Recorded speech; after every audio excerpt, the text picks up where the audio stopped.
WCBS-FM HD2, New York. Don. Give me a piece of wood. I'll eat it. Hahn. Peter, the most you sweat is at a buffet. And Rosenberg. I'll be honest, the one thing I miss about having an office is the taste of Steve Hart's nuts. This isn't North Dakota. This is New York. This is Don, Hahn, and Rosenberg. The best threesome I've ever heard. On ESPN New York and streaming live on YouTube. 3 o'clock in the big city. Don, Hahn, and Rosenberg on a Thursday as we get deeper into the month of November. So much to get into, and we'll get into all of it. The basketball, as Alan Hahn was a mush for the Knicks last night. A great night of hockey for the Rangers and the Devils. We've got a football game tonight. Jets, Patriots. Jets trying for their first 3-game winning streak in 2 years. Are you playing it? 13.5. Nice and juicy. Big steak dinner right there. What do you think? You know what? 13.5. I'm going to ponder it. All right. While you're figuring out your microphone, Yeah. we'll move on to something else. Well, my mic's on. What the hell's the matter with me? Listen, it's not your fault. It's not. Oh, it wasn't on? There's a lot going. Apparently, 3 o'clock came as a huge surprise to everybody. All of us. We were shocked. We were having delicious trail mix. Yeah, really, it was the good trail mix. Although I don't understand why Alan thinks it was good because there was no raisins. I like a good raisin. In the trail mix? Yeah. Yeah, in trail mix, I don't mind raisins. But Alan made it seem like less raisins, better trail mix. Well, because it's got a lot of You're chocolate. completely misrepresenting. What I was saying is on a day like today, that kind of trail mix where it's just simply almonds, cashews, and chocolate, we get right to the point. Right to the point. Like I why get have all the extras in it? I don't need it all. Right. That's all I need, the sweet and the salty. No, it's a Because beautiful. that's what I am today. I'm sweet, but I'm a little You're salty. so little salty. I get it. So we'll get into all of it, but we start with a heavy heart today as we lost, in my mind, and I believe Alan and Peter will agree, a legend in the journalism business, and that is Larry Brooks. We had gotten word he was not well at the start of the NHL season, and he sent out a note that he was not going to be covering the beginning of the year, and Alan and I reached out to him, and he said he was in a fight, but he was up for the fight. So I was a little taken aback today when I had learned that he had passed away at the age of 75. Alan and I got to know him professionally and personally. And as hockey guys, I think, Alan, you'll agree, you can get your credential, you can get your job, you belong in the arena, you belong in the game, but you didn't feel like you were a part of it unless you got the nod or the conversation with Larry Brooks. Then you felt like you arrived. And that's how I felt. I'm calling Ranger games. I'm on the charter. And I didn't feel like I was a part of it until I'd walk into the Garden and Larry would nod his head and say, "Hello, Don." Or on the rare occasion, but appreciated nonetheless, he'd have a question or want to include you in the conversation. Then you felt like, all right, I must be someone because Larry didn't suffer fools. He didn't talk to just everybody. He was a great guy, don't get me wrong, but he was somebody of very few words. He did his job better than anybody. And if you were included in a Larry Brooks conversation, you felt privileged to be a part of that conversation. He lived and breathed hockey. And I'll do this, where I'll say one of the best. And when you say one of the best, you're covering your ass. Just in case somebody says to you, "Well, you don't think I'm the best?" No, I said one of the best. I'm including you. No, I'm going to say this with all the confidence of the world. He was the best hockey writer, period. He was the best because he put in the work. He did the time. So no one did it better than he did. No one. And he is certainly going to be missed. I know he's been missed at the Garden this year. I'm going to miss seeing him. And it's really a shame that we lost him at only 75 years old. He's a guy that, when I left the hockey beat to go to basketball, maintained a connection with me that I never expected. Because, you move on to another sport, you're outside of it and all that stuff. And he would just consistently reach out, remark on things that I was reporting and all that stuff. And so that right away made you feel like, okay, so it's more than just, business relationship, right? Like he actually cared. You talk about the nod. I always joke about this, and it's something I'll never forget because I tweeted something earlier today about how when I was a young hockey writer and I came in, that was my first beat, first experience. I'm wet behind the ears, can't even pee straight. And I'm covering an NHL team. He walked in the locker room, and you were intimidated. Oh, yeah. Because now you're like, oh, what? I know he's going to have something now. And I got to be on my P's and Q's because, I don't know what he's going to have. I better be on alert. And there was also times where, as I found my way, I had a couple of big stories, and I had one I'll never forget that really caused a lot of trouble. Like I was getting heat in the locker room for it. I was public enemy number one. He happened to show up that day, and he gave me the Boba Fett nod. Star Wars fans know what I'm talking about. It's sort of like this is a scene in Empire Strikes Back where I know I'm being nerdy, but that's all right. This is emotional. But it's that nod where he just did this nod. It's all he did. Caught my eye and just nodded as if to say, like, I respect you. And that right there, I'm like, okay, wow, I got a nod from him. This guy. So it just gave you that kind of vote of confidence. He sent me after I'm covering the NBA. The Knicks weren't good. They weren't in the playoffs. The Rangers were. I saved this text. I was going through texts that he and I had over the years. And the one that made me laugh the most, Donnie, he said, so why does Newsday have non-hockey foofs doing Rangers when you're available? Yeah, that's Why does Newsday have non? That's him saying to me, you're more qualified as a basketball guy to be here doing this stuff than the people they're sending to back up whoever wasn't able to go that day. Right. And it was just, again, it's like, that's Larry, right? Yeah. That's Larry. He would DM the show all the time, and something I said. I'm just looking back through the DM. He DM'd DM me about the show. Oh, yeah, he listened. Yeah. And he was the one thing we butted heads on is the salary cap. He does not believe in a salary. Yep. And I'm just looking at this one from December 2020. So it's the meat in the pandemic. Come on with the salary cap. You think NHL players have a partnership with the league? It is destructive on every level. And then, my best to you and Michael and Peter, whom I don't know. Be safe, guys. Whom I don't know. I love that. Very formal. That's very nice. That's cute. He's known for hockey. Like he is the gold standard American hockey writers. Gold standard. I mean, there's Red Fisher. There's a lot of others obviously that are there as Canadians, but he is, as an American, the gold standard. But you know what? He loved to moonlight when the season was over. Baseball. Yeah. He loved covering and writing about baseball. Loved being there. I think he liked being in the clubhouse and being part of the comp.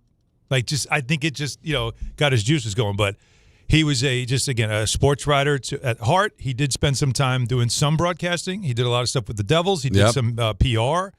So he was in the business a long time. He's a Titan, and he's going to be missed. And hockey in New York will never be the same without his coverage. And by the way, and of course, it's being written about everywhere. I mean, this isn't just a big deal in the Post, the New York Times. Everywhere is writing about Larry Brooks. I mean, it's just not common these days that you have someone who still has that old school feel of completely synonymous with the sport. Yeah. When this guy says it, it means something. No, there are a few of them. But when it comes to hockey, he's the one. The old school bulldog type mentality, but also the passion for the sport. There's sometimes some writers are accused of you hate your sport or you just you're just trying to make headlines for yourself. You don't care what it does to the sport. No one cared more about the sport and the passion that he had for it. But that's why he was such a bulldog, because the truth was what was important, what he believed in, what was important, and. I'm one of them. I know Molly Walker is certainly somebody that way more than I am. But if he liked you, if he respected you as a young sports writer, he would take you under his wing, and he would show you the way without giving you the easy way. He wasn't telling you secrets. He just would be there to let you know, like, here's how it's done, or what you did there, I respect it. And that's also something very important as you get older, is you make sure that next generation, each one teach one. And he had that mentality as a mentor later in life. He was the president of the PHWA, Professional Hockey Writers Association, for a couple of years while I was a hockey writer. He wanted me to be the chapter president in New York. And then he said to me, I want you on the executive committee. And I did that for 1 year, and then they moved him out, and they brought in somebody else, and I was like, I'm done. So he cared a lot about the sport he covered. And I that's did. also what makes a great sports And writer. he was the biggest critic of the sport as well because of the love for that. Right. And for the Rangers, grew up a Ranger fan. And as you said, worked for the Devils in their PR department. If you look back at the classic video of Eat Another Donut, Fat Boy, the altercation between Jim Schoenfeld and Don Koharski, you see a young, spectacled Larry Brooks kind of in the middle of that whole thing. And then he eventually did color on radio. How does he with always Chris be in the Moore. right place to hear that? The thing with Eisner, you remember the Devils Game 7 when he's planning the parade? Yeah. And he wrote about it, and Eisner denied it. And then, of course, the Devils, who was the Burns, who used it as like the rally cry of, they're already planning the parade. Yeah. And then the Devils end up winning that. And then someone found audio of Eisner saying it, which proved Larry right. Yeah. No, he was. How is he always in the right place at the right time? Because he had the instincts of a really, truly amazing, great reporter. And, of course, Mark Messier's guarantee, that's his story. Right. Yep. We'll win it. Well, speaking of Messier, I don't know if you guys read the stuff from Gretzky yet, but Gretzky's already spoken and poured his heart out about what Larry Brooks meant. He said, we were friends. In those days, players weren't ashamed to call writers friends, and the writers weren't afraid to call the players friends. We all shared the common language. We all wanted to talk about hockey 24 hours a day, 7 days a week, and nobody knew more than Larry. And that friendship continued all the way up until recent times, shortly before his passing. Now, of course, all that stuff happened before leagues started putting limitations on locker room access and all this stuff where you could develop those relationships. Because now it's a lot harder to spend that kind of time around the player to get to know them, because the access now is so much more limited to what it used to be. Yeah, for sure. And, of course, the other thing that Larry's known for that went viral at the time is his altercations with John Tortorella. Yeah. But people also need to know that John did reach out to him in the last few days of his life. They reconciled. He stayed in touch with him. So even though they had their battles, and they had battles, believe me, they almost came to blows, is that they still connected, and Torts, being the good guy that he is, made sure that he had reached out to Larry in his final days. And I've talked to reporters that are intimidated, like they're afraid. They're like, the coaches getting on me. Obviously, the Jet reporters are going through it with how Aaron Glenn's kind of treated them and John Tortorella over the years. And I always tell them, and this is the way Larry was, hey, I'm doing my job. Mm-hmm. My job is to ask questions. Mm-hmm. You have a problem with it, that's on you. I'm going to still be here. I'm still going to ask the question. I'm not going away. You're not intimidating me from doing my job. You were born to be a coach or a player. I was born to be a journalist. I'm here. I'm asking the questions. If you want to yell at me, if you want to intimidate me, go ahead. But it's my job. Never be intimidated to do your job. So that's what I would say to any young reporter, and Larry was perfect for that because he'd stand there and continue to ask Torts those questions, and Torts almost respected it to a point where it's like, listen, this guy's not going away. And believe me, he got into it. That altercation was not when he was the Rangers coach. That was during the 2004 final when he was the Lightning coach. I remember. Now he knew him from when he was the interim coach with the Rangers, but still every day when Torts took the job, he knew, I'm going to have to deal with Larry every day. He's going to be there all the time. And there was this respect that was built there. I'm so happy that in the Penguins run, in the Rangers run in 22, when they went to the conference final against Tampa, I got to go and do games in Pittsburgh, and we had dinner together in Pittsburgh. And then in the most recent run to the conference final, the first round against Washington, I did the last 3 games, and we had dinner in Washington. And that's where he would kind of let his hair down a little bit, and he'd tell the old stories about the Devils, and he would ask me about the K show because, as you said, he's a big Yankee fan, so he always, or a big baseball guy, and he always wanted to kind of. He always was fascinated about radio and all that stuff. So I'm glad I got to spend the time with him that I did. One of the very few negatives of not covering the Rangers anymore and doing the Devil gig was not seeing Larry as much, knowing that I wasn't going to see him until.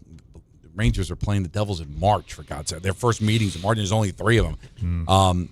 But then when I saw that he was sick, we had to reach out. We talked about it off the air. You reached out, so I'm glad that we did have those moments. So rest in peace, my friend. You're definitely going to be missed. And 75, far too young. It is. And he had so much more to give. And Molly has been with him for a long time, doing a tremendous job in the New York Post. So I don't think Post readers and hockey fans are going to miss a beat with Molly because Molly's tremendous. Yes. But those are big shoes to fill, Molly, and she knows that.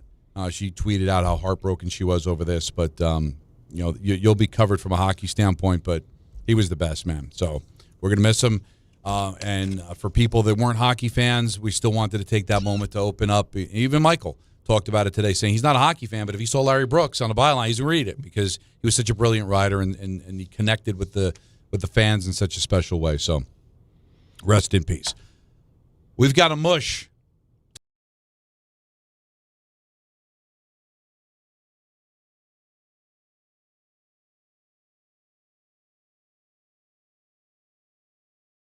Mad at myself for not knowing better. No, I'm mad at myself. I listened to you do the whole thing, and I didn't really stop. I slowed it down a little bit at the end because Alan was talking about you want to win big, you want to do this, and I just added at the end and went, well, you want to win. You want to make sure you win. But you knew he was a mush, right? You knew No, it. I wasn't even thinking about it from that standpoint. But if you did, and you realized what he did, then you would have bet heavy on Orlando last night. No, that's the and thing. you would have done it with I'll be honest, I did not realize till we started texting today that he has this deep a history as the mush. I blame Anthony. Right. Yeah, but He knows. He knows deep. And when I talked to Anthony and Don when I was going in to the Garden yesterday, and I was trying to convince them about how this is the time that we should spend on like acknowledging what the Knicks are doing right now and how good they are. Yeah. And 130 points these 3 straight games. Blah blah blah blah. Oh, Anthony should have stopped. And Anthony, we should have put him in the bathroom. Anthony's the guy, right? You should have put me right in the bathroom because Anthony's the guy that was with me at night doing those shows at night. That knew about this, that would play the Reaper song every time I would have enthusiasm about any one of my teams, you'd hear the song. And I would say, you're right. And so he didn't stop me. I blame you, Anthony. And I blame Anthony and I blame Peter, knowing that you were a mush and yet didn't go to FanDuel and bet the Magic. Well, here's the thing. I could have done that. I like that, though. And maybe on Thursday I could do it because tonight's the night. If you want to hit the jackpot on FanDuel. Tonight's the night we'll make history. Betfair is there because it's FanDuel's Thursday touchdown jackpot. You can win a share of $2 million in bonus bets each week. So get in on this Thursday's action. All you have to do is place an anytime touchdown scorer bet before the game kicks off. And if your player scores the first or last TD of the game, you win your bet plus a share of bonus bets. Just visit FanDuel.com/Peter to take a shot at the jackpot. That's FanDuel.com/Peter for your chance to win a share of $2 million in bonus bets. All right, play your game with FanDuel, an official sports betting partner of the NFL, 21 and over, physically present in New York. Opt-in required. Must apply profit boost token on select market. Prize pool to be split equally among all eligible participants who made the correct first or last TD pick.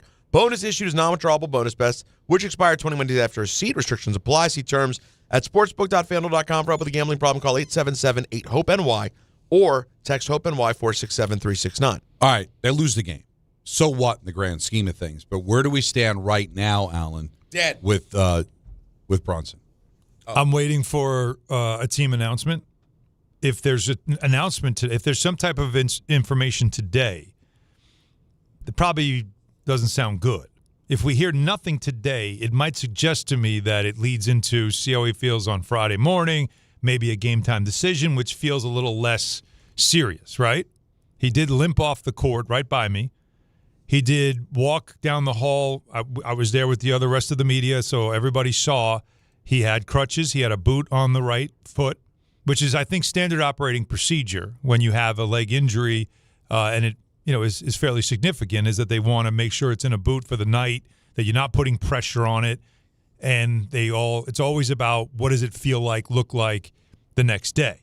He certainly got treatment immediately. X-rays were negative, so at least there's no break or anything like that, which can happen sometimes when the way that turned was pretty tough. Now remember, it's the same ankle that he injured late last season. He missed like 15 games, right? Missed 15 games. And so that's also something to keep in mind. But he had said from the offseason and at the start of this season, the ankle was not an issue. So it's not as if he carried that over. Right. It just happens to be the same ankle.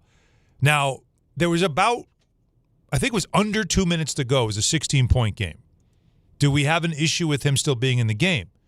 I'll remind you, there were guys at the scorer's table, and Mike Brown was planning on waving the white flag at that point. But Brunson decided he was going to take it all the way to the basket, and that's when the injury happened. But do we, is there an issue with that part of it? Because they were really, I think they cut it to 10. Like they tried to make a comeback, but never really could turn it into a real comeback. I don't know. What is there? Do coaches have kind of a guide? All right, this is when I call off the dogs. Yeah, usually when you can see that your team just can't get enough stops, can't get a stop, and you. So it isn't a matter of points or time. It's just feel that I think we're because done. we've seen 10-point leads disappear in a minute.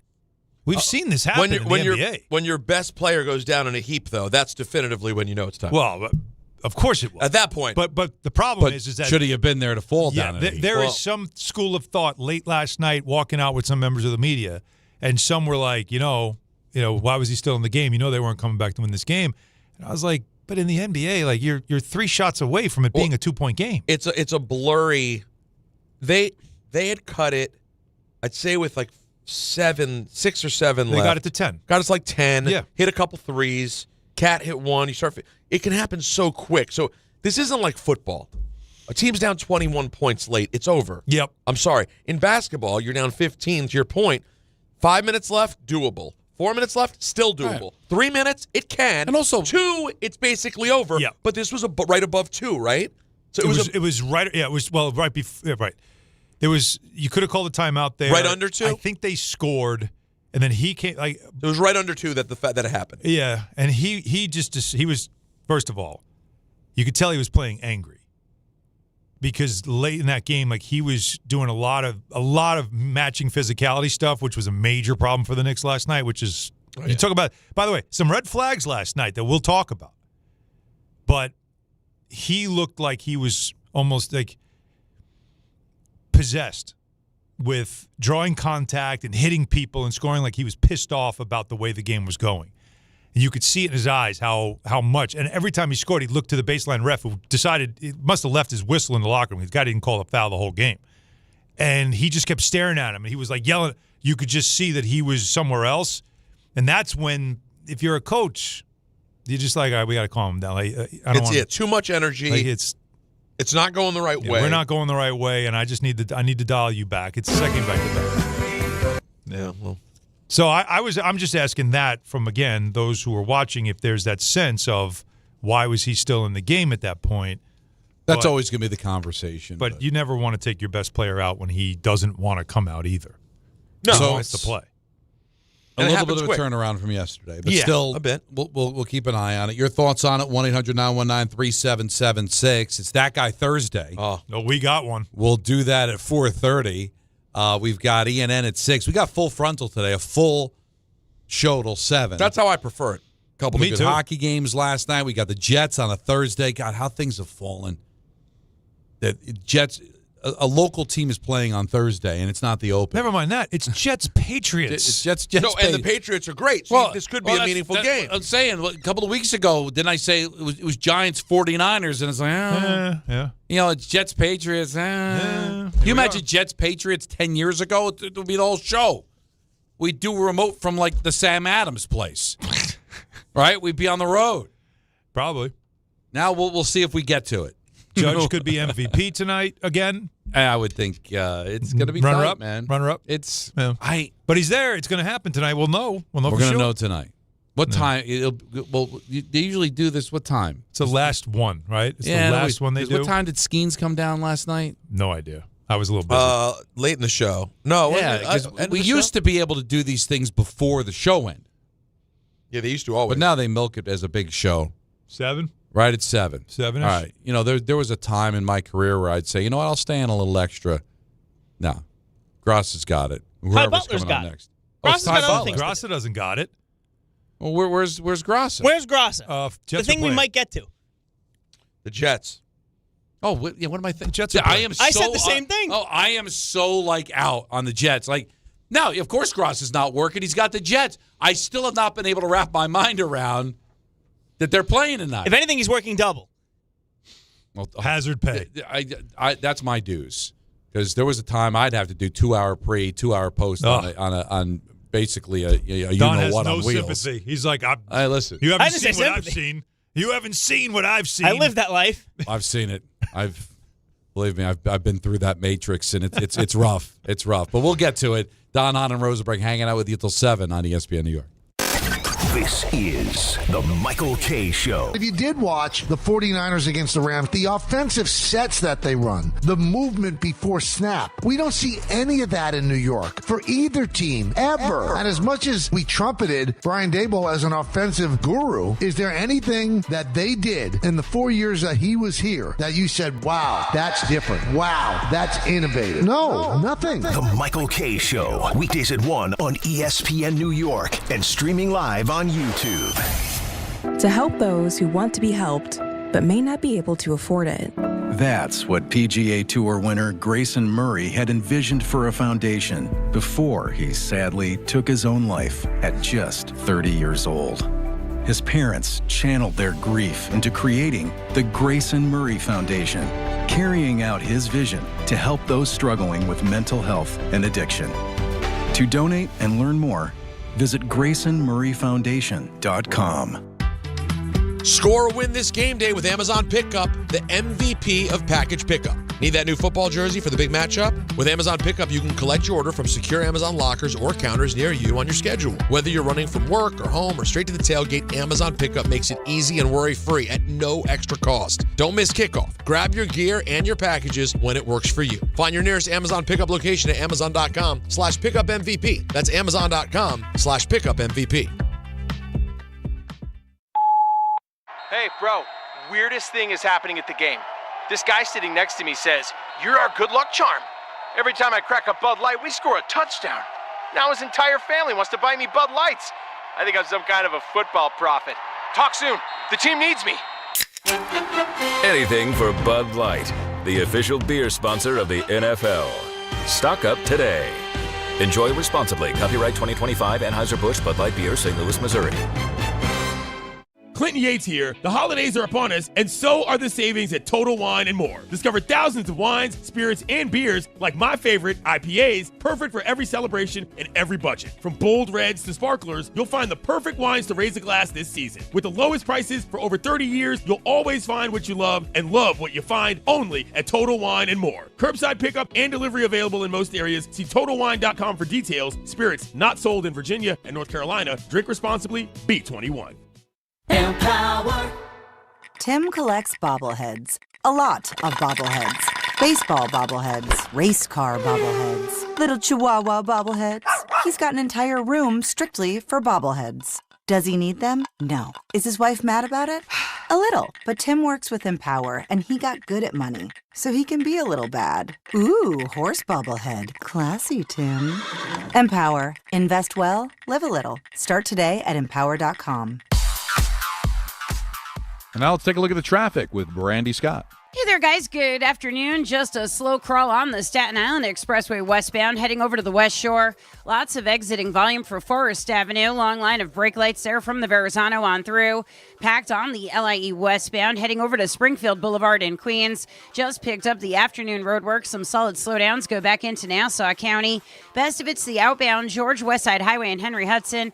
Cross Bronx westbound already slammed from White Plains Road on through. Inbound George, no big delays for both the upper and lower decks. Outbound Lincoln, your best ride at 5 to 10. Outbound Helena run you at 20 to 30. An earlier crash on the Jersey side. This report is sponsored by the Positive Coaching Alliance. Questions about youth or high school sports? Well, the PCA can help. It's a national nonprofit developing better athletes and better people through youth and high school sports. More info at positivecoach.org. I'm Brandy Scott on 880 ESPN New York.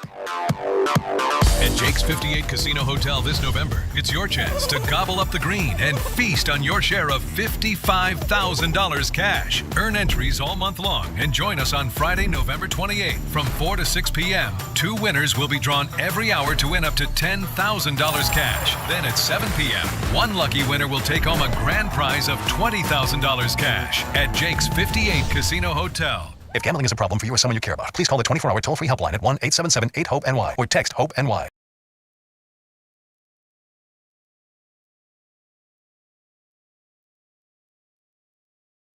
So what song is it? Is it Don't Fear the Reaper or Creeping Death? Because Creeping Death works for Alan, too. Stop it. Creeping Death. Can we not? I do like this song. Oh, it's very good. Off the Ride the Lightning album. This is like the mood I'm in today, too. Yeah. It's perfect. So let's hear from you, 1-800-919-3776. As we talked up the Knicks 24 hours ago, best team in the Eastern Conference, great start. Well, that didn't and they're change. Still, no, that didn't change, All right. Of course not. But, a tough loss to Orlando, and now Jalen Brunson, we'll see if he can play tomorrow against Miami in the final game of the homestand. It's just the first loss of the year at home. It was just not what you want. So 41-0 is not possible now. That's a no, shame. but That's you know what? Still get back on the horse against the banged-up Miami team. Mm-hmm. But basically, forget about the wins and losses.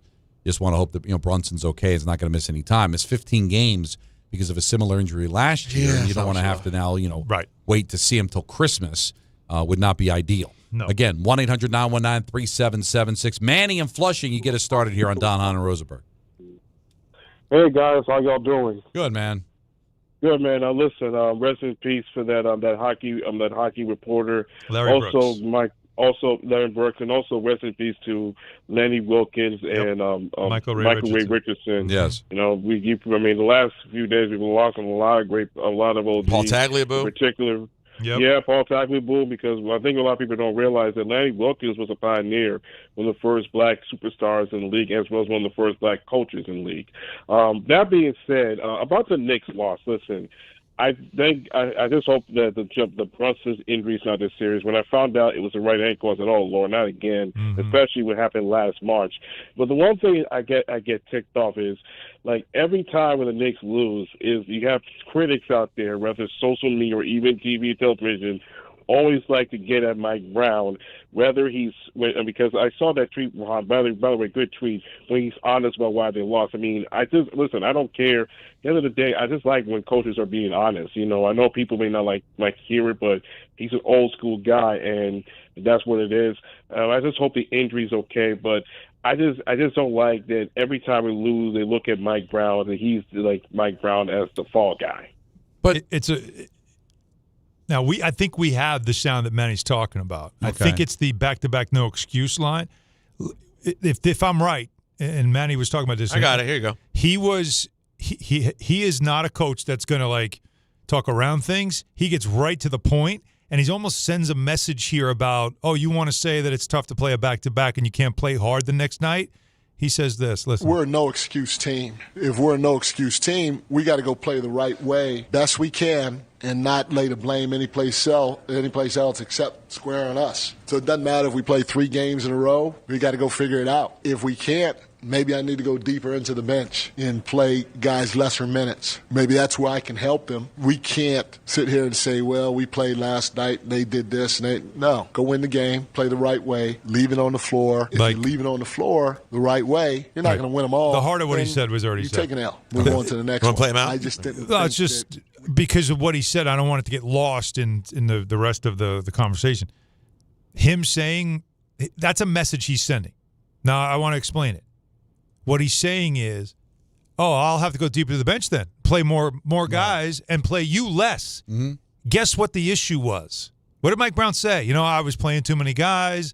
I was, short shifting guys. I had to change up. That was on me. He took the blame for early in the season when some of the players on the team weren't happy with their minutes and how frequently they were coming out of the game, right? So he adjusted, and he's like, all right, how do you guys want it? Okay, I'll cut it to 9. We're only playing 9, and you're going to play more, but you got to be ready. And what he's saying is, you know what? If we can't play that way, I'll have to go back to doing it my way. So he just right there with that statement drew a line in the sand at some of the vets on this team that might not have been happy about him saying, I might want to play 10 or 11 so everybody's fresh. No, they don't want to do that because they don't want to lose their minutes. Okay, but then don't tell me you're tired in back-to-back because then I'm going back to my way. But I don't know if the caller's right that there's been a narrative of blaming Mike Brown. Wasn't that the whole Tibbs? That was thing? Tibbs more than it was Mike Brown. Right? When they're playing too many. Oh, believe me, if Tibbs was coaching this team, that would be the first thing. We do have a full bank of calls. Day. Why is Brunson in the game? Playing him too many minutes. Yep. It just shows you injuries are going to happen. When do you call off the dogs? And also, if a player wants to play, you're probably going to err on the side. All right, go out there and play. So I wouldn't get too caught up. I understand it's a great question to ask. Should he have been out there? But, hey, listen, game's not over till it's over. He wants to play, and he got hurt. What are you going to do? Let's go to Dan in Bud Lake. You're on ESPN New York. What's up, Dan? Hey, Don. Great. Love your show. Doing a great job calling the Devils.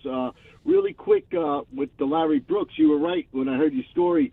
He was right in the middle of that whole Schoenfeld-Koharski. You could even hear him trying to calm Schoenfeld down, saying Shoney, and whatnot. He did the color commentary with Dale Arnold that season and that whole nice playoff run and whatnot. So it's sad to hear him that he passed today. It really was. Yeah, he was a great guy. That's why we wanted to open the show with it, because hockey fans get it. And even people that were not hockey fans, if they did dabble in hockey at all, was probably reading Larry Brooks, because they trusted him, and he always had great angles and great ways of looking at the sport of hockey. And listen, guys like that are going to be missed, man. We joke about it, but it's not really a joking matter as much anymore, just where we get our information now. Are people reading newspapers the way they did before? Right? I mean, the New York Post right now, if you wanted to read it, if you didn't want to go to the newsstand to buy a Post, it's behind a firewall, a paywall on the website. I mean, a lot of people are not getting information from guys like Larry Brooks anymore. It's a different way. They're getting it on social media, they're getting it on television, the commentary that way. But there was a time where, reading the newspaper was the way that you learned about sports, the way you got information. It's different now. So you wonder if somebody like Larry will be replaced. Now, Molly is going to do a tremendous job, like I said, but the challenge that she has, like a lot of other newspaper people, is, are people consuming the product the way they used to? So, and believe me, she's up on all the social media and everything else to be able to get that. But just the straightforward picking up the newspaper, reading, engaging the fan through print is just an art that is, as time goes by, is going to get lost. It's sad to me, but we grew up on this, right? Like, we grew up on the idea. I still, I need a tangible newspaper, turn the page, read the story. It's a lot harder when you go online, especially on your phone, and you're trying to get on one of the websites. First of all, you got to log in because there's a paywall. Second of all, pop-ups, another pop-up, then a video. It's like, I just want to read the freaking story, right? But so when you grab a newspaper from the newspaper stand, it's actually relaxing. There's no anxiety of pop-ups and all these videos. And I'm wondering, is the generation of fans so used to just scrolling for highlights or quick hit takes, or a picture with the words on the screen that's a quote, and you don't even read the article, you just see a sentence. Is that the new way to consume sports now? Yes. And is the written word almost dead now? Yeah. I would say the era full of game story, written word, columnist take, written word. How much longer is it going to last before it's completely gone? After we're all gone? Will we be the last ones? I would say that already, if you're someone who's in the world of sports and you're a blossoming opinion or tastemaker, whatever, writer in sports, you're also going to be on television and radio. The world of you just being a writer, and that's how people know you, is your written word. If you're what? You think that's happening if you're younger than 40? You remember the sports reporters? Yeah. All right. I loved that show. Yeah. And it was always, there was like 4 or 5 columnists, national columnists, all from different parts of the country, very opinionated guys who were also good at delivering the same opinion on television. But they still had their columns in their newspapers. And they stayed primarily columnists. Right. But the value of them on national TV was the fact that they also did it all week. It's not just this is all you do and you don't have like that daily connection to the sport, which I think it's invaluable. And I wonder, again, I'd love to hear from people listening. How much is Larry Brooks passing is one of those things where it does give you that second to stop and say, that's the old school way. What he did it, the columns, the way he reported, the information he would keep and wait till slap shots came out in the Post, and he would have like at the bottom, and all of a sudden he'd have a couple of one-liners that maybe not big stories, but one line could shake a whole locker room. Oh, yeah. And he would hold on to it all week. And I just wonder, like, there was something I felt exciting about that I don't know, are we losing it, or are people still hanging on to the fact that, you know what, there is still a value in the newspaper reporter, the beat writer, the columnist, versus, like we said, just scrolling reels that have copy on the screen or a talking head just saying something that lasts 15 to 30 seconds. You brought up a great point about how relaxing it was to just pick up the newspaper. Yeah. And if I decide on a Sunday morning eating breakfast that I'm just going to read the newspaper. I'm committing myself to reading the newspaper. Yep. But if I'm reading an article on my phone, well, guess what? A text comes in, I'm going to see the text. Yeah. Or like you said, a pop-up. Or something's going to happen that you can't relax reading on the phone. Like, I'm just going to sit there and relax looking at my phone, reading an article. Can't do it. No. There's a sense of urgency holding the phone, that the world is at my fingertips. My patience gets exhausted very quickly because of that. Where if I just decide, for the next half hour, I'm just going to sit, read the newspaper, cover to cover. I just tried to go to the Post. No, website. you got to close that. And right away, got to hit close. I got to hit close. So I got to tap that. Now, here I go. No, now it's like use your Google account to sign in. No, I don't want to do that. I don't want to give you my Google information. I'm out. Now I have to X that. And you're out. Now I have to go to sports. So I'm going to click sports now to get to the sports page. Now all of a sudden it's sign up for our Sports Plus page. Like, I just want to read a story. Meanwhile, while you're doing that, now four here other comes an things ad. pop into your minds. So it's done. different. See, by the way, don't let Alan's boyish good looks fool you. He is an old I'm boomer, an old man. and he is fighting that phone. But I get it, by the way. I'm not saying, good but you're newspaper. asking the question, is it, I'm telling you, it's over already. Like, really? It's over already. You don't think we'd ever go back? Like, you realize the error of our ways and Alan, say, this I is pray. not really I've been thinking it's going to end at some point, and we're going to start. I always kind of thought this social media thing would at some point slow down, and we'd start there'd be some retro movement. It doesn't feel like that's happening. People aren't watching television more. They're watching you. The late night shows are irrelevant. That's I mean, true. we can all get into all the different reasons the late night stuff happened. The main reason it happened is there's just not enough eyeballs on those channels anymore because people are watching YouTube anyway. Yeah. So it's just all the old things we enjoyed are in trouble. And we've never taken a step back. It's nothing new. We used to listen to the radio, and there would be shows on the radio, not sports shows. There would be actually dramas, Programs on the radio. And then television came. Radio didn't go away, but now I can get all that on television, and I'll look at radio in a different way. We never reverted back. It wasn't like, we did TV for 10 years, and then we decided, let's go back and just have everything be on radio again. No. And then now television went to the computer. But radio never computer died, went to the though, phone. Don. No, it never. Radio never went away. No. Newspapers are going to go away. Well, they're going to go away but they're going to go away in the format. But there's still a purpose to write and for people to read articles.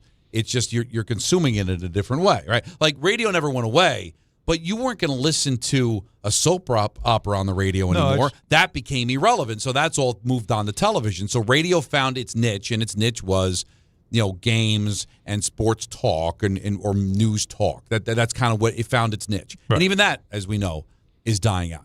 And then television became where I was watching the programs. But now you've got apps, and now I can do things on the computer. Like, we've always evolved, and what we evolve away from suffers.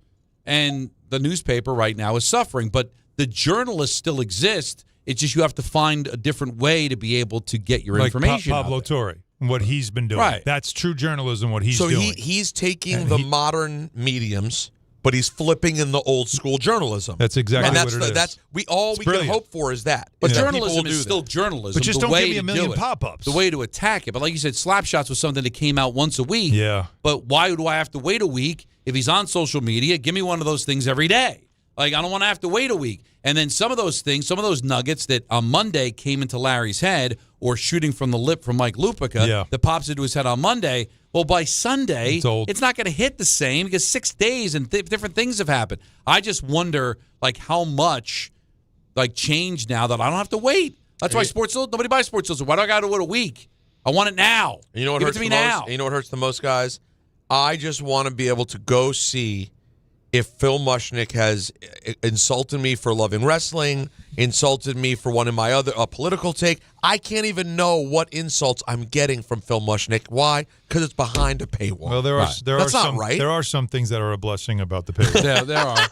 There's good and bad and all. 1-800-919-3776. That Guy Thursday at 4:30. ENN at 6. We're right up till 7 o'clock, and then Ty Butler here on ESPN New York. 1-877 Cards for Kids. KARS Cards for Kids. 1-877 Cards for Kids. Donate your card today. 1-877 Cars for Kids. KARS Cars for Kids. 1-877 Cars for Kids. Donate your car today. Ready to get rid of that old car? Donate it to Cars for Kids. Call 1-877-CARS-FOR-KIDS to reach a friendly live agent. Donation's super easy, and your car can be picked up as soon as tomorrow. Call us now, 1-877-CARS-FOR-KIDS. That's Cars with a K to donate your car today. 1-877 Cars for Kids. Donate your car today. Did you know you can donate real estate too? Go to carsforkids.org. That's carsforkids.org. Serving contractors, builders, and homeowners in the tri-state area since 1987, Brooklyn Window & Door is New York City's largest stocking dealer of quality Andersen window and doors. The professionals at Brooklyn Window & Door will help solve any of your window replacement needs or applications. Visit Brooklyn Window & Door's award-winning showroom to see the complete Andersen product line, including the 400, 100, A&E series. Andersen, built, backed, and serviced like no other window. Visit Brooklyn Window & Door at 185 30th Street in Brooklyn or call 718-WINDOWS. Switching to Progressive is a game-winning call. And that reminds us of other game-winning calls in the history of sports. So it was the fourth quarter and we're down by 5. Sweat pouring down my face. Suddenly it hit me. If only I could wrap part of the towel around my forehead. And that's how I became the first basketball player to wear a headband. Okay, not really a game-winning call, but it was a good call. You can make one too. Switch to Progressive and you could save hundreds. Progressive Casualty Insurance Company and affiliates, not available in all states. This college football season, show your school spirit every time you pay. Introducing college-branded Venmo debit cards. Rep your team on and off the field with custom designs that let everyone know who you're rooting for. Whether you're tailgating, grabbing snacks for the watch party, or celebrating a win, you can unlock 15% cash back at ESPN, 1 free year of Perplexity Pro, and more. This college football season, score more with the Venmo debit card. Get yours now in the Venmo app. Learn more at venmo.com/collegecard. Max cashback varies. Terms apply. The Venmo MasterCard is issued by the Bancorp Bank N.A. Coach Saban here. On the field or on your walls, coverage matters. That's why I go with Behr Marquee Interior Paint and Primer from the Home Depot. Exceptional hide, advanced stain blocking, and over 1,000 colors to choose from. Behr Marquee delivers one-coat coverage that stands up to real life. One-coat coverage, no overtime. Behr Marquee, only at the Home Depot. How doers get more done. Valid only when tinted to colors from the Behr Marquee Interior One-Coat Hide Collection. Your fantasy roster is set. The Smack Talk is heating up, and this season, ESPN Bet is giving you more ways to ride with your squad. Introducing the ESPN Bet Fan Center, where you can instantly link and bet on your fantasy teams right in the ESPN Bet app. An enhanced sports betting experience only from ESPN Bet, the sports book for sports fans. Make the connection today with ESPN Bet Fan Center and the ESPN Fantasy app. ESPN Bet Sportsbook. Download the app today. Must be 21 plus. Gambling problem? Call 1-800-GAMBLER. Terms and conditions apply. See app for details. NBA fans, the race for the Emirates NBA Cup is on.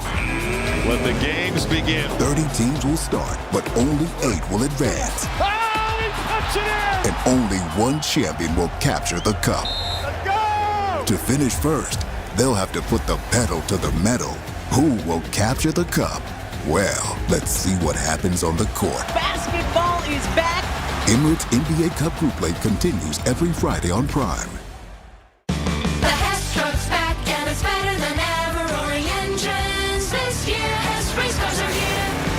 The Hess Stock Car Racers are loaded with lights, sounds, and a powerful racing motor.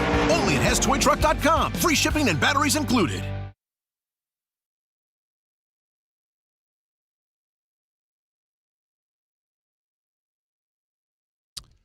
Don, Hahn, and Rosenberg till 7. That guy Thursday at 4:30. ENN at 6. We got a full vehicle today. Talk some Jets a little bit later on. Shane Bowen spoke. Talk to him before he gets fired. For people who know what he sounds like, this could be your last chance to hear. I mean, I don't want to be flippant about it, but honestly, I think they would burn MetLife Stadium to the ground if he kept his job. Right? Honestly. I mean, that's one of the awkward things about, well, we can't fire everybody, still have to function, but, like, bizarre. You know he's gone. Bizarre. I brought up Shane Bowen today on my DC radio hit because they were saying, they asked me, do you think that Dan Quinn taking over defensive duties for Joe Witt will help? I was, well, it certainly can't hurt. Mm-hmm. I said, but what I think Joe Witt Jr. and Shane Bowen need to go on vacation together. The two of them need to go away for a year, spend time, learn, start from the beginning, play Tecmo Bowl, Just sit back and relearn. Run a 3-4 and just see how it goes. Feel it out playing the game and just start to learn. Oh, can I ever get a stop on the 85 Bears when I'm playing as like the 91 Bills? Right. What can you do? What were the options defensively on Tecmo, right? It was a 3-4, a 4-3, a nickel. And dime, right? Was a dime on the right? Was that the 4? That's all you got. You got that's it. As simple as that's possible. what we need to focus on. All right, so if they did that, right? If they went to, I don't know, St. Thomas and just played Tecmo Bowl, right? I love this plan, and by the way. Shane Bowen developed I'm sure there a are plan. other ones we don't know about who should go too. He develops a plan, and there's video footage of him shutting down Bo Jackson. Steve on Wilson. Tecmo. Yeah. Is that enough That's to it. earn a job? No, if you can call the Bo Jackson That's play your every resume? time. Listen, we lost a lot. We give a lot of points in New York, but I did some work on me. Yeah, I can call the play every time. Watch this with Bo Jackson. Think he's unstoppable? Look what my defense is doing. Up in A. Stop. Look what I did with the 4-3. Left in B. Listen, Stop. Go to YouTube right now and watch Bo Jackson runs. Not in the NFL. Tecmo. On Tecmo. Tecmo. I stopped that. Yeah, if you don't know what that looks like, kids, you don't know what power Shut looks him like down. in a game. Yeah. He was in negative yards after the game. It's something special. So we'll get into that because I do think with opportunity, comes changing attitudes. There's 7 games left for the Giants. All right? So we're joking about Shane Bowen.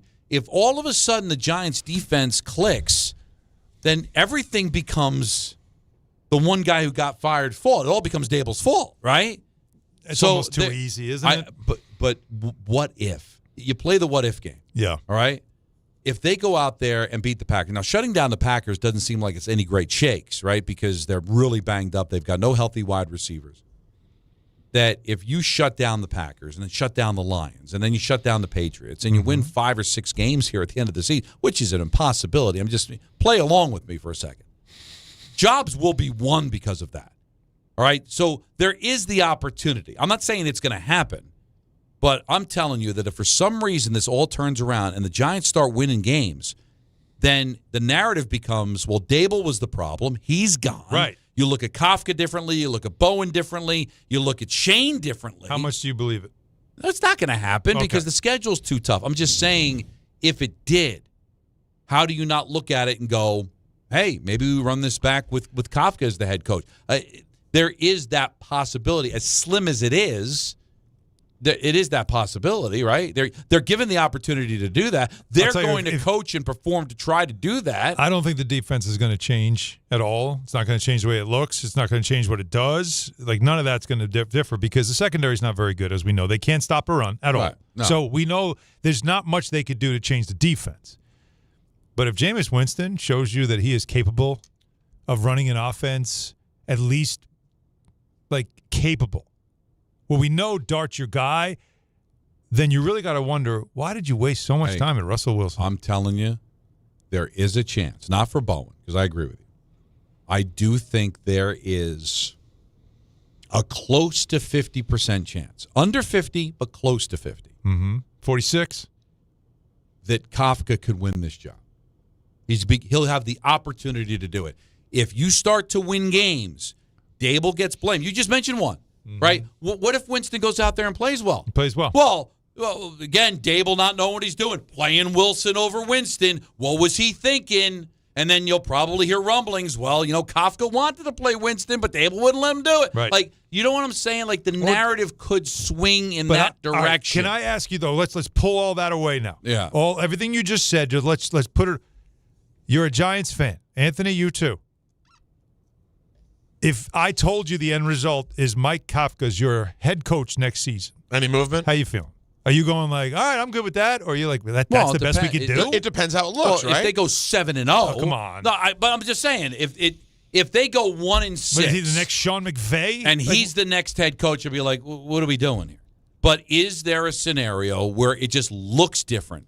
They'd start winning games. That you might get to December going, I'd like him to be my head coach. Defense is not going to be better. Let's just assume the defense is not changing. But that's a Bowen situation, right? So from Don's standpoint, you can't say 7-0. You got to go with the offense just continues to just churn out points. Whether it's the offense has been good. Gets even better though. Gets even better. I think continuing the way it is, and the defense still stinks. So you're losing games. The defense looks pretty good. They're scoring 22 points. I think something needs to look markedly better for him to be the true leader in the cup. And listen, it can't just be the same. And listen, you're killing the defense. Why? Because they can't come up with stops late in games. But what if they end up winning the games in which they have a lead going into the fourth quarter? Again, we're playing fantasy land because in all likelihood it's not going to happen because the schedule's not going to allow it to. You're home against the Packers. You're at the Lions. You're at the Patriots. Can I just say something though about that? The Packers game is interesting. We don't know. We know they have a great defense, right? We don't know exactly who the Packers are at this point in the year.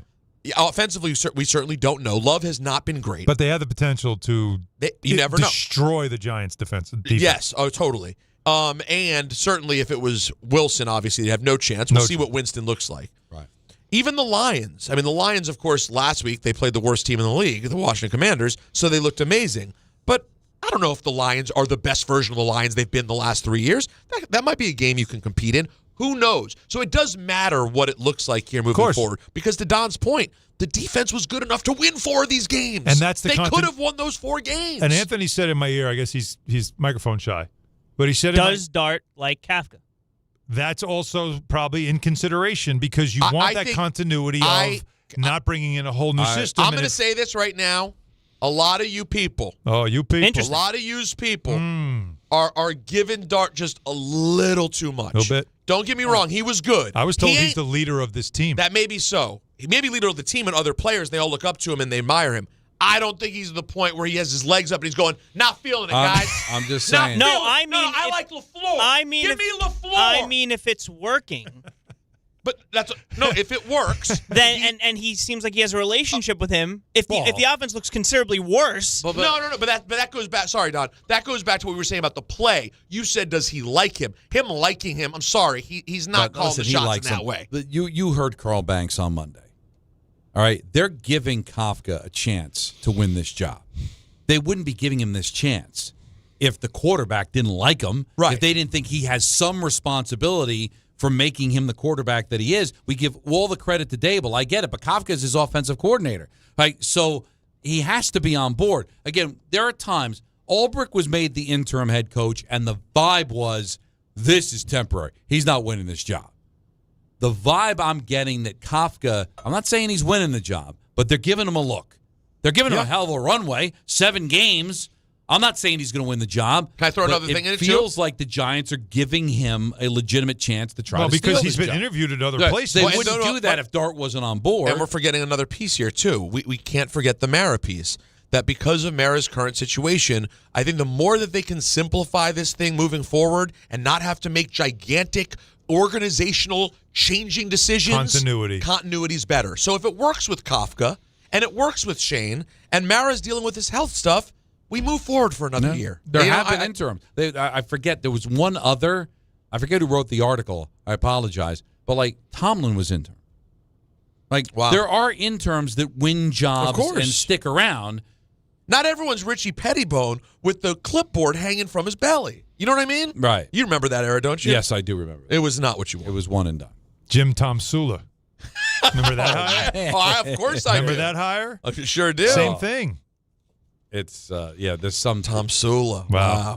Hell of a name. Right? Him and Pettibone. Those are 2 great names to pull out. Pettibone's a good I dare anyone to call this program and pull out a better random NFC East coaching name than Tomsula or Pettibone. Yeah, those are a couple of gems. Those are good NFC ones. West for Tomsula. This is a good conversation to have.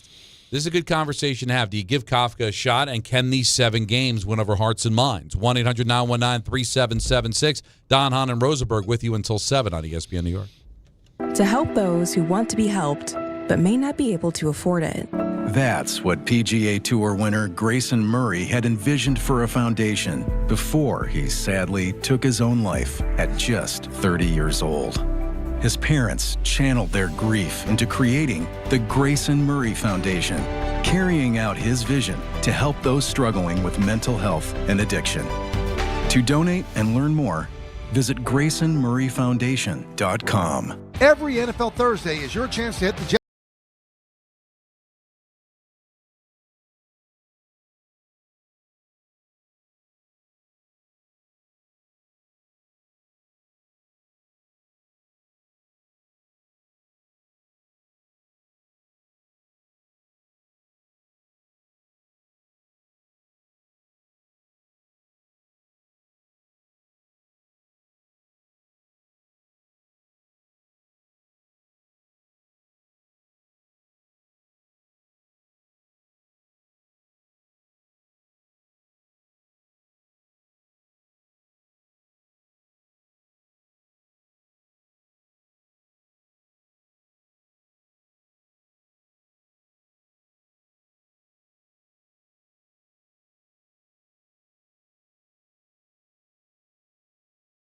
or text HOPE-NY 467-369. Ox Spine at New York Presbyterian is always in pursuit of a better way to heal the spine.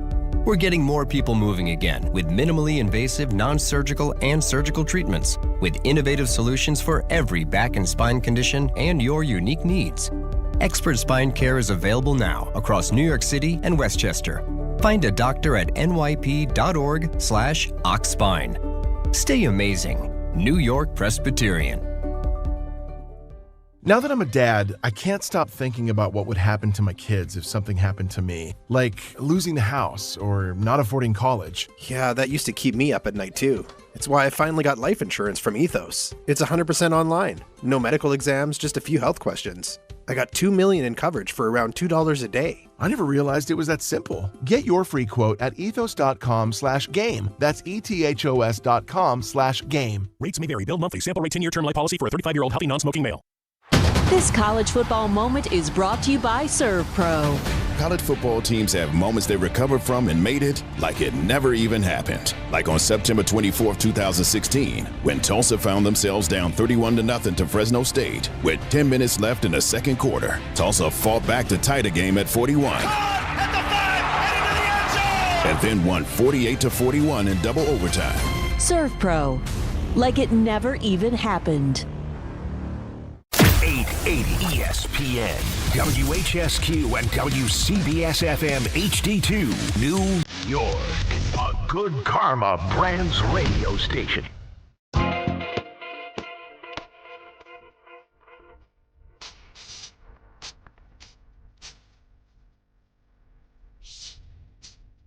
.402 in the big city, Don, Hahn, and Rosenberg. Bet your Time ace. now for Tullamore Dew Irish Whiskey for game time. That's game time. It's brought to you by Tullamore Dew Irish Whiskey, because when it's game time, fellas, It's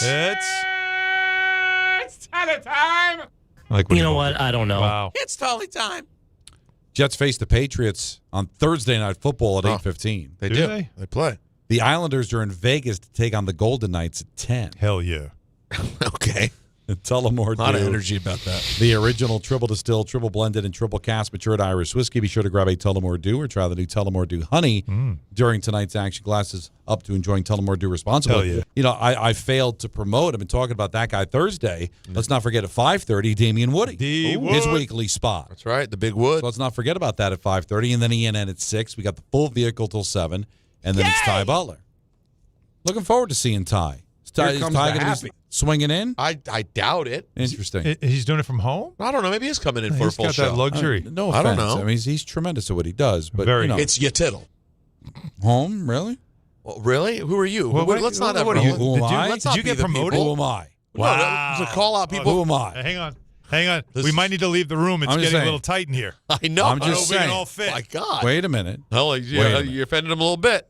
A little bit. I'm just saying we have our times when we're in different places. That Who is are true. we to point out when anyone else has a time where they're in a different place? I am that way. I was the first voice of this station, I know 24 years here. All right. I'm the only person that's here more than me recently has been Peter. Right? We're here. Yeah, more. No, I think. What year? Bart's here a lot. I mean, Carlin's here a lot, right? They're both here. Yeah, No? exactly. Right. Oh, So- you mean time-wise? No, Well, yeah. Well, or I'm just talking about like physically. You mean I'm just years saying, or physically? If I were to He means say, physically. let's say if I was the boss. What about Alan? I'm sorry. Am I never here? Yeah, Alan's here. Who was here all summer? I'm not going to just list everybody. I just wanted to throw Peter a little just because he was actually here on a Friday. That's worth like 20 days in the studio. Here on a Friday is like being. I deserved all my paternity leave back for being in on a Friday. That's how you made up for it? That's how I made up for it. One Friday in I'm studio. just saying. I don't think I'm being that guy. That guy. You are being we could save it exactly. for Thursday. You know what? Save it. It's like, hey, Don, John, this is Don. I'd like to work from home. Of course. You paid your dues. You've been here a lot. We love you. Yeah. Peter, Alan, Chris, Bart, Dan, Dave, Rick, Ty. But you think Ty hasn't put enough time? Get your ass in here. That's what you. Wow. Yeah. How about that? But by the way, What do you I don't think know, of that? maybe he is coming in. You I know? was speaking at Pat a school. O'Keefe. Get your ass in. Right? Get your ass in here. whoa. Let's go. Jake Asman. Get in the car. Jake, get to stepping. But what if I don't know? Maybe Ty tonight is also doing things at SNY. Did he drop a? That's a Martin line. Which one?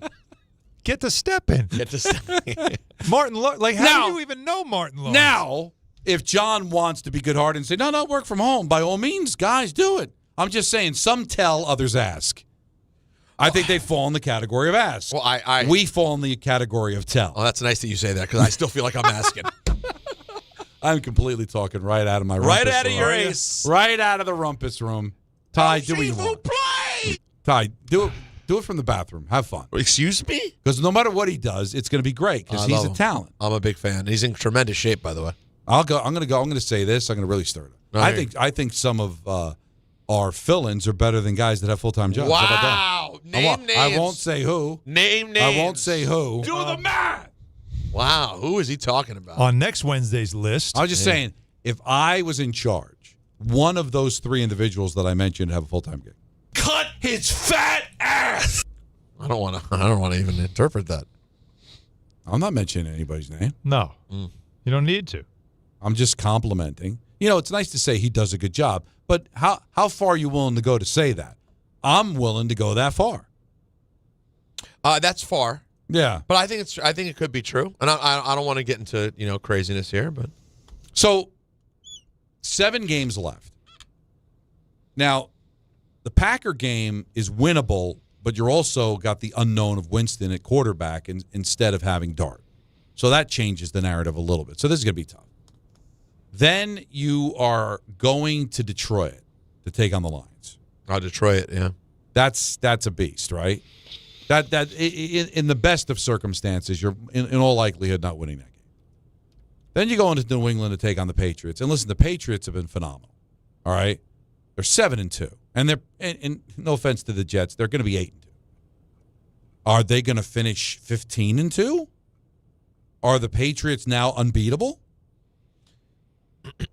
I'm just asking. If you think they are, then they are. I assume they're not unbeatable, but they're very, very good. Okay, so those are 3. So is that a Monday night game? That is a Monday night game. Yes. So that doesn't bode well because the Giants play awful in prime time. No. But so what I'm asking is, can they go 1-2 in the next 3? Home against the Packers, at Detroit, at New England. How much do you give the fired coach bump? I don't give any bump. No bump? No. That doesn't Peter, work in football. bump? Fired coach bump? I don't think you always get that fired coach bump? I'm not feeling it this time around. Like again, a coach that either guys are emotional about him getting fired and are a little more locked in because they're mad about it, or guys that are like, thank God he's gone, and the offense feels different, looks different, and guys are a little more happier about the fact that there's a different voice in the headset. So you say no bump also? Usually the fired coach bump is a real thing. I think in the other 3 sports it's a real thing. Here. I don't think it is in Not football. In football. Okay. That's why I asked. You guys are the experts. No, but you could disagree. I don't. I always feel like there's a bump. You always get a bump. All right. So you think they beat the Packers? I think the Packers are beatable. Okay. I'm not saying they can't. I worry. Again, I don't trust Bowen and his defense. Right, I don't trust what they're going to do. How could you? Even with a lead. All right. Up 14 in the 4th. Do you still think they can win that game? I don't. I won't believe it until it's 000. Probably not. Same personnel, mostly the same coaches. Now, all right, so you got a choice 0-3, 1-2. Which one you picking?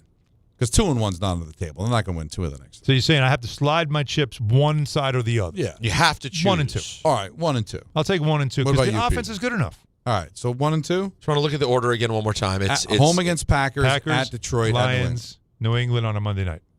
And then a bye, so they know that they get to go away. Last day of school Monday night game. No, I know this sounds weird because I just gave them a chance to win. I'm going to go 0-3? I'm going to go 0-3. Okay, 0-3. All right. I got 1 and 2. You got 0-3. I think they go 1. Whatever happens at the end of this, we go to Trader Joe's and buy whatever the other guy There you wants. go. Sounds All right. good. Deal. So I don't feel that strongly all right, so about then you go on it. a bye. But All then right, now you got the bye, rest up, whatever. Hopefully you get Dart back. It's also difficult to play this game when you don't even know when Dart's coming back and how Winston's going to play and all that. But don't you think Winston's the wild card in the Packer He game? is. Very much. You get so. the coach bump, and you get a quarterback that nobody has Very much any so. idea what's going to Or happen. it could be a disaster. It could be. That's what I He mean. could throw a pick 6 on his first pass. He could throw for 305 touchdowns, Right. or he could give up 4 picks and be a mess. This is literally a guy that in one season threw 30 touchdown passes and 30 interceptions. Amazing. It literally can go either way with it. roller coaster. All right. So now you go on the bye. You come back home against the Commanders. Win. Big All right. dub. Fat dub. Home against Minnesota. Why not? Give them 2. At Vegas. Hold on. Home against Dallas. So what you're saying is... And what does that game mean for Dallas? Nothing. They should get 3. You're saying they should get a minimum 3 down the stretch. So what you may not be willing to go there. But Alan and I, if we have them 1 and 2 in the next 3 before the bye, that means that the Kafka-led Giants will close out the season 4 and 3. Well, you gave them 3 in a row? That's a lot you just did. No. No, you didn't at the end? No. No, I you said got 1 and 2. You got and four- then if you win 3 of the Four- last three of the four. 3 of the last There's 4. 4 after the bye. It's 4 and you're and already 1. giving the Commanders up, so now there's only 2 more wins you got to find. And that's right. And the Dallas Vegas, game's Dallas, interesting. yeah. Dallas can be mathematically All right, eliminated. yeah, that would give them to 4. whatever. I see it. Okay. Yeah. So, Yeah. but listen, I don't think they're going to come out of the bye and win 4 straight. But if they're 4 and 3 and the offense looks good and Dart looks good and the defense looks improved, looking at the landscape of the coaches available, you wouldn't give Kafka at least a 50-50 shot I would. of getting this job? I would. Yes. You give him a 50-50, but here's what you got to think. The only thing that knocks him off the pedestal is if Tomlin shakes free, if Of course. there's a Belichick kind of Harbaugh like shakes 3. Yeah. You have that one. To me, it's about of what you just said, the availability. Because if I have to go out and hire another coordinator, well, my guy has been interviewing around the league and probably will get calls again to interview around the league. There's a reason why the last 2 years, he's been interviewing for head coaching jobs. There are people that consider him a top coordinator that might be a head coach one day. So would you just get another coordinator and let him walk? Or would you say, all right, well, we got a guy? And remember, again, it's not like he's a member of my family. I'm not rooting for him to win the job. I am just saying that I believe, listening to Carl Banks, knowing the Giants the way that I think I know them, I think that there's a reasonable chance. This is not your typical just throw him in there. I think they're going to give him a really good look. And if you're Joe Shane, this is what you're rooting for. Because that gives you stability too, right? And also what it does, and here's another reason why I think the Giants are kind of rooting for Kafka to get the job, is that their only screw up was Daboll, and they corrected that. Like they got Kafka right. All right, Bowen I think is going to be collateral. He was a product of Daboll. He was a product of Daboll, right? So we got him out here. Shane, he's still a good general manager, got good players. Look at we got rid of Daboll, and what happened? All of a sudden we start winning games. We go 4 and 3 down the stretch. We're in games. You know, we played well against Minnesota. We played well against Green Bay. We played well against New England. Like, all these things have to happen, and I think they would give him an excellent chance to do it. Now, you bring up a good point. All of a sudden, Pittsburgh let go of Tomlin. Or Baltimore lets go of John Harbaugh. It's a wild card. You know, or Bill Belichick says, listen, I just broke up with the girlfriend, and I just want to coach your team, and I'll do it for free. Well, by the way, Belichick, if he wants to talk to the Giants, the Giants will talk to him. They'll have a conversation. And if he comes in and, woos Mara or Tish or everybody else in the upstairs with the Giants, and they start falling in love, he's getting that job. And also, the way the NFL is structured, they can't just give the job to Kafka anyway. Because of the Rooney Rule, they've got to interview people. So if Tomlin becomes available, they'd have to interview him. They're going to interview Antonio Pierce if for no other reason to give him the D coordinator job. See, that to me makes sense. You bring in Antonio Pierce to be the defensive coordinator. Kafka stays the head coach, right? And then you bring in an OC. There'll be guys that shake loose there, right? Maybe McDaniel becomes available. If Miami lets him go, would you take him as their offensive coordinator? Like, so things are. I'm not predicting it. Maybe I'm reading a little bit too much into it. But the way Carl Banks completely shut down any conversation who the next head coach would be, and the reason he said that was because Mike Kafka is auditioning for this job, makes me believe he thinks he's got a decent shot to get it. Now he's got to coach well, but I think if you go 4-3 and they look marketably better, I think he's got an excellent chance to get the job. He does. 4-3 is asking a lot. By the way, Kafka is part Puerto Rican. That would, right? Wouldn't that put him in the Rooney Rule category? I think, the speculation has been for people that have been negative about him, saying the reason he got those interviews was because of the Rooney Rule. I don't know. But he did get those interviews. You know, the Rooney Rule, I know it's easy to just say they go through the motions. I'm not saying they don't. Mm-hmm. But in most cases, I think there's enough minority candidates that are legitimate candidates that you could check the box for the Rooney Rule without just throwing away a day interviewing somebody that's got no shot. And we've seen guys that have risen through that and become legitimate coaches in the league. The Rooney Rule does work. I mean, at least in theory, of giving Brian opportunities. Flores disagrees. Well, but yeah, right. I'm not saying it's perfect. No. But I do think do I think that there are teams that bring in a minority candidate just to check the box? Okay, we're doing it. But I do think they're still bringing in legitimate coaching candidates to do that. Like when they brought in Kafka, they were probably checking a box, but at the same time wanting to take a legitimate look at a guy that people respect as a possible future head coach in the NFL. Can that be fair? Totally. I think there are times when, listen, the Rooney Rule had to be created because you saw the lack of diversity in the league, so they had to do something. They were saying our coaching is not representative of the players in this league. We have to do something. It was the NFL doing something smart. The problem is, like you said, sometimes we've seen situations where it just seems like a complete waste of time. We know who we want to hire, but we can't hire him yet because we have to interview a minority and just to satisfy time. this. Yeah. Well, it's the argument, though, that I've heard on that part is that it's never a waste of time to experience an interview. If you've never meet had somebody, you get to know him. You never know if this coach that you wanted, you end up hiring, doesn't work out.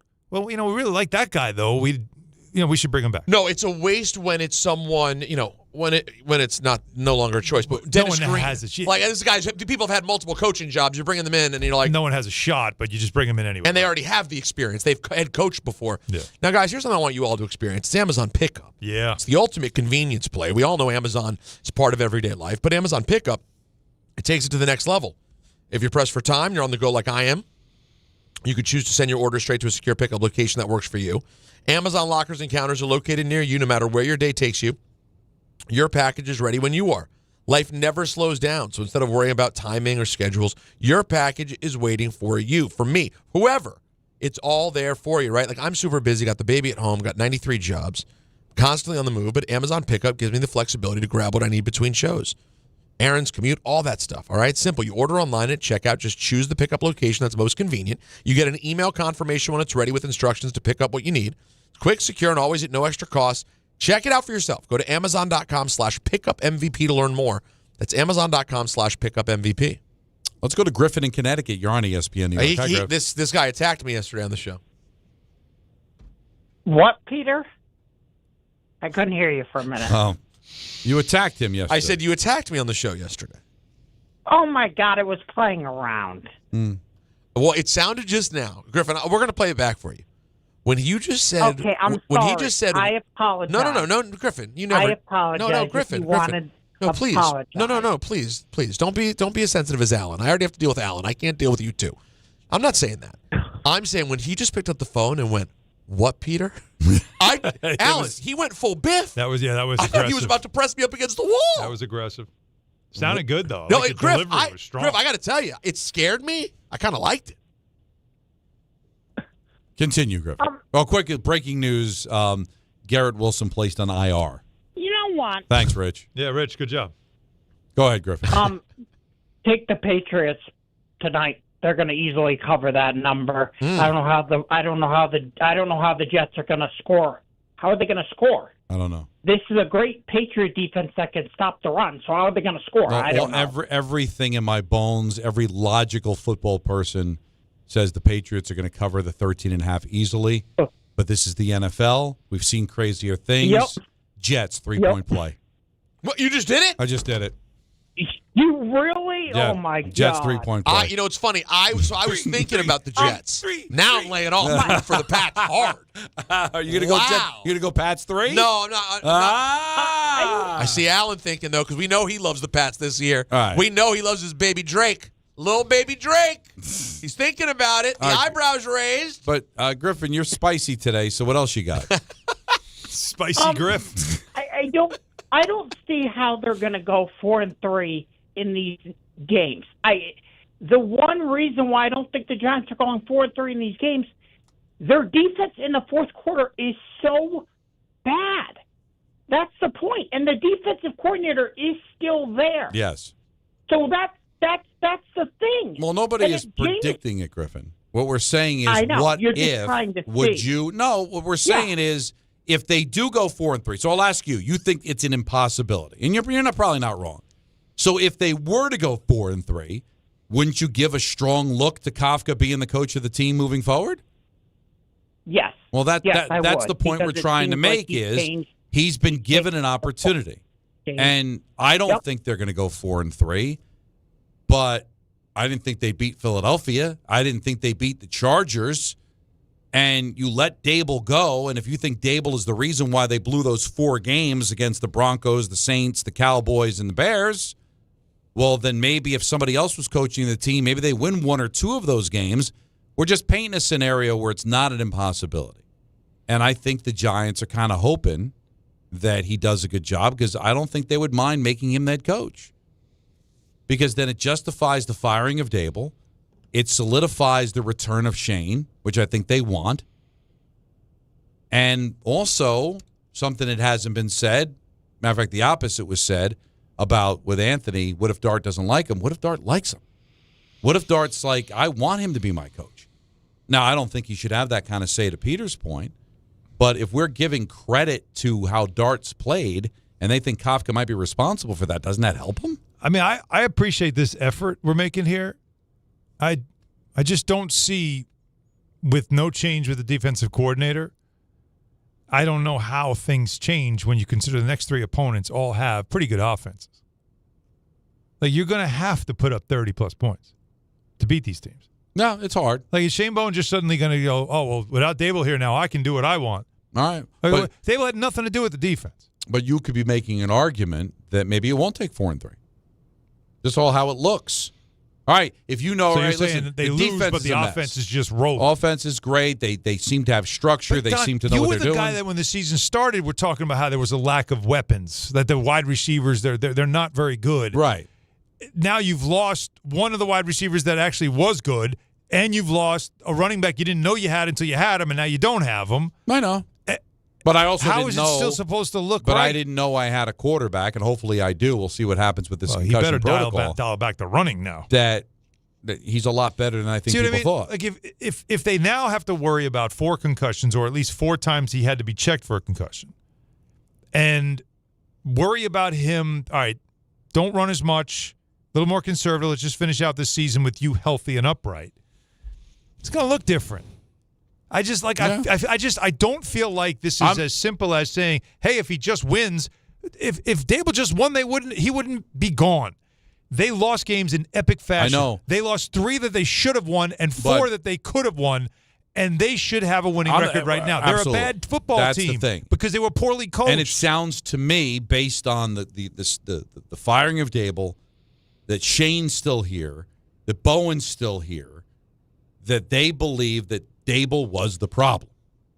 And that the reason they lost those 4 games, yes, the defense was bad at the end of the games, but also Daboll, the way he positioned himself in those games, put them in a situation that they lost. all right, the defense fell apart against Denver, but why is Dart throwing on third down, not forcing Denver to call a time? So that was a reason why they lost that game, right? The whole handling of Dart, not knowing when he got hurt, leaving him in after he had gotten hurt. There was a great point that was made on social media where when it looked like when Dart suffered the concussion, Wilson put his helmet on, ready to go out there. The coach didn't see it, but the backup quarterback did. So is that a reason why they lost against the Bears? The fact that Winston's not the backup and Wilson was. Because Wilson couldn't, what the Giants might be telling you is, yes, the defense is sucked in the fourth quarter, but that's not the only reason why we blew these games. And then maybe with a different coach we win them. And Renan has talked about how Daboll was out of control a lot of times, emotionally out of control because of losing and him lashing out at Kafka, lashing out at people. We saw the 10th thing. Is there just a different mood on the sideline without Daboll just losing control the way he did? And again, to the point I was making earlier about just continuity and wanting to just keep things as simple as possible, if you can turn the games that they were just supposed to win into actual wins, that could be enough for Kafka given everything else that's going on. Because either way, they're going to the Shane Bowen thing is getting handled in the offseason. It better. That's getting handled, right? Joe Shane could stick around. I think if you're the Giants right now, all you got to do is do the things you're supposed to do. Yeah. Don't blow games in the fourth quarter. Win the games that are winnable, and I think you will have a shot to stay. But winnable is after the bye. Yeah, most likely.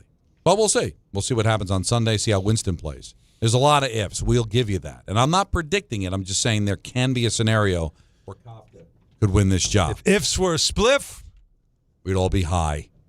I don't know if that's this phrase, but I nailed it. What is it? If was a spliff, we'd be all bleeped up.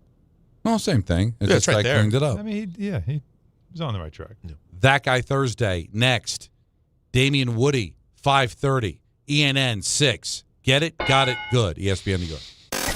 This is the Michael Kay Show. If you did watch the 49ers against the Rams, the offensive sets that they run, the movement before snap, we don't see any of that in New York for either team, ever. And as much as we trumpeted Brian Daboll as an offensive guru, is there anything that they did in the 4 years that he was here that you said, wow, that's different. Wow, that's innovative? No, nothing. The Michael Kay Show. Weekdays at 1 on ESPN New York and streaming live on YouTube. At Jake's 58 Casino Hotel this November, it's your chance to gobble up the green and feast on your share of $55,000 cash. Earn entries all month long and join us on Friday, November 28th from 4 to 6 p.m. 2 winners will be drawn every hour to win up to $10,000 cash. Then at 7 p.m., 1 lucky winner will take home a grand prize of $20,000 cash at Jake's 58 Casino Hotel. If gambling is a problem for you or someone you care about, please call the 24-hour toll-free helpline at 1-877-8-HOPE-NY or text HOPE-NY.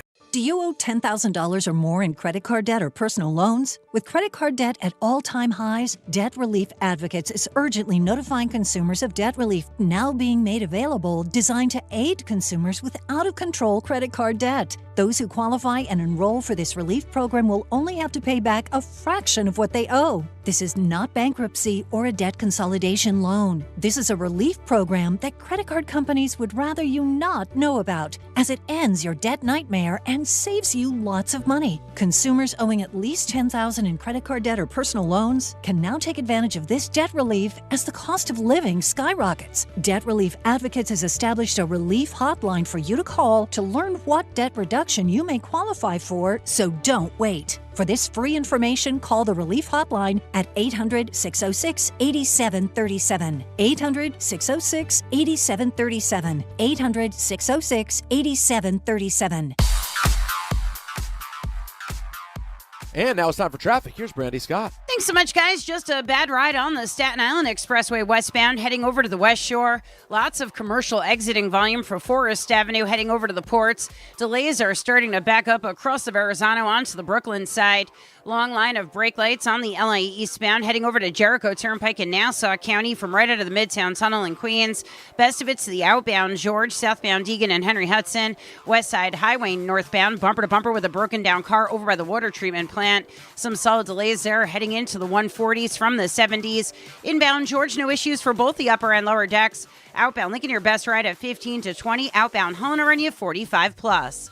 This report is sponsored by the New York City Department of Transportation. Speeding ruins lives. Drivers, watch out for pedestrians and cyclists and slow your turns to less than 5 miles an hour. I'm Brandy Scott on 880 ESPN New York. Mornings with DiPietro and Rothenberg. Jordan, Renan, names. Kafka, is this real? Like, if he does well, he could keep the job? Definitely think that that's real. I mean, Kafka has an opportunity here to show that he's a head coach. Jesse Minter, defensive coordinator for the Chargers, is someone that I would watch really closely. Antonio Pierce is someone I would expect to be involved in this mix here. To me, it's not about offensive mind, defensive mind. It should be about, we need to find the best leader for the team. DiPietro and Rothenberg, morning 6 to 10 on ESPN New York and streaming live on YouTube.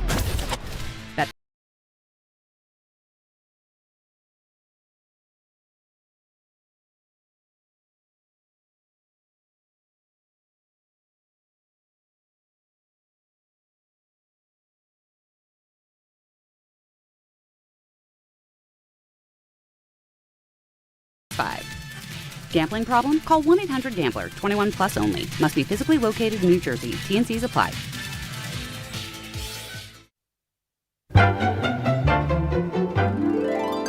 We all have that one friend. I'm talking about the yo-yos who set themselves on fire and bathe in pork and beans. Or know that one person. I'm here with my family.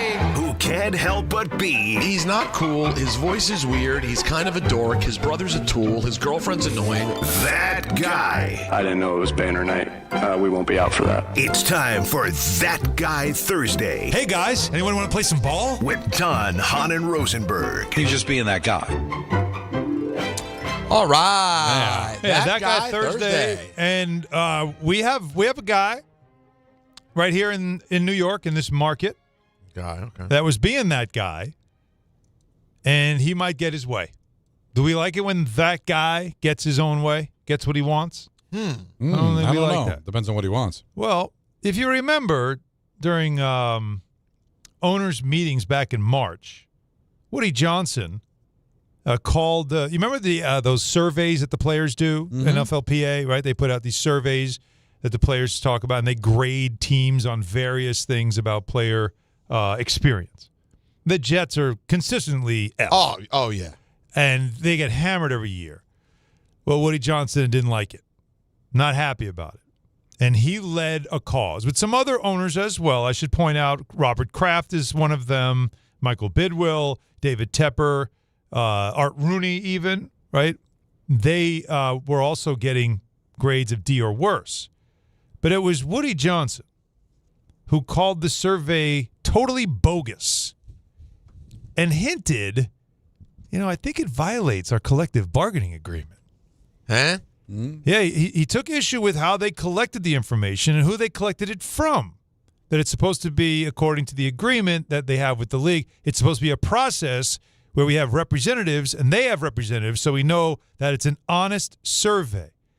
So Woody Johnson went on to say it was violated, in my opinion, and I'm going to leave it at that, but I think there are a lot of owners who look at that survey and said, this is not fair, it's not balanced, it's not every player, it's not even representative of the players.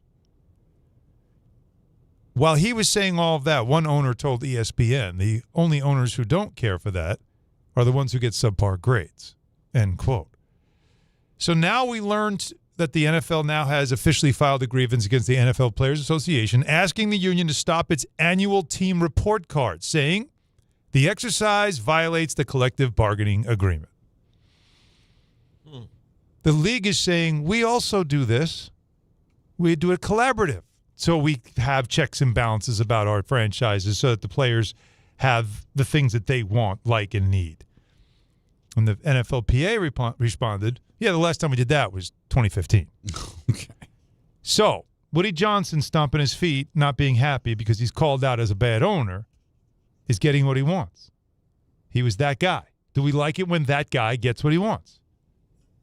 Whoever likes it when that guy gets Do what we he have a wants. problem with these surveys? Do we think this is wrong? Do we think they're a little biased or bogus? Do we think it doesn't make sense? Or is it pretty much representative of when you look at a franchise and go, I don't think that's a good run franchise. And the players say, no, it's not. Well, I don't think there's anything wrong with just getting an idea of how players feel about certain franchises. It doesn't have to be the end-all, be-all. It doesn't have to be exactly 100% how you look at that, but shouldn't you self-scout as a league, see how everybody's looking at these franchises? Wouldn't you want to know? Like, you could be sitting there going, I think I'm doing a fabulous job. Everybody thinks that my team is run very well, and then you find out from your own players you're not. Mm-hmm. You can be insulted and want to get rid of the survey or go, maybe I need to look a little deeper at myself and try to make some changes. One, strongly disagree. There's a lot of companies that like to get a feel from their employees of how they're running their business and how their employees feel. I've heard that. These surveys are very important ways to understand, are we doing enough as management to make sure people are happy? And if they're not, whose fault is it that we're not happy enough? That's what most companies do. Yeah. And so the NFLPA does it and presents it publicly, which is probably what really bothers the owners. But one owner spoke loudly about it. He happens to be the one that everybody, gives an F to. And now the league is going to try to get the NFLPA to cease and desist with these player surveys. NFLPA has already, appealed, and they're already saying this year, we're doing it. We're doing it this year. But it is odd, isn't it? Of all the things for Woody Johnson to worry about. I know. Well, those are the people that are the most worried about perception are the ones that are perceived poorly, right? That's how it usually. If you don't care, that means you feel good about yourself and you don't have to worry about other people. Yeah. The fact that he's so bothered by it tells you that he realizes that we're not a very well-run franchise. We don't win. And maybe I need to pay attention to this. But he got upset about it. Looks like he may eventually get his way. But it's a very interesting question. Peter, you got anything today? That guy Thursday, 4:30? What was that? Is he waking you back up? No. He's just catching me up to see if I remember. No, I was digging around. I don't have one particular. Listen, I have lots of things. Are any of the things that we should do on this show right now? Why not? Take a chance. I don't know. We got a dump. The people of YouTube, they deserve. Here's what I have for that guy Thursday. I have Griffin, who I'm just trying to say hello to the guy. And I'm trying to reference yesterday when I thought he kind of bullied me. And this is the sound of Griffin. He bowed up. Listen to Griffin today. What, Peter? Wait, you're telling me. A lot of impatience. Hold on, you're telling me that's not a guy who says next time I see you, it's a bleeping problem? Yeah. We got a problem, Peter? Oh, yeah. I love this man so much. That's him. He just flipped the shank in his hand. He is the gift that keeps on giving. What, Peter? Griffin from Connecticut. Different tone in that voice. That guy is accentuated by the fact that we just got word about Garrett Wilson going on IR, and that, of course, is Aaron Glenn going after our guy. No. He's being that guy. No, he's being that guy. Even sending out some sort of a signal like, Rich, he's going to break all the news. Well, you know what? What were you hiding? You put him on IR. We knew he was going to be out for the game against New England today, but now he's out.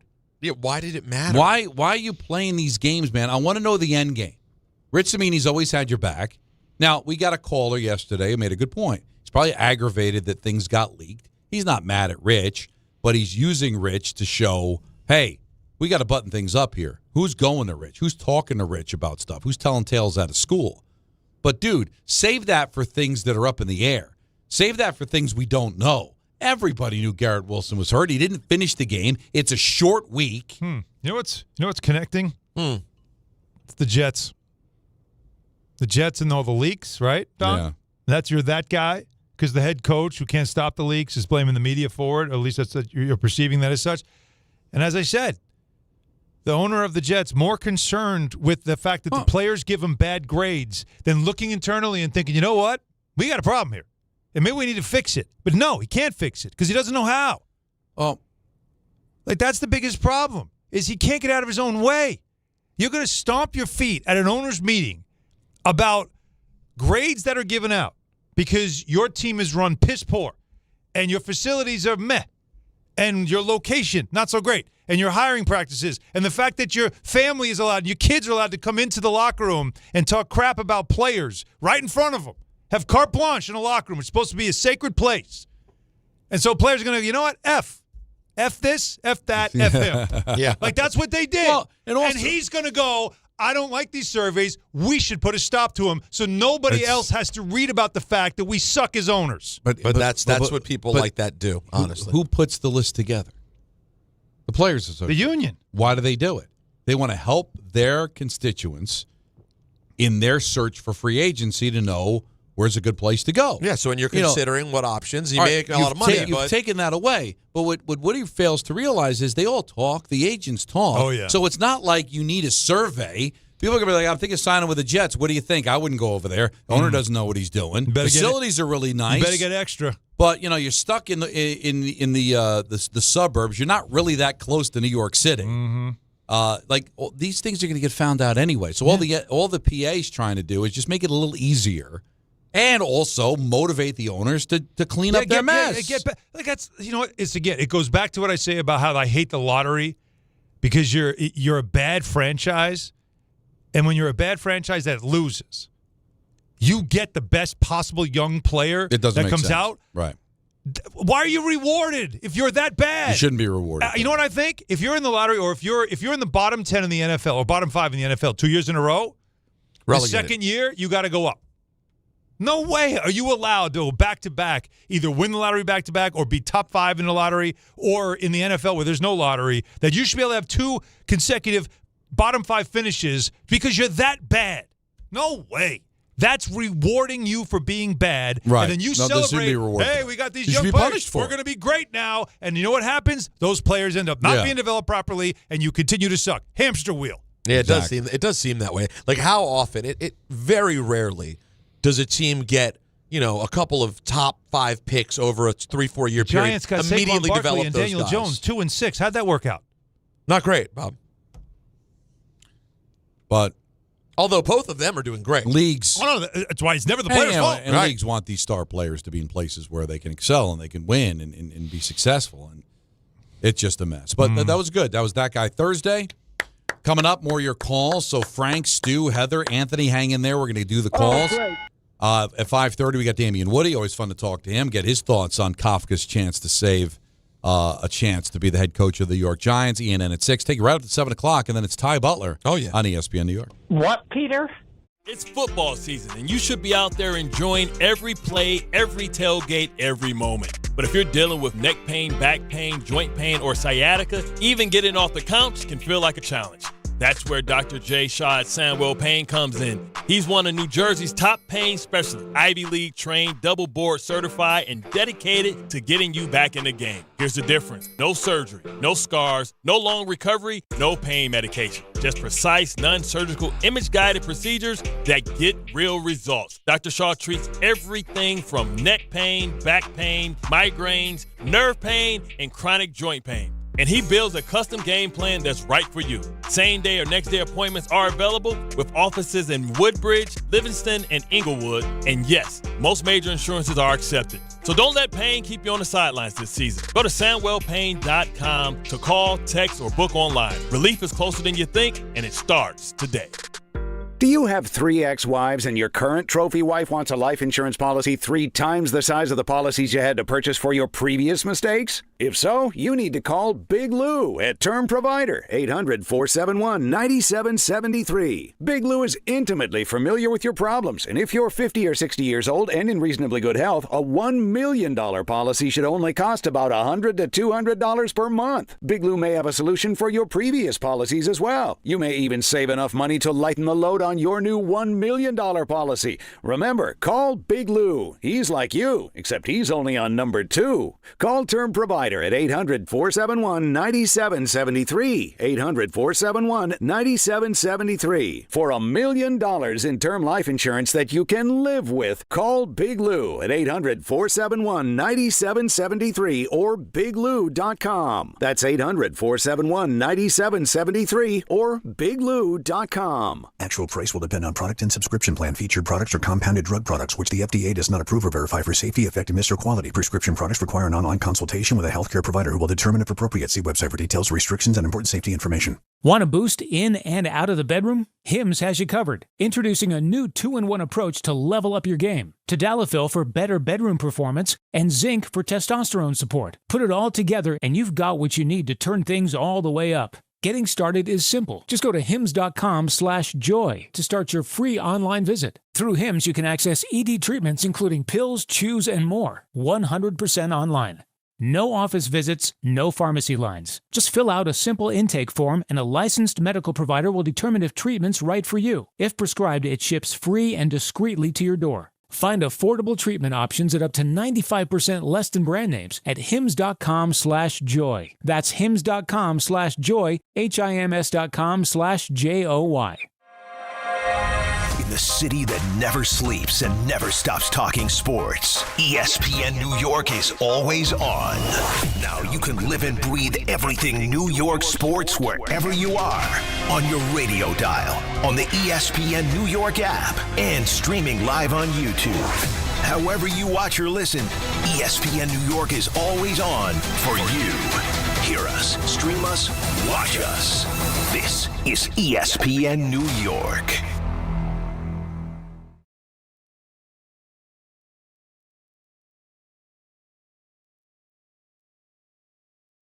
All right, let's hammer these calls at 1-800-919-3776. Pound them. Frank in Newark, go. Hey, good afternoon, guys. One of the things I'm actually curious about Kafka and his ability to coach the team on Sunday. And one of the reasons I say this is because I don't know if you remember last year, there was a time period where even Daniel Jones came out and said something. Now, I could be wrong, where he said that he's never been coached the way he was coached in Minnesota when he was on the practice squad. Yes, he did say that and when then, he got there. Exactly. And then we hear the reports about Wink Martindale couldn't get along with Daboll because he was a control freak or what have you. Mm-hmm. So I understand as a head coach, you kind of want to have it done your way, but at some point you got to let your coordinators and your coaches do their jobs. That's why you went ahead and appointed these individuals in your coaching tree. So I'm actually curious because if, let's say, Kafka, and this is very optimistically speaking, does well on Sunday and is able to coach this team, for one, it might make Joe Shane's job to searching for the next head coach a lot easier.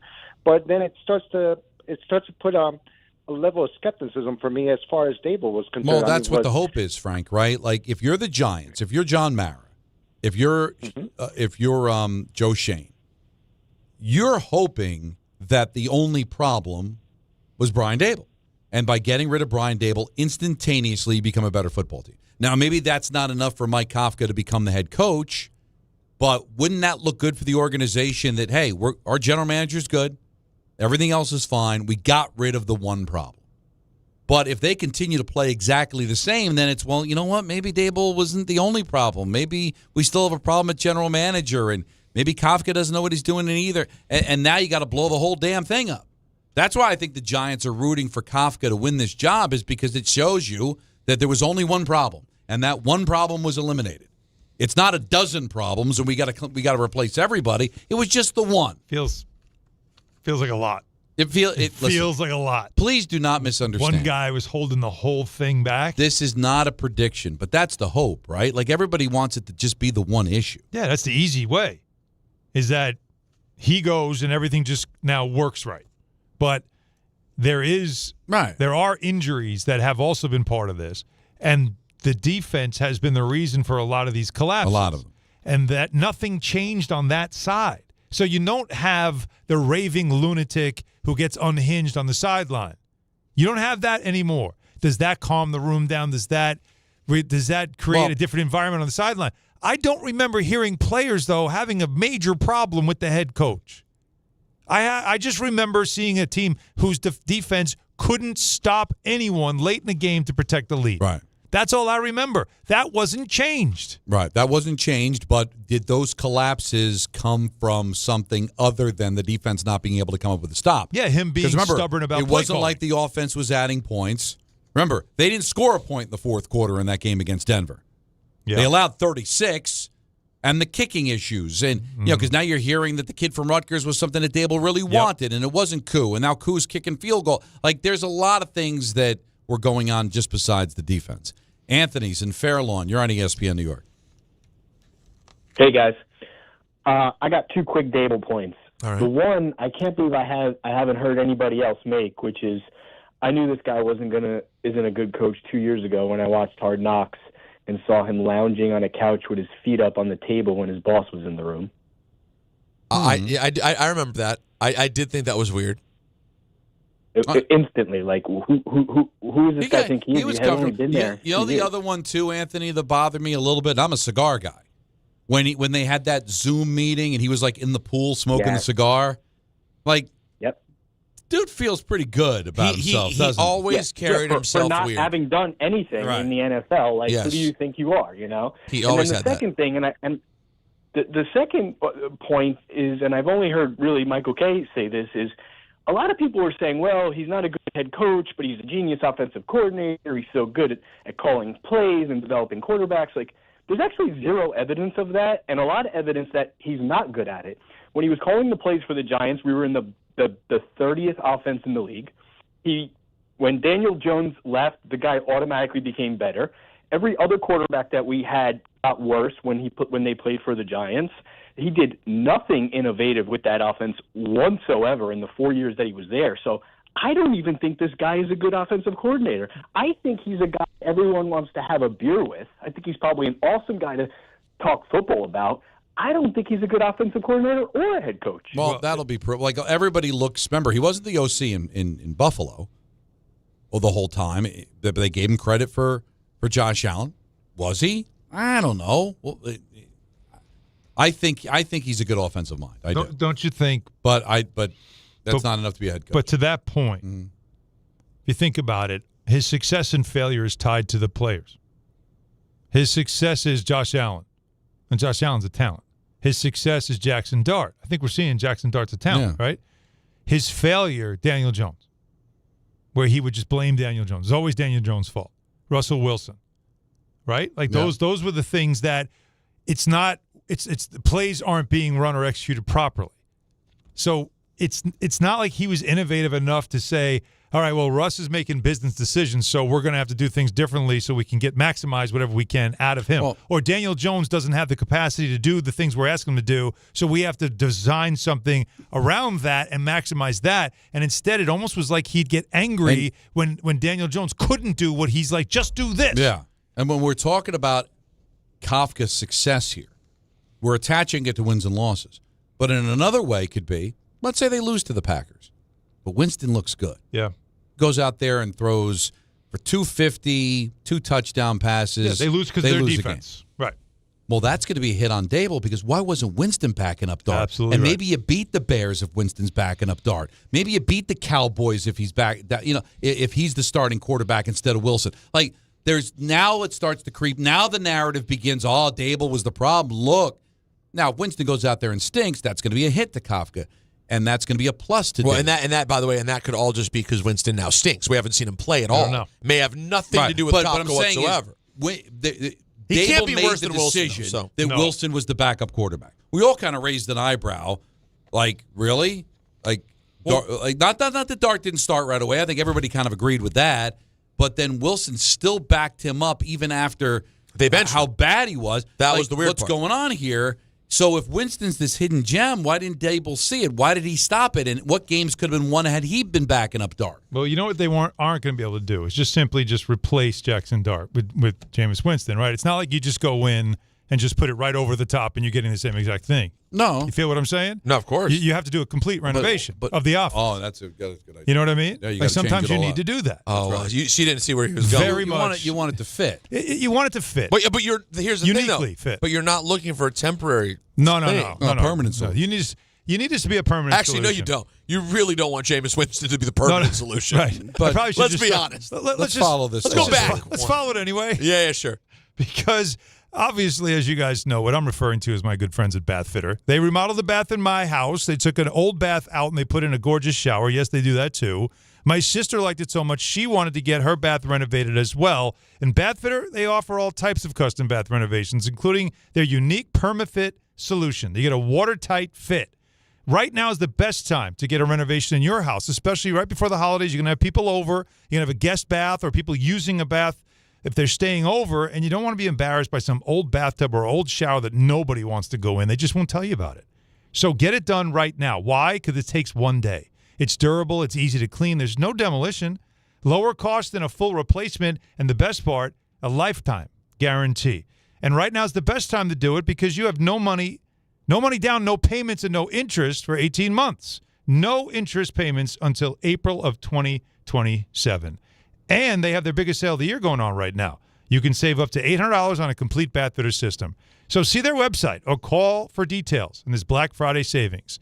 You can trust the bath fitter team just like we did. So start designing your bath today at bathfitter.com. There's only one bath fitter.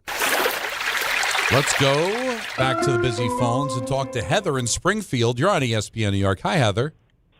Hey, guys. Hey, Don. I'm so glad I got to talk to you the other night at the Devils game. Yeah, I saw her Monday at the Devil game. Nice. Remember she called a couple of weeks ago on a Friday? That was the topic of our conversation, right, Heather?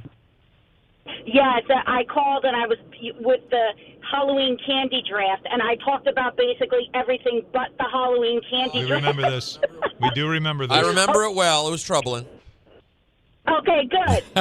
But I do have a point. I have something for that guy Thursday. So a little off topic, off football, but going into hockey. So I became a hockey fan within the last couple of years because my husband, football's my favorite sport, but he's a huge hockey fan.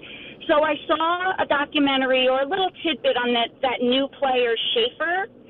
And then, Don, I think they were playing Toronto, and I guess it was like 2 weeks ago, and that one player came over, and they kind of like hit each other on the ice. And then, I don't know, Schaefer kind of had his stick under his arm, but then he hit him so hard that kid Schaefer's neck went back. Yep. I was like horrified. Mm-hmm. And I'm telling you guys, within 2 seconds, his teammates were on top of that guy.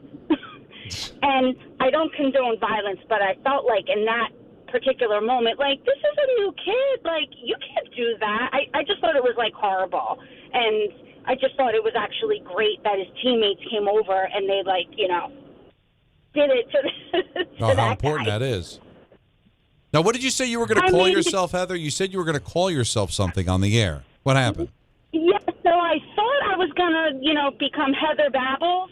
You know what? I'd say you're 2 for 2 in that regard. Yeah, that's excellent. So should I say Heather from Springfield and say it's Heather Babbles? Yeah, I think Heather Babble is exactly right, and we'll know what we're getting when we pick up. That's a great character name. I think it's. I think you lean into it, Heather. Yeah, right. Just don't be offended when you get this, Heather. It was really nice to meet her. Seriously, like where we're situated at the Rock, I get to meet a lot of fans, and I got to see her on Monday. And very cool. She was really cool to talk to. But that is really important in hockey. There have been times where, whether I'm doing a game with Dave or now with Kenny or Bryce, where something egregious happens, there's no call, and then you jump that player and you take a penalty.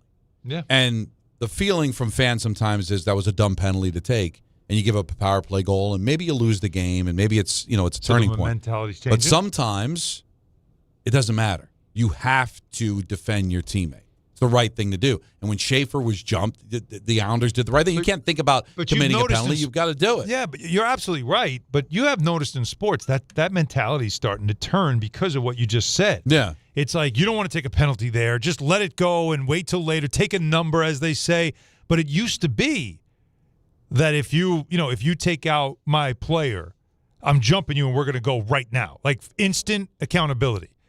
And that's sort of going away. No, it goes away. You don't see it in basketball at all. Hard foul, they just lay there. Nobody gets up. Nobody gets mad. Nothing. I know. It's just like, no, because I'm going to get free throws. Why would I give you free throws as well? I'm going to win because I go to the line. But there's this feeling of, oh, well, he just got away with knocking you on your ass.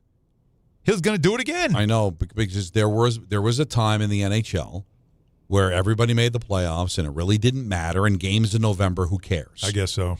But now you can't have that mentality. Because right now, the Buffalo Sabres are in last place in the Eastern Conference. Sorry, RJ. They are 5 points out of a playoff spot. That's insane. So every game becomes really important. So that dumb penalty you take that leads to a goal, that leads to a loss, might be the difference of making the playoffs or not. And what do the fans do on the air the next day? I can't believe he took that penalty. Yep. We lost the game. Right. Back 30 years ago, it was like, what does it matter? We're still going to make the playoffs. Who cares? You can't say that anymore. The games, the regular season is very meaningful in the NHL now, more so than it's ever been before. So something you got to pay attention to. Big 5 o'clock hour, Damien Woody at 5:30, ENN at 6, Don Hahn Rosenberg on ESPN New York. If you've been injured on a construction site, then you need a lawyer who knows New York's unique labor laws. At the Parisman Firm, they have decades of experience handling construction accident cases and a proven track record of delivering huge results. Their team has already recovered nearly $1 billion for hardworking New Yorkers. From scaffold accidents to slip and falls and equipment failures, they've got your back. Call the Parisman Firm now at 718-WORKERS. That's right, 718-WORKERS, because your case is their cause. Get the justice you deserve today. Now let's take a look at the traffic with Brandy Scott. Thanks so much, guys. We're going to start off in Jersey, 80 westbound in Denville, over by exit 39 for 46. A car fire being worked on. 2 lanes are out. You're packed there from 280 in Parsippany.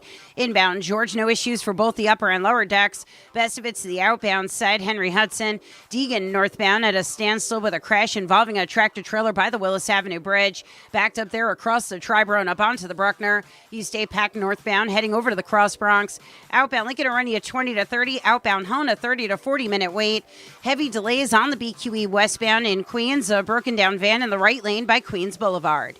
This report is sponsored by Mothers Against Drunk Driving. For victims of drunk and drug driving, your grief is unique, but you're not alone. You always have a place at MAD. Visit mad.org. I'm Brandy Scott on 880 ESPN New York. At Jake's 58 Casino Hotel this November, it's your chance to gobble up the green and feast on your share of $55,000 cash. Earn entries all month long and join us on Friday, November 28th from 4 to 6 p.m. 2 winners will be drawn every hour to win up to $10,000 cash. Then at 7 p.m., 1 lucky winner will take home a grand prize of $20,000 cash at Jake's 58 Casino Hotel. If gambling is a problem for you or someone you care about, please call the 24-hour toll-free helpline at 1-877-8-HOPE-NY or text HOPE-NY. Who knew caffeine could taste this good? With 5-Hour Energy Shots, caffeine just got a serious flavor upgrade. We're talking big flavor, from watermelon to strawberry banana to sour apple. Packed into a tiny 2-ounce bottle, you'll get as much caffeine as 12-ounce premium coffee with 0 sugar and also 0 crash. And with 17 bold flavors to choose from, there's a shot for every mood. Find your favorite flavor in-store today or grab a variety pack online at 5hourenergy.com or on Amazon and give your caffeine a flavor upgrade. A SoFi personal loan is here to help you achieve something once thought impossible: overcoming high-interest credit card debt. Walk the tightrope of your finances with one low, fixed-rate monthly payment, no fees required, and as soon as the same-day funding. That's right. Pull off your own debt-defying stunt with a SoFi personal loan. Visit SoFi.com/trick to learn more. Loans originated by SoFi Bank, N.A., member FDIC. Terms and conditions apply. NMLS 696891. Hey, this is Jalen Brunson. Jalen Brunson for 3. And this is your home for New York Knicks basketball. This is 880 ESPN. WHSQ and WCBS FM HD2, New York.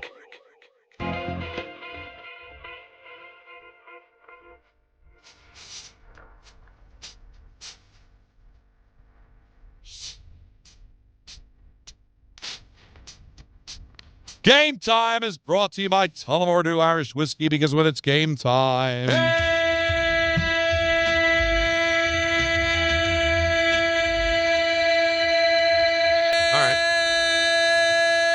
All right.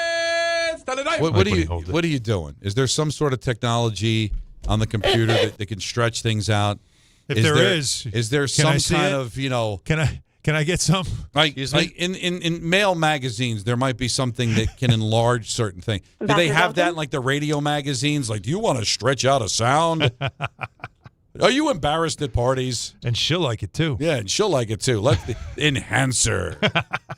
Because I think there's enhancing going on there. Now, when they invented football for a day like today, where 2 hated teams get together on a Thursday and battle it out to see the day the who's sport was meant to be best played on. at this sport. Yes. And that's what I think of when I see Jets and Patriots playing on a Thursday in 2025. Well, you can think about the Patriots because they're playing some of the best football in the league. The problem is the Jets are playing. Right. And you know what? Let's not forget about that 13.5-point spread. But I'm picking the Jets by 3-point play because I'm being that guy. By the way, that is that guy Thursday. That's unreal that you did because that. you know why? I Everybody's can't believe like, how is it possible? Because it's the NFL, brother. Have you paid attention? Are you watching? Are you watching? And that game, the history kicks off at 8:15 tonight from Foxborough. The history? Islanders at Vegas. And listen, it's going to get, kittens stepping on the remote ratings compared to the football. I get it. But true entertainment's going to come from the Islander Golden Knights game. Can I give you a quick Brunson update? Just got word. Oh, this is more important than anything. Oh, you did? And you know what? It's bad news because it's today. And he said, you know what happens if you get an update today? But go ahead. Ian Begley, Shams, so it's being reported in several locations. Jalen Brunson sustained a grade 1 right ankle sprain. He's going to miss tomorrow night's game against the Miami Heat. And then day-to-day? Evaluated daily. I don't like the evaluated daily part. It is certainly better than 2 to 4 weeks or any of that stuff, yeah, right? Much better. The daily means we'll just see how he feels each day. Now, there's 2 days off before they play in Miami on Monday. It's a home and home.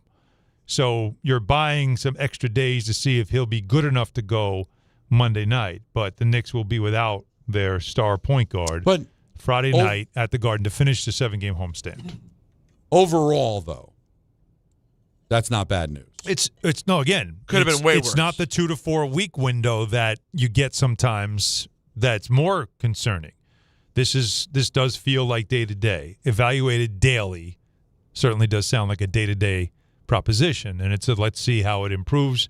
And keep in mind again, today, Friday, Saturday, Sunday gives him 4 days to see if he could be ready for the next game after Friday, which is Monday. Not what you want. Nope. But it could have been worse, though. It could have been worse. Could have.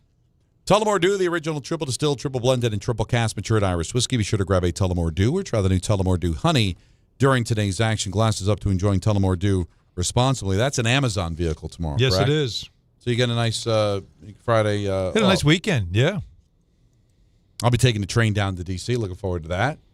You hear the little Cell Express? Acela, yeah, sure. The biggest ripoff. Quiet car. Not a bigger ripoff in travel. And I say that Can confirm. Except for everything else about travel, but it's bad. I mean, you think about it, it's like $200 more, $150. It's 30 minutes faster. Mm-hmm. When people are like, "Oh, I'm taking the Acela," well, they act as if they're breaking the sound barrier. It's not on me. All you're doing is not stopping at every stop. That's it. It's not barely on me. No, that's why you're going to take it because someone else is paying for it. But when you look at it yourself and you go, "Hey, I'm going to get down," I've looked at that before, but it's such crap. But and the train business. What are we doing? And by the way, the Wi-Fi horrific. Could get it together. Getting no work done. But I'll tell you this: a half hour is not nothing. When show's over at 6:30, big difference 6:30 and 7. The half hour is not nothing. Well, no, particularly in that case. But you're right. Because of how much I enjoyed the last half hour of the show. But I will say that I'm looking forward to going down to D.C., get to see Alex Ovechkin. Now, how much longer are we going to be able to see him? Say hi to Ovi for us. Devil's hot. That was him a on the huge show. win last night. Huge win for the Rangers last night. They put up a 6 spot in Tampa. I think they scored 4 goals on 5 shots on Vasilevsky. He's only going to the Hall of Fame. So just get the Rangers out of the Garden. But 12 goals, what was it? 12? No, 13 goals in 2 games. Not bad. And the Islanders, back-to-back wins against the 2 locals. So, hockey's in a good place. So we got that. Football, not so much. Basketball, the Brunson news notwithstanding. We just went a little crazy yesterday, Alan. We started talking about what we could have here. We started counting W's a little bit. Let's look at 20 games in. Listen, I'm the first to admit it. Peter didn't wait for me to do it. He just jumped in. There it is. There's my theme music. That's my walk-up music. I don't know why I should have felt that I should have known, but I can I admit that I got a little drunk. Can you start it from the beginning of Don't Fear That's the Reaper? all the part. This is that. That's all you need. That's all you need. Just that. Everybody knows what that means when you hear that. More cowbell. More cowbell. And more Alan Hahn. But it's coming in and just how I was drunk. I can't help it. And then I got tweeted, high on it. A couple people got mad at me because I tweeted. I said at the end of the game, I tweeted, maybe we moved a little too quickly on the old Knicks today. And someone like, oh, really? Are you going to go jump out the window the other way and say they stink? I'm like, that's not what I'm saying. Do you want I'm just saying let's not put them in the championship Let's take a temperature today. You want to pull out the old thermometer? Yeah, rectal. 800-919-3776. It's really the real only way to truly take it The down. true temperature is With rectal. the mercury, the glass. Oh, That's right. The glass one, for sure. Was I wrong? Glass up your... I Why jumped did the they gun. market it that way? Did I jump the gun with talking about the Knicks and how good they look and can be this year? Or is Peter being that guy, overreacting to what was one loss after a 5-game winning streak? As bad as it looked last night, it also looked like a team that was very tired in the second game of back-to-back and got out-physical. I saw red flags in the game, but the offense has been able to cover a lot of those red flags lately. It just wasn't there here's last what night. Here's what I'm saying, though, So Donnie. who's wrong, who's right? Donnie, here's what I'm saying. It's not that I'm saying there's like a problem. I am saying relative to the conversation You guys, we were you guys having. see a lower third on our YouTube now? Yeah, these are professionals. That's impressive. Yeah, man. No, they we don't know give these we jobs to chimps. No, they don't. They give them to Well, Anthony, who's a chimp with Jays. Apparently my job did. But other than that, All right. It looks great. This is beautiful. But listen, I'm not saying that there's a massive problem or they stink. I was saying relative to our conversation, which was, we know OKC is the best team in the league, but then let's start having a conversation. Let's start planning winning the East. All I was saying was it's sort of how I feel about Jackson Dart. I'm seeing a lot of good things. I'm not ready to say you have a quarterback for 10 years yet. The Knicks have every reason to compete for the East. If they were already there, though, the big boy move would not have been being completely outplayed on the second. I know it's the second half of back-to-back. Hey, young NBA fans, there was a time when that didn't mean you automatically lost by 30 points. Especially back-to-back at home, and especially when you rested Mitchell Robinson in the first game so that he'd be there for the conference game in the second, right? So they were planning it out. Hey, we want to win both these games. This is all right, so red flag 1, okay? Red flag 1 is how they finished the game the night before. And they ended that game. They were not in a good mood in the locker room after the game because they won the game, yes, but a 28-point lead was down. It got too close, dicey. And what you started to see was the defense getting a little loose and getting a little soft because the offense was just coming so easy, right? I love how you both picked up phones as I started doing that. I'm checked out. I'm trying to get acknowledgement. That's all I'm saying. I answered you. So my kids do it. It drives me crazy. But your kids don't have a producer sit down giving for a you minute. information on the show that they're doing. They don't listen to you because they don't like you. Yeah. I like you, and I'm listening to you, but I'm also trying to do a show. Why would he call that out? It's on kids' cameras everywhere. He said, he said something. And we both did it. If it had been one of us, it was he could from have my powered through. No. Anthony Pusick texted me. You should have seen how fast the two of you both literally I started talking, you both went like this. Like it really was like the obvious, like, you know what, I'm not really interested in this. I've seen enough. Like it really was amazing. The synchronicity of the pickup. They tell our By the way, producer I to kind of text want us to replay during on break. video of this. We should do replay. I don't know if it was catches amazing it. timing, which is the only reason why I brought it up. All right, go ahead. Continue, please. It was Nobody really saw it. Look at my shot. Why are you they getting wouldn't upset? have seen it. I'm Let me upset see. because I got called out. Let me see. I can't tell. Look, Don goes ahead. I got to tell you, I see what you're saying, Don. I actually loved it. I mean, it's a bad guy thing that he did, but it's really quality radio. I'm just trying to point You just out said, the "Wow, fact that you lost me." this is what I see. And what I mean? how far did you get into it? About sentence? Drifted. I don't even remember where I was. I have no idea where I was. I just started making a point. I was like, He wow. mentioned the red flag. That they were soft on defense at the end of the first game. and that they were unhappy in the locker room about the game. I heard it all. We were The there. offense was but easy. We're multitasking And here. then the next day, Go ahead. the very next day, they play a rested team that is notoriously physical. And the start of the game, they came out punching, physical, nasty. And the Knicks players were almost like, I'm not in the mood for this tonight. And that's a red flag. Like, wait a minute. Like you said, Peter, the good teams, back-to-back, doesn't matter. And I was waiting for someone. Because, all right, so Brunson looked a little tired, is missing shots short. Towns, missing shots. OG Anunoby, missing shots. Okay, so someone else is going to have to do something. And no one else really did anything. And that was the red flag. There's not that someone else that can step up. Jordan Clarkson was brought in to be that guy sometimes. He didn't have a good game. Mm-hmm. So those were the issues. And then the offense couldn't save a defense that had gotten soft over the last couple of games because they didn't have to be tough because they've been scoring so easily. So I should have seen this coming. And I'm mad that I didn't see You it. misread the night before. Because I was so drunk. I was so drunk on it. No, but you also, I remember you said this. You liked the fact that they seemed angry about it, and you thought, all right, that's going to translate into a dub tomorrow. And it didn't play that way. Yeah, that's what I mean. I misread it. Yeah. I was drunk off the optimism instead of seeing the reality you of also it. went I'm 0 for 3 in the picks last week. Maybe you're just not feeling things I'm in this a week. rut. Yeah, you're just in a rut I need right better now. help. I don't have what read, but I appreciate what you're saying. That would have. I was a That gamble. would have been money. Yeah, I threw BetterHelp.com/timeout. That was I threw that one blind, hoping you'd be there. There you go. Oh, well. great. 1-800-919-3776. Chris and What, Wantagh. Peter? You're on ESPN New York. What's up, Chris? Hey, Don, Allen, Peter. Hope you guys can hear me good. Listen, Oh, yeah. I just want to say, I know we don't want to talk about it, and it is what it is. Magic played great, back-to-back. There was a lot of things that we should have done better, but all I know is I only caught really the second half, but I know in the first half, Mitch got 2 early fouls quick, and then Josh Hart got 2 early. Well, now we We're can't. losing you. Mitch, What, and then Peter? Mitch had Repeat that again because we did lose 2 you. early fouls. Mitch had 2 early fouls in the third right away, which were suspect calls. And the whole second half, there was a lot of times there was M1s that couldn't have been had. It was a nationally public game, and 85% of the money was on the Knicks. And listen, just sometimes that's the way the whistles go in the NBA. We know how it works with what happened a couple weeks ago. Wow. Oh, Wow. Allegations, Chris. Here we go. Allegations. But I got to be honest with The you. fix was in? I've said it. With everything that's gone down, I can't shout down these people that want to go there. Right? It depends on the situation. I shout down some. Chiefs ones can be hard. You watch some of those games, you go, all right. I don't know. The Knicks Well, what this about what year- he said? I don't know. I don't see that being a conspiracy. I don't either. I'm just saying I'm not going to get mad when people go there based on the current climate. Yep. They always would go there, Yeah, and but it would completely be baseless. Now it's not completely baseless. Still could be wrong, but not completely baseless. Let's go to Danny, Centerport. You're on ESPN New York. Hi, Danny.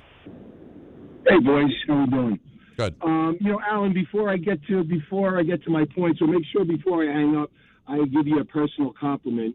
Seriously, just after I get to my point here. Guys, listen. I want to believe in this coach, and I do believe in this coach right at the moment, okay? We knew we were getting involved with Aaron Glenn. We knew we were getting a first-year coach. Some of the things he's done are definitely suspect. The calls are suspect. But I want to judge him on his body of work right now, and I think his body of work at the moment is pretty decent, right? His team has fought for him a couple of breaks. He could have had a couple of more wins. I'm having a hard time believing into him, especially tonight, Alan. If he puts Fields out on his field tonight, he's trying to tell me about building a winning culture, and he wants to win, and he wants the fans to be proud. I can't be proud if he puts this quarterback out there tonight, and if he does, it's got to be a short leash. If we see what we've been seeing in some of these games, I can't get behind him and leaving him on the field. I really can't, because then I have to start to question him. Like, he's been in his game for so long, and he's watched so much football, how he could sit back and say this is competent quarterback play is mind-blowing. So if you want to support the team and the fans, you got to give this guy you know what I'd say to that, Danny, too? They're going for 3 in a row. They're going for like mojo tonight, right? Like, can we? And by the way, you somehow beat this 8-2 juggernaut that the Patriots are becoming on national television. Next week we're having a conversation about this. I know it sounds insane. This is a team that's actually showing some heart here, and they're putting a little something together. Now who's drunk? And I know.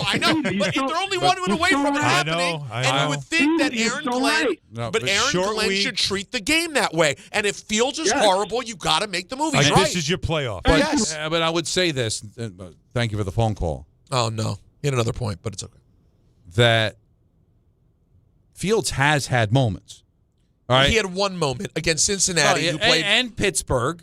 All right, and listen. Last week he was awful, but it is at least against a really good defense. Week 1 doesn't count. Now it doesn't count. It was so long ago. All right, I understand.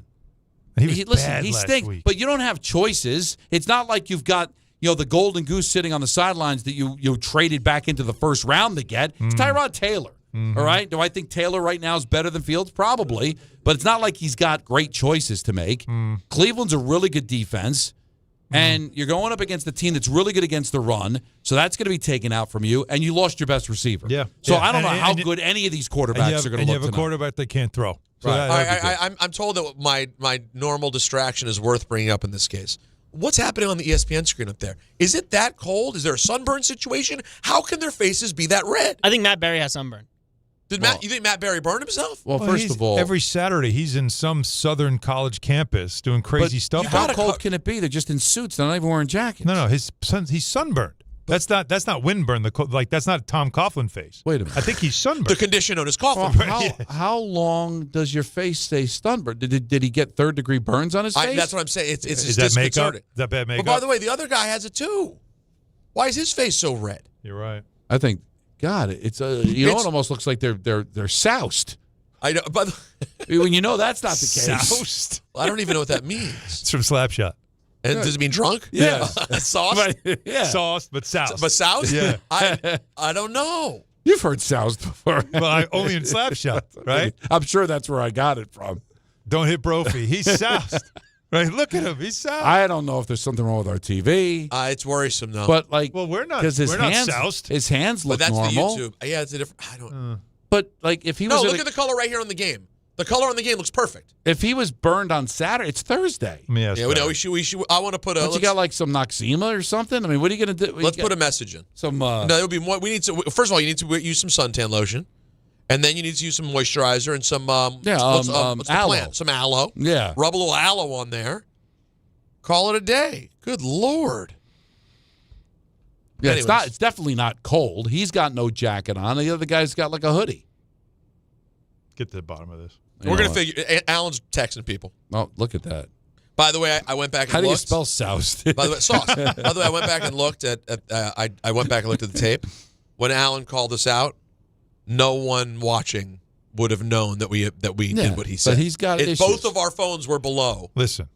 And he just couldn't take My view is like right here. And he just saw this. All right. And you're simultaneous. It was synchronous. You both, as I started my point, picked up your phones. You know what you feel like? It was like funny. You know what it's like to be Peter Rosenberg on the K Show. Now, it wouldn't be Don, but there would be plenty of times when I start talking and Michael goes like this. But that was because he could care less about you or anything else. No, I know. Right. You got a message from the producer. But I got a message from the producer, similar to the text that Alan got about Brunson. Should he have been sitting on that if I was making some sort of brilliant point, or do you look at your phone? So I see a text from Anthony. And I'm like, this might be something. It could be important. Like maybe they called the Jet game tonight because of lack of interest. I'd want to be able to tell people that, right? You waiting for I'm sorry? It's BetterHelp. If there's no BetterHelp. You listen to the number when he gives it. No, it's trust me. What kind of discount does he get? I've for years. Time out to pound 250. Listen, you guys understand that I'm that building in Manhattan that has the scaffold around it, and you walk by going, they still working on that thing? Yeah, that's me. No, he's damaged. He's got real problems. The scaffold's still here. If it's not going down. Then I'm a wreck. No, I think you're way better. No, you off don't than understand. him. He's a maniac. Buildings, the facade's fine. But didn't I tell you? I told you a couple months into the show. The structure's a mess. Yeah, exactly. The facade looks great. The facade's fine. You lift up the hood. Internally, though, we've got all kinds of issues going on. Listen, it looks like a brand new Maserati. You lift up the hood, it's a 71 Pinto. Yeah, you know what I mean? The spark plugs are just running into the engine. There's water pouring out. You don't know what's going to happen. Don't know what to do. We're just trying to get down the street. If he had said during the break, like, guys, not for nothing, I was trying to make a point. You're looking at your phone. No, I'd have been like, oh, that's a good point. That's a bad job by us. On the air. Yeah. And nobody saw. No, but they heard him. Yeah. Well, now they know. Yeah. Now we look like bad guys that don't care. No. I don't know if you look like bad guys that don't care. You look like guys who are like, I don't give a rip what this guy's got to say. That's not true. But it's the exact opposite. I give a rip about the show. Now, full disclosure, Anthony was just reconfirming the Mets Hall of Famers. Oh, that's big that news. are going into the Mets Hall of Fame. Huge. I don't know if I needed to see it at that particular second, but I don't know unless I look. Listen, I do enough self-loathing on this show. There's only room for one, and it's Anthony, me. From now on, this is Alan's idea. Okay. Is that don't text us during Saturday. I will say this, Everybody's got to wait during the break. I didn't send that. I don't care. If I sent that 2 segments ago. Your phone just got it. That's not on me. And I apologize. You see a text. I don't know. You suck, Busek. It's because I'm not staring at my phone because I'm completely intrigued by what my co-hosts say. The one time I glance down, I see that there's a text, I pick it up. If I was ignoring you all the time, I would know every text. I'd be looking at Twitter. I'd be texting Anthony, please text me something. This guy won't shut up. And that doesn't happen. Now, do you realize that? Have you ever sent that text before with other hosts? I'm curious now. No, I've never. Never? I've thought of it. But also, Alan's way out of bounds here, too, because just this confirmed. Just because we already said that. That's confirmed. Because just texting, I understand why it's irritating, because I really have had to power through this many times. I get it, and I know I do it to other people. Yeah, the show, and people being on their phones. The show as well. But in Alan's case, I mean, I know so many broadcasters, we all do, who care deeply about their job. I won't name names. And you could text them in between plays, and they respond. It doesn't mean they're not dialed in and they don't care. It just means over time, and I'm not saying it's a good thing, we all get used to. But now we're having a battle of sensitivity because you have Alan play Ralph Tresvant, because you have Alan who was so sensitive that he saw us get up on our phones and it made him feel bad. But now you have Don who's being sensitive about being called out. So we've got double sensitivity working against each other here. Once again. It's the irresistible force of the immovable object. It's actually a great psalm, though. Good job. I don't mind this. No, because I was publicly called out, so I should be sensitive. But it was first of all, it was the both of you. Second of all, it's the view. You have to understand the synchronicity of the view. I'm looking this way, and I see two hands. Just the minute I start, reach for the phone. That's the ultimate.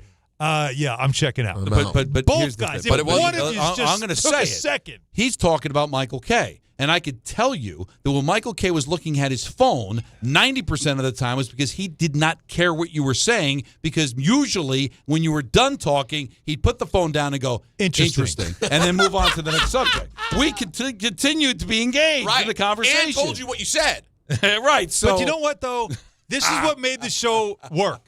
You two would lean on each other in those moments when he would fall into the glass and you had no one. You had no one. I had no one. He was by himself. But I'm looking for somebody, anybody. But there Who's is here? there is I'm on no an island. that moment, because there is not that moment. I can't speak for Peter because maybe he was checked out. No. But when you're sitting in this seat, you've got to pay attention to other things. Also, Peter and I have to look at our phones because our parking might be up. There's a lot of things that make us want to grab our phone that have nothing to do with you not being interesting in what you're having to say. Well, listen, sure, there are times when you're not interesting, but that wasn't one There's of them. times I'm not interesting. You? No. You're not interesting. How dare you? The show's not interesting. Well, that's not necessarily the reason why we're picking up our phone. Well, it's not right now. That is beautiful. Yeah. I mean, I'm going to tell you about a similar moment that I had in Los Angeles. This is good. This is healthy. We're getting Is it this out. with me? But you know what? I'm going to do it quickly because Damien Woody's coming up. But he's a good guy. He can wait for He can handle it. Because, I'm new to doing the play-by-play. So I'm in L.A., and I go into the radio booth to talk to Chico Resch. Sure. All right? But I'm a little nervous not being in the television booth. So I'm looking at my phone to see if they're texting me stuff that I need to know for the game. Mm-hmm. But I wanted to go say hello to Chico. Yeah. So Chico's talking to me. I glance at my phone. He's like, oh, you're looking at your phone. I'm like, no, Chico, no, I care about what you're saying. I just, they might be asking for me. And I was done. I was cooked. In the old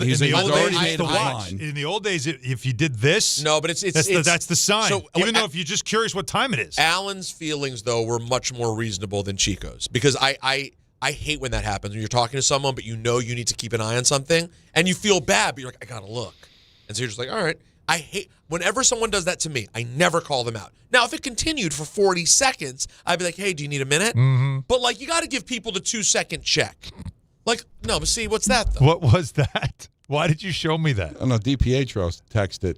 Well, why would he say that? I'm not sure. I don't know what we were talking about at the time. What would we just now? No, but why would anyone send a picture of that? Why would you have that at the ready? No, we know him to be a heterosexual man. Why would he send a picture of that? Which means he had to Google it. Yeah, he Googled it, and why did I look? I don't. And now I can't. He just Googled a picture and sent it to us. I can just imagine what his pop-ups are going to be on his phone. No, it's popped up. Well, listen, not fully. Is it though? Damien Woody's coming up next here. Our weekly spot, Don on Rosenberg, ESPN New York. This is an ad by BetterHelp. Shorter days don't have to be so dismal. It's time to reach out and check in with those you care about, and to remind ourselves that we're not alone. As seasons change and days grow darker sooner, it can be a tough time for many. This November, BetterHelp's encouraging everyone to reach out, check in on friends, reconnect with loved ones, and remind the people in your life that you're there. BetterHelp does the initial matching work for you so you can focus on your therapy goals. Short questionnaire helps you identify your needs and preferences, and our 12-plus years of experience and industry-leading match fulfillment rate means we typically get it right the first time. If you aren't happy with your match, switch to a different therapist anytime from our tailored recommendations. This month, don't wait to reach out. Whether you're checking in on a friend or reaching out to a therapist yourself, BetterHelp makes it easier to take that first step. Our listeners get 10% off their first month. Just call pound 250 and say the keyword timeout. That's keyword timeout after calling pound 250.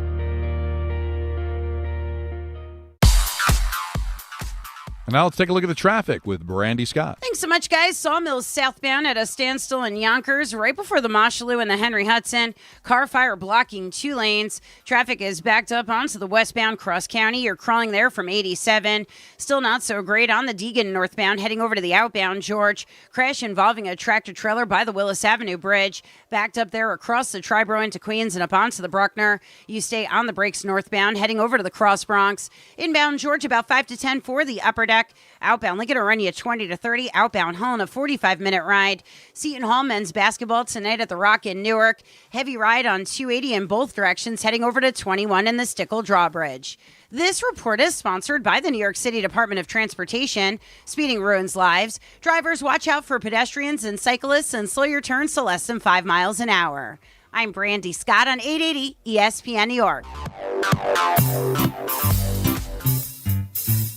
1-877 Cards for Kids. KARS Cards for Kids. 1-877 Cards for Kids. Donate your card today. 1-877 Cars for Kids. KARS Cars for Kids. 1-877 Cars for Kids. Donate your car today. Ready to get rid of that old car? Donate it to Cars for Kids. Call 1-877-CARS-FOR-KIDS to reach a friendly live agent. Donation's super easy, and your car can be picked up as soon as tomorrow. Call us now, 1-877-CARS-FOR-KIDS. That's Cars with a K to donate your car today. 1-877 Cars for Kids. Donate your car today. Did you know you can donate real estate too? Go to carsforkids.org. That's carsforkids.org. Do you owe $10,000 or more in credit card debt or personal loans? With credit card debt at all-time highs, Debt Relief Advocates is urgently notifying consumers of debt relief now being made available, designed to aid consumers with out-of-control credit card debt. Those who qualify and enroll for this relief program will only have to pay back a fraction of what they owe. This is not bankruptcy or a debt consolidation loan. This is a relief program that credit card companies would rather you not know about, as it ends your debt nightmare and saves you lots of money. Consumers owing at least $10,000 in credit card debt or personal loans can now take advantage of this debt relief as the cost of living skyrockets. Debt Relief Advocates has established a relief hotline for you to call to learn what debt reduction you may qualify for, so don't wait. For this free information, call the Relief Hotline at 800-606-8737. 800-606-8737. 800-606-8737.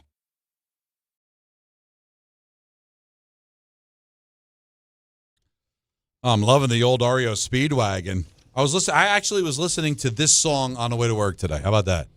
Were you? So I think Jacob's just randomly rent-free in my head. Yeah. It's a good song. You know the song at all? I absolutely know this song. On an album that's got the best album title of all time. REO Speedwagon. Help me out. You're going to say it, I'm mad at myself, but just do it.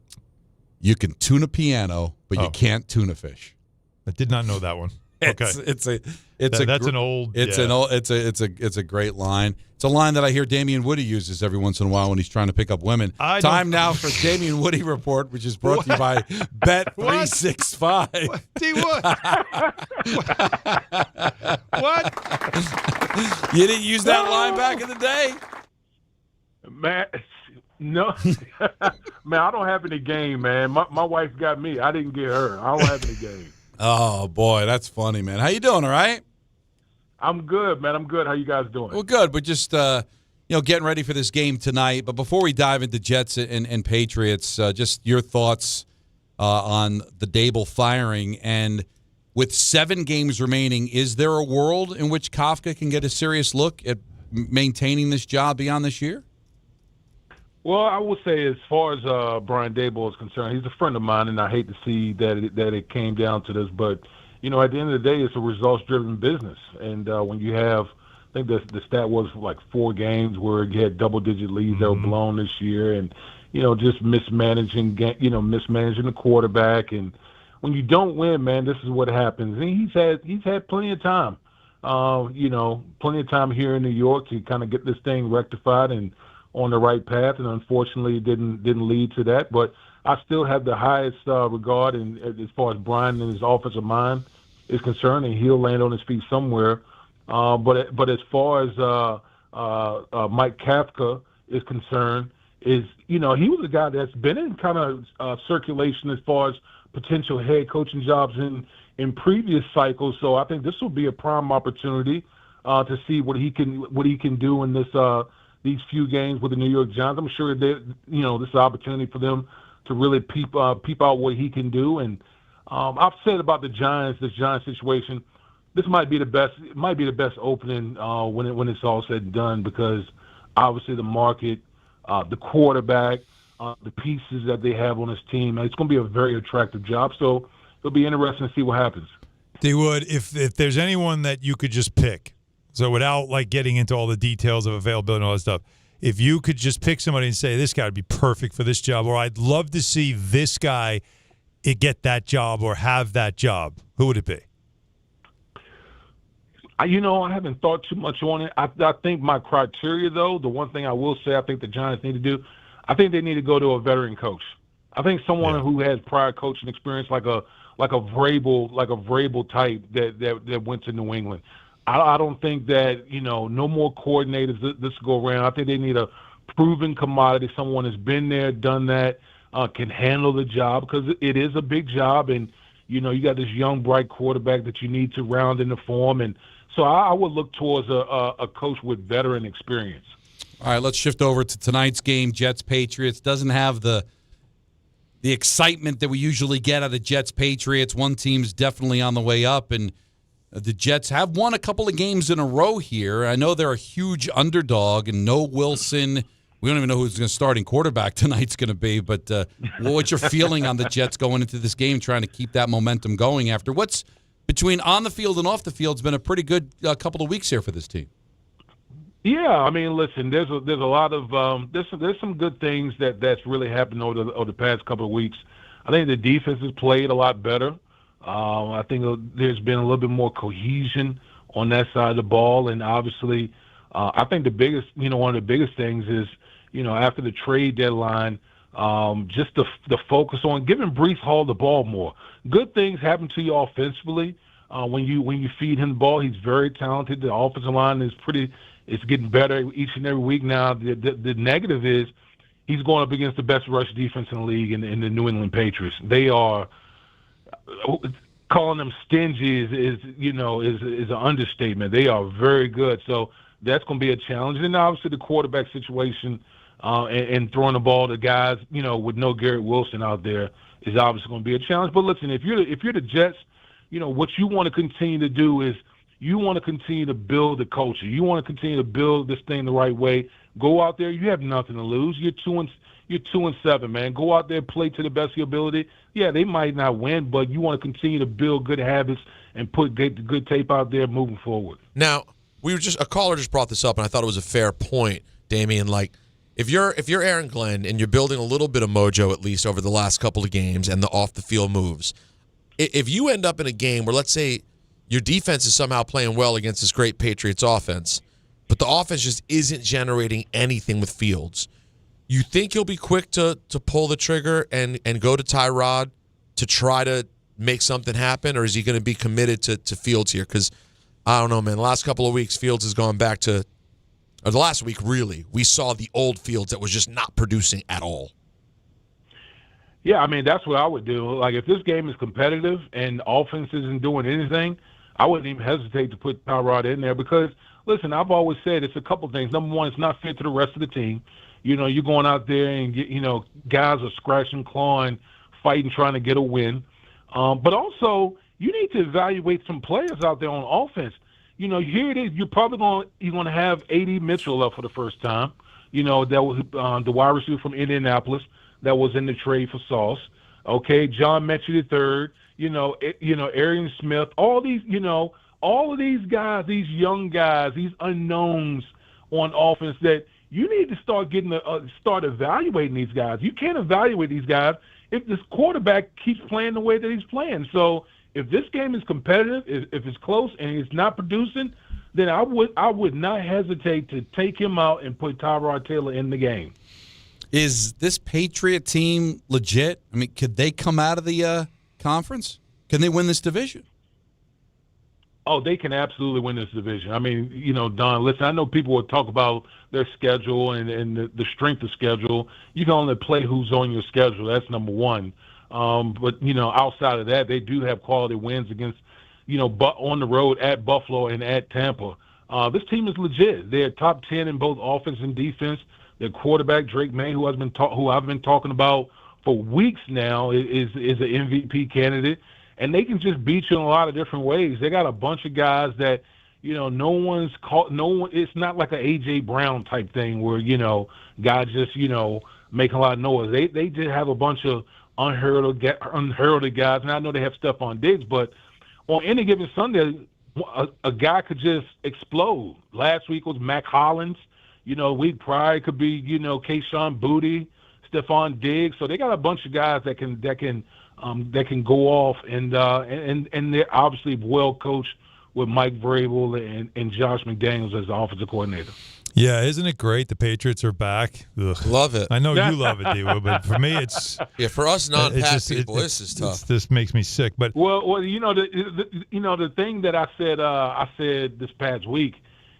Buffalo had a stranglehold on this division for like 6 years, and they don't have anything to show for it. Like nothing, no Super Bowl appearances, nothing. And now here it is. The Patriots are back again. So that should be debilitating if you're a Buffalo Bills fan. No, absolutely. You were a guy that was active in the NFLPA, correct?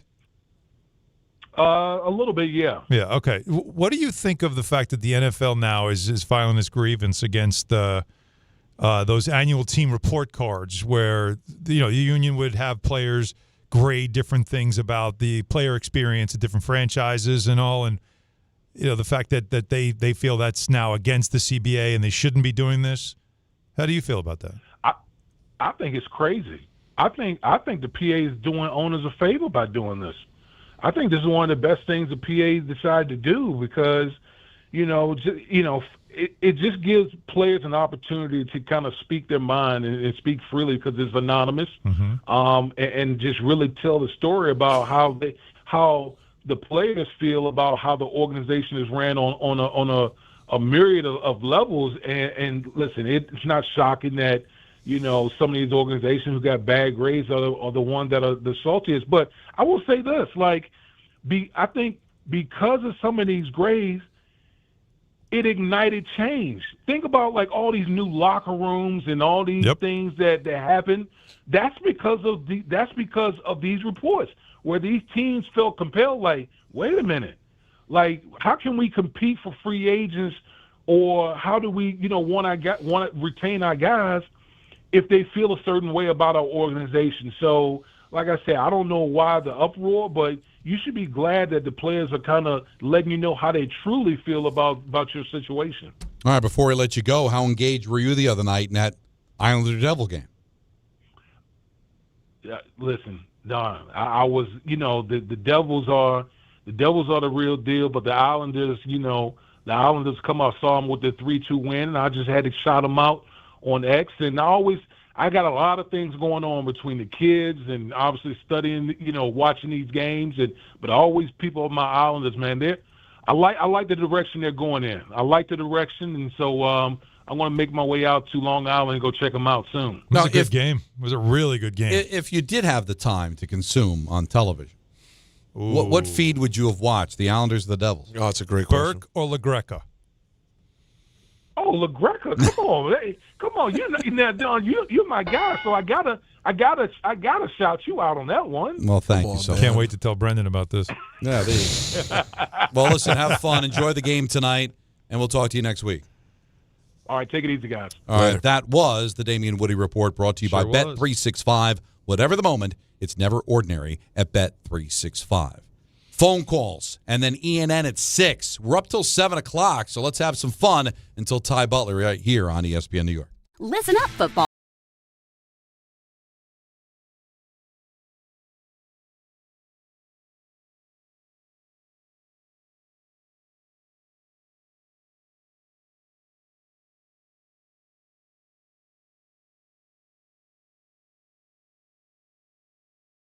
Never ordinary at Bet365. Gambling problem? Call 1-800-GAMBLER. 21 plus only. Must be physically located in New Jersey. T&Cs apply. In-app only. If you've been injured in an accident that wasn't your fault, then you need a lawyer who knows New York's unique personal injury and workers' compensation laws. At the Parisman Firm, they have decades of experience handling all types of accident cases and a proven track record of delivering huge results. Their team has already recovered nearly $1 billion for injured New Yorkers. From construction to car accidents and slips and falls, they've got you covered. Call the Parisman Firm now at 718-WORKERS, where your case is their cause. Get the justice you deserve today. The Hess truck's back and it's better than ever. Roaring engines this year. Hess race cars are here. The Hess stock car racers are loaded with lights, sounds, and a powerful racing motor. Only at HessToyTruck.com. Free shipping and batteries included. Hey, it's Michael Kay, talking to you about my friends at PC Richard & Son. They're local, family-owned, and I trust them, and you can too. Right now, get Black Friday deals throughout the store. And with their holiday price guarantee, your price is protected. If the price goes lower from now through December 24th, they will match it. You can't beat it. Plus, you get fast and free delivery. PC Richard & Son, the company you can trust for over 116 years. Free delivery excludes Manhattan. Your ambition just met its match with Robinhood. Trade stocks and ETFs, options, futures, and crypto all on one platform. Get started today at Robinhood.com/yourmoney. Your money, your move. All investments involve risk, including loss of principal. Options, futures, and crypto trading carry significant risk and may not suit all investors. Securities offered through Robinhood Financial LLC, member SIPC. Futures trading is offered by Robinhood Derivatives LLC, not FDIC or SIPC protected. Crypto offered through Robinhood Crypto LLC, NMLS ID 1702840, not FDIC or SIPC protected. Portfolio management offered by Robinhood Strategies, an SEC registered advisor. He's coming. Here he comes. Surprise! Your table saw broke. Also, the warranty expired weeks ago, so you need to pay for a new one out of pocket. At Progressive, we know small business owners don't usually like surprises because they cost you money. But a good surprise that could save you money? Getting a commercial auto quote from Progressive. Oh, and the replacement part you ordered doesn't fit, so it's completely useless. What a waste. Surprise yourself. See if you can save in as little as 8 minutes at ProgressiveCommercial.com. Progressive Casualty Insurance Company and Affiliates. You live for this. The wins, the losses, the slam dunks, and the buzzer beaters. The dream that this is your team's year. Hope. It's what keeps you coming back. So you represent with anticipation and with pride. Because when everything's on the line, your support means everything. That's why the NBA Store is here to support you. Check out the largest selection of official NBA gear at NBAstore.com. A Fanatics experience. Friends, it's football season, the best time of the year. You should be out there tailgating, cheering on your team, and enjoying every Sunday. But if you're dealing with neck pain, back pain, sciatica, or nerve pain, even getting off the couch can feel like a challenge. You don't have to live like that. There's help. Dr. Jay Shaw at Sandwell Pain is New Jersey's top pain specialist. He's Ivy League trained, double board certified, and is dedicated to helping you get back in the game. Here's what makes the difference. No surgery, no scars, no long recovery, no pain medication. Just precise, non-surgical image-guided procedures that deliver real results. Dr. Shaw treats neck pain, back pain, joint pain, migraines, nerve pain, and sciatica with a plan that's customized for you. Same-day and next-day appointments are available, and with offices in Woodbridge, Livingston, and Inglewood, relief is always close. So don't let pain keep you on the sidelines this season. Visit SandwellPain.com to call, text, or book online. Most major insurances are accepted. That's SandwellPain.com. Relief is closer than you think, and it starts today.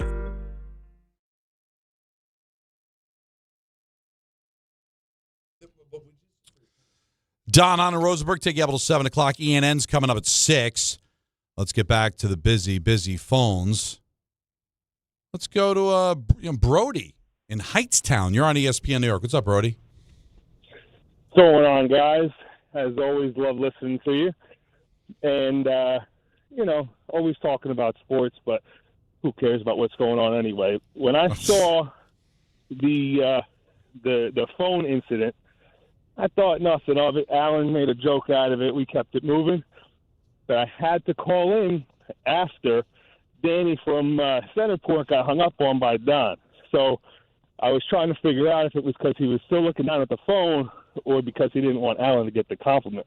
I'm nothing if I'm not honest, guys. Right. You know what? Forever, but I got to call it out. You know what's interesting? I completely forgot because it was a long call, and I wanted to try to squeeze in.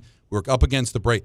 I forgot, and he said he wanted to give Alan the compliment. So please, by all means, call back, man. I want Alan to get that compliment. You must have forgotten about it, too. You didn't say anything, and you're one to tell us everything that's on your mind.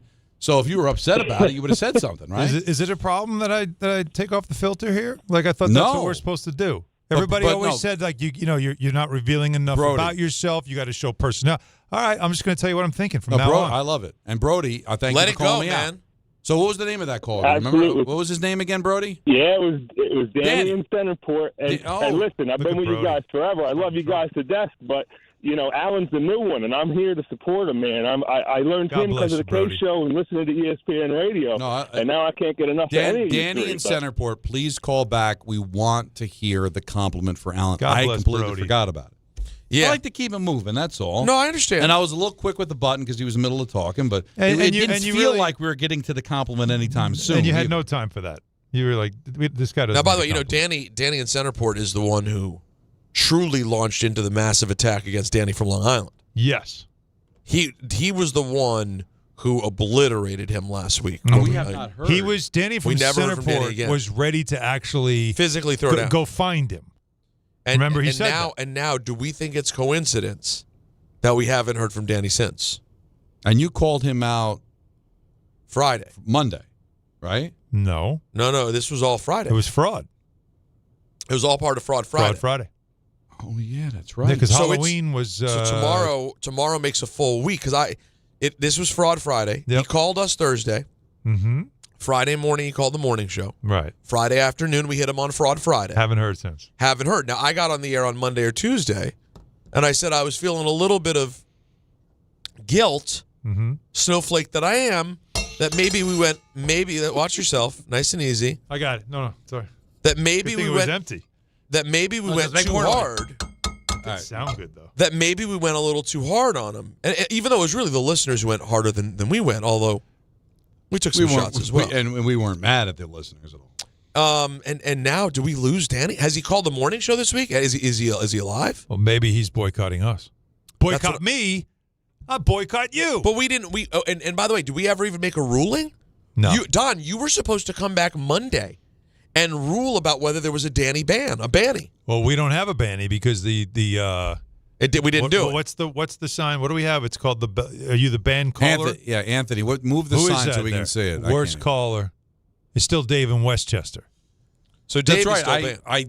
You know what? I'll rule tomorrow because it'll be Fraud Alert Friday, and I'll have my rule. Well, he's had a 1 week. He's had a 1 week punishment then. But is he? We just have to find out if he's called any other shows. I have not heard him at all this week. No, he might. He might say, "I'm out. I'm out. You guys, I'm not calling you anymore. That's it. I'll call the other station. He'll make it easier." God, but why should I still feel bad though? It was a bad guy fraud move by him. It was. And I didn't when I got on the air the next day, I didn't call him out of his name. I didn't say horrible things about him. No, other people did. Other people said they wanted to physically assault him, and we said to calm down. Yeah, you know what you did? You just sparked the flame. That's all. But I didn't. But all I did. You can't start a fire. You can't start a fire without a spark. This gun's for hire. Yeah. Even if it's just Danny in the dark. Just waiting to see where you go. But we don't want him in the dark. All I feel I'll say is we started a spark, but it was very flammable. It felt like Peter said, just stand up and stand down. But you know who also set it off? Lonnie. Remember Lonnie from the company called. It started getting aggressive. And he was like, nobody wants to hear from you. Nobody cares. Well, that was and we said, okay, whoa. Lonnie needed to tone it down. And we even said that. And we did. We jumped in and said, all right, Lonnie, no one's saying relax that. yourself. So are we all clear that we like Danny from Long Island? Yes. Yeah, we don't want to. It just didn't like that he went there about Miss Hatton. Well, and all of it, here's what I didn't like. Miss Hatton could take a joke. I could take a joke. No big deal. What I didn't like was we've built this friendship, this quiet respect for one another. Mm-hmm. You know, we know we're not the exact same people, but we get along. We find the things that we do get along on, and we celebrate that with friendship, with camaraderie, fellowship, if you will. I didn't like that he called up, made a joke that was a little personal, took a little bit of, and I said, ha, ha, ha, okay. And then the next day he goes, I'm going to go somewhere else and try again. He deserved to get slapped. Right. That you deserve pow pow. You deserve a little. Okay. No. All right. But I didn't want to kill the guy. But I would say that I would not ban him, especially since he hasn't called in a week. Well, that makes it easy. He banned us. But Danny from Centerport is back. I apologize. I had forgotten you wanted to compliment Alan. The floor is yours. Wow, there's a lot of pressure, guys. That's very nice of you. Do you remember it, or did you forget it? Yeah. If he forgot it, then it's not really a compliment. No, I didn't forget it. It was the first thing I really wanted to say. Alan, listen, you know you're my guy, and I'm an avid Knicks fan. I'm not a huge Knicks fan, but I got it in my blood a little bit. But the end of the game the other night when you were interviewing Jalen Brunson at the end of the night, I got to tell you, man, I stayed with it just because it was you interviewing it, and don't take it the wrong way, but my man, you were shining like a diamond, man. You were looking good. Your suit looked great. You looked sharp. You weren't weighted by anything. You were in the middle of the court. Go ahead. No. I'm just he singing was the singing. song. Go ahead. Yeah. You were just complimenting Alan. You were in the center of the court, with everybody listening, and no hiccups, no anything. You were just solid and looking really good, man. So God bless you what you're doing. You're keeping yourself great, and I appreciate it, man. And listen, my last thing, because I got fired up with Danny from Long Island. I think he should be at least banned until the end of the football season when there's not much to talk about. Just my opinion, because I think he was really, really disrespectful in all different counts. Well, I said that to you guys that day. No, you made it very clear, I will Danny. take it under advisement. And Danny, thank you. Yeah, it does mean a lot every now and then. In between the whole "you suck" is that was to worth get it. One person that says, "You know what? You're not that bad." He was like, "You looked good. You smelled good. No, I don't remember the smell part unless he's got. He was laying it in there. No, he was. Listen, you know what's starting to happen now though with a lot of these on-court interviews, especially like Jalen's 6'2", so I'm taller than him. Yeah. And then I have Karl Anthony Towns, who's listed at 7 feet, and we're eye to eye. And so it's become a thing where people are trying to guess how tall I am. Now, let me ask you a question. In wrestling, if you were an announcer, because in wrestling, it's not exactly what we call the full truth all the time. Mm-hmm. Unless it's our truth. Unless it's our truth. We wouldn't want. Nice. Like, you wouldn't want me towering over a talent. That would be, if there was, let's say I was interviewing Rey Mysterio. So you think like the NBA should put a ban on anybody bigger than the players? Not saying that, but I'm saying, would you ever accidentally, on purpose, just naturally sort of like spread your legs a little bit and get a little lower? No. You know what I'm saying? Spread your legs out to the side. Maybe in college. To get a little lower. Alan Hahn is a big dude. You know what I mean? You don't want to make Jalen look small. No, I that's the thing I don't realize. Like it's not like you're doing it on purpose. I'm trying to just do an interview. You know what I mean? You're on the court. It's after a game. But it is funny sometimes, though, how some of the reactions that people have, like our social media MSG networks, they said that the constant question we see is just how tall is this guy? Dude? Why is he taller than players on the team? This is why. And how come he didn't play in the NBA? Yeah. How bad was he? Oh, bad enough to not make the NBA, which makes you a normal human being. Now, real quick, guys, forgot to mention, all week, I didn't tell you on or off the air, that I saw a New York Knickerbocker at dinner the other night. In the wild? In the wild, yeah. No. What? I just had flashbacks. Please don't bring back In the Wild. Oh, not bringing back. No, In the wild. What's wrong with In the Wild? It got bad. It started. I saw my cousin at the deli. Yeah. No, it started going crazy. You mean callers? Yes. Yeah. They started going and we couldn't get away from it. We don't have to take In the Wild calls. No, but it started. Alan, it took the phones. We couldn't escape anymore. That means it's a hit. By the way, people wanted to keep hearing the Macarena. No, you're not wrong, but then they were so bad. Anyways, all right. I won't say where I was or anything else because I wouldn't want to disrespect the man. No.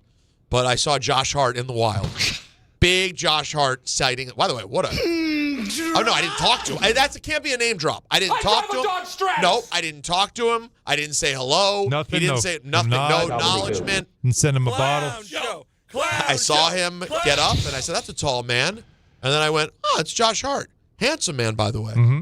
Yeah. And then the other day, when we were doing the photo shoot, the aforementioned photo shoot that Danny felt so strongly about, while we were doing that, Larry Johnson walked by down the street. LJ to you and me. Yeah, just walking down the street, the Upper West Side by himself. And one of the firefighters was like, LJ! And he threw up a little deuce and kept walking.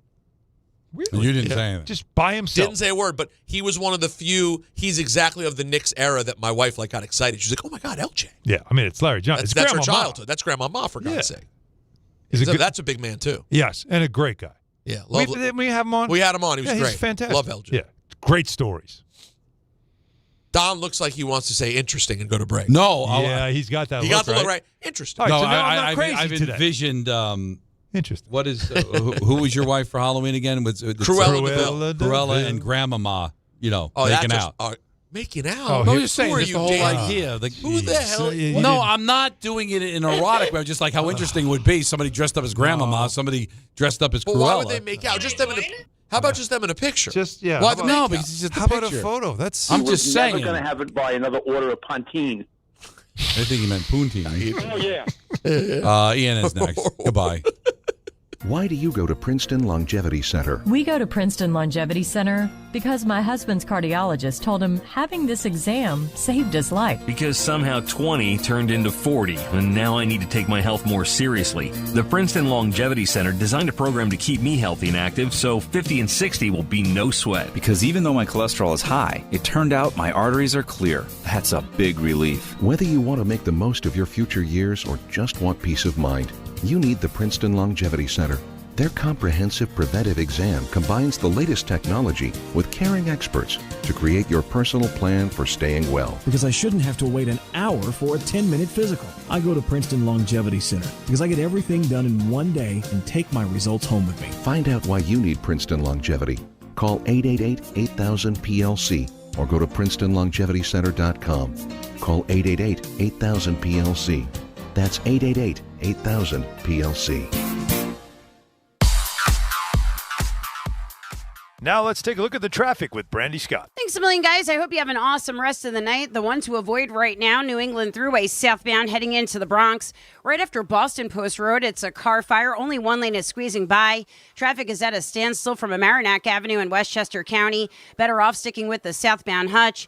Not so great on the Cross Bronx westbound, heading over to the outbound George. Jam from White Plains Road on through. They just picked up a broken down tractor trailer on the upper deck. Inbound George will run you about 10 to 15 for the upper level. Lower level in pretty good shape. Outbound Lincoln, your best ride at 20 to 30. Outbound Holland will run you 45 minutes. Disney on Ice again tonight at the UBS Arena. Heavy pockets of slowdowns on the Cross Islands southbound, heading over to Hempstead Turnpike from the Bayside Marina in Queens. Seton Hall men's basketball at the Rock in Newark. Bumper to bumper on 280 in both directions, approaching 21 in the Stickle Drawbridge. I'm Brandy Scott on 880 ESPN New York. This is the story of the one. As a maintenance supervisor at a manufacturing facility, he knows keeping the line up and running is a top priority. That's why he chooses Grainger. Because when a drive belt gets damaged, Grainger makes it easy to find the exact specs for the replacement product he needs. And next day delivery helps ensure he'll have everything in place and running like clockwork. Call 1-800-GRAINGER, click Grainger.com, or just stop by. Grainger, for the ones who get it done. Michelle Smallman here for Gainbridge and their Give Back program, Gainbridge Assist, powered by Parity. Gainbridge and Gainbridge Assist, powered by Parity's goal is to empower girls and women through sports and education, providing 32 organizations in 21 states $222 of grant funding during 2025. These grants aim to level the playing field and expand access to sports and education for girls and women across the country. Here's to a future with no limits for women's sports with Gainbridge and Gainbridge Assist, powered by Parity. 880 ESPN, WHSQ, and WCBS-FM HD2, New York. A Good Karma Brands radio station. This is an ENN special report. Now reporting... The very handsome Jewish man, Peter Rosenberg. We should talk some sports. Do what you want. It's ENN. Peter Rosenberg!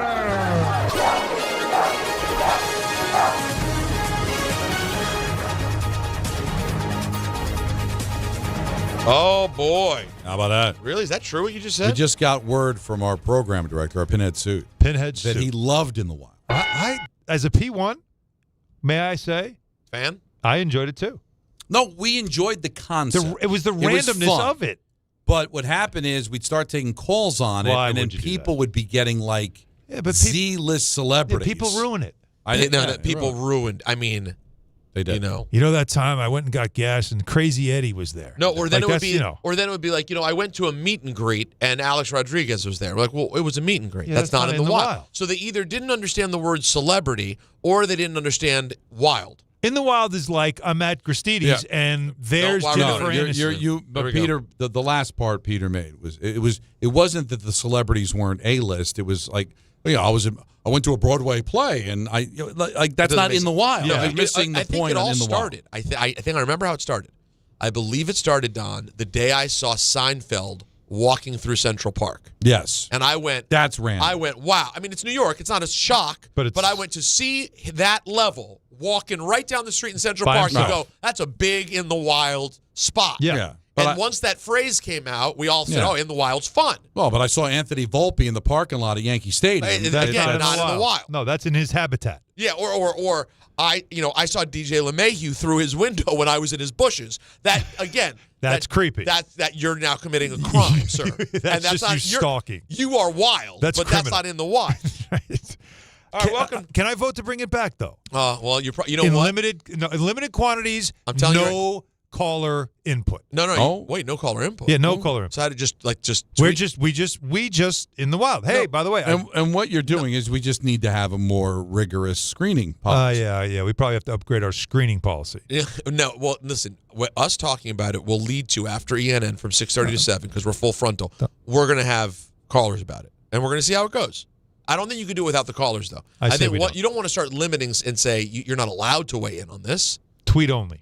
Tweet only? Tweets. Ooh, no, that's an interesting. And then we can review and read. Yeah, therefore we can decide what makes it and what doesn't. Oh, and then the YouTube comments. And then we have YouTube comments as well. I like that. I wonder if they've already started reacting.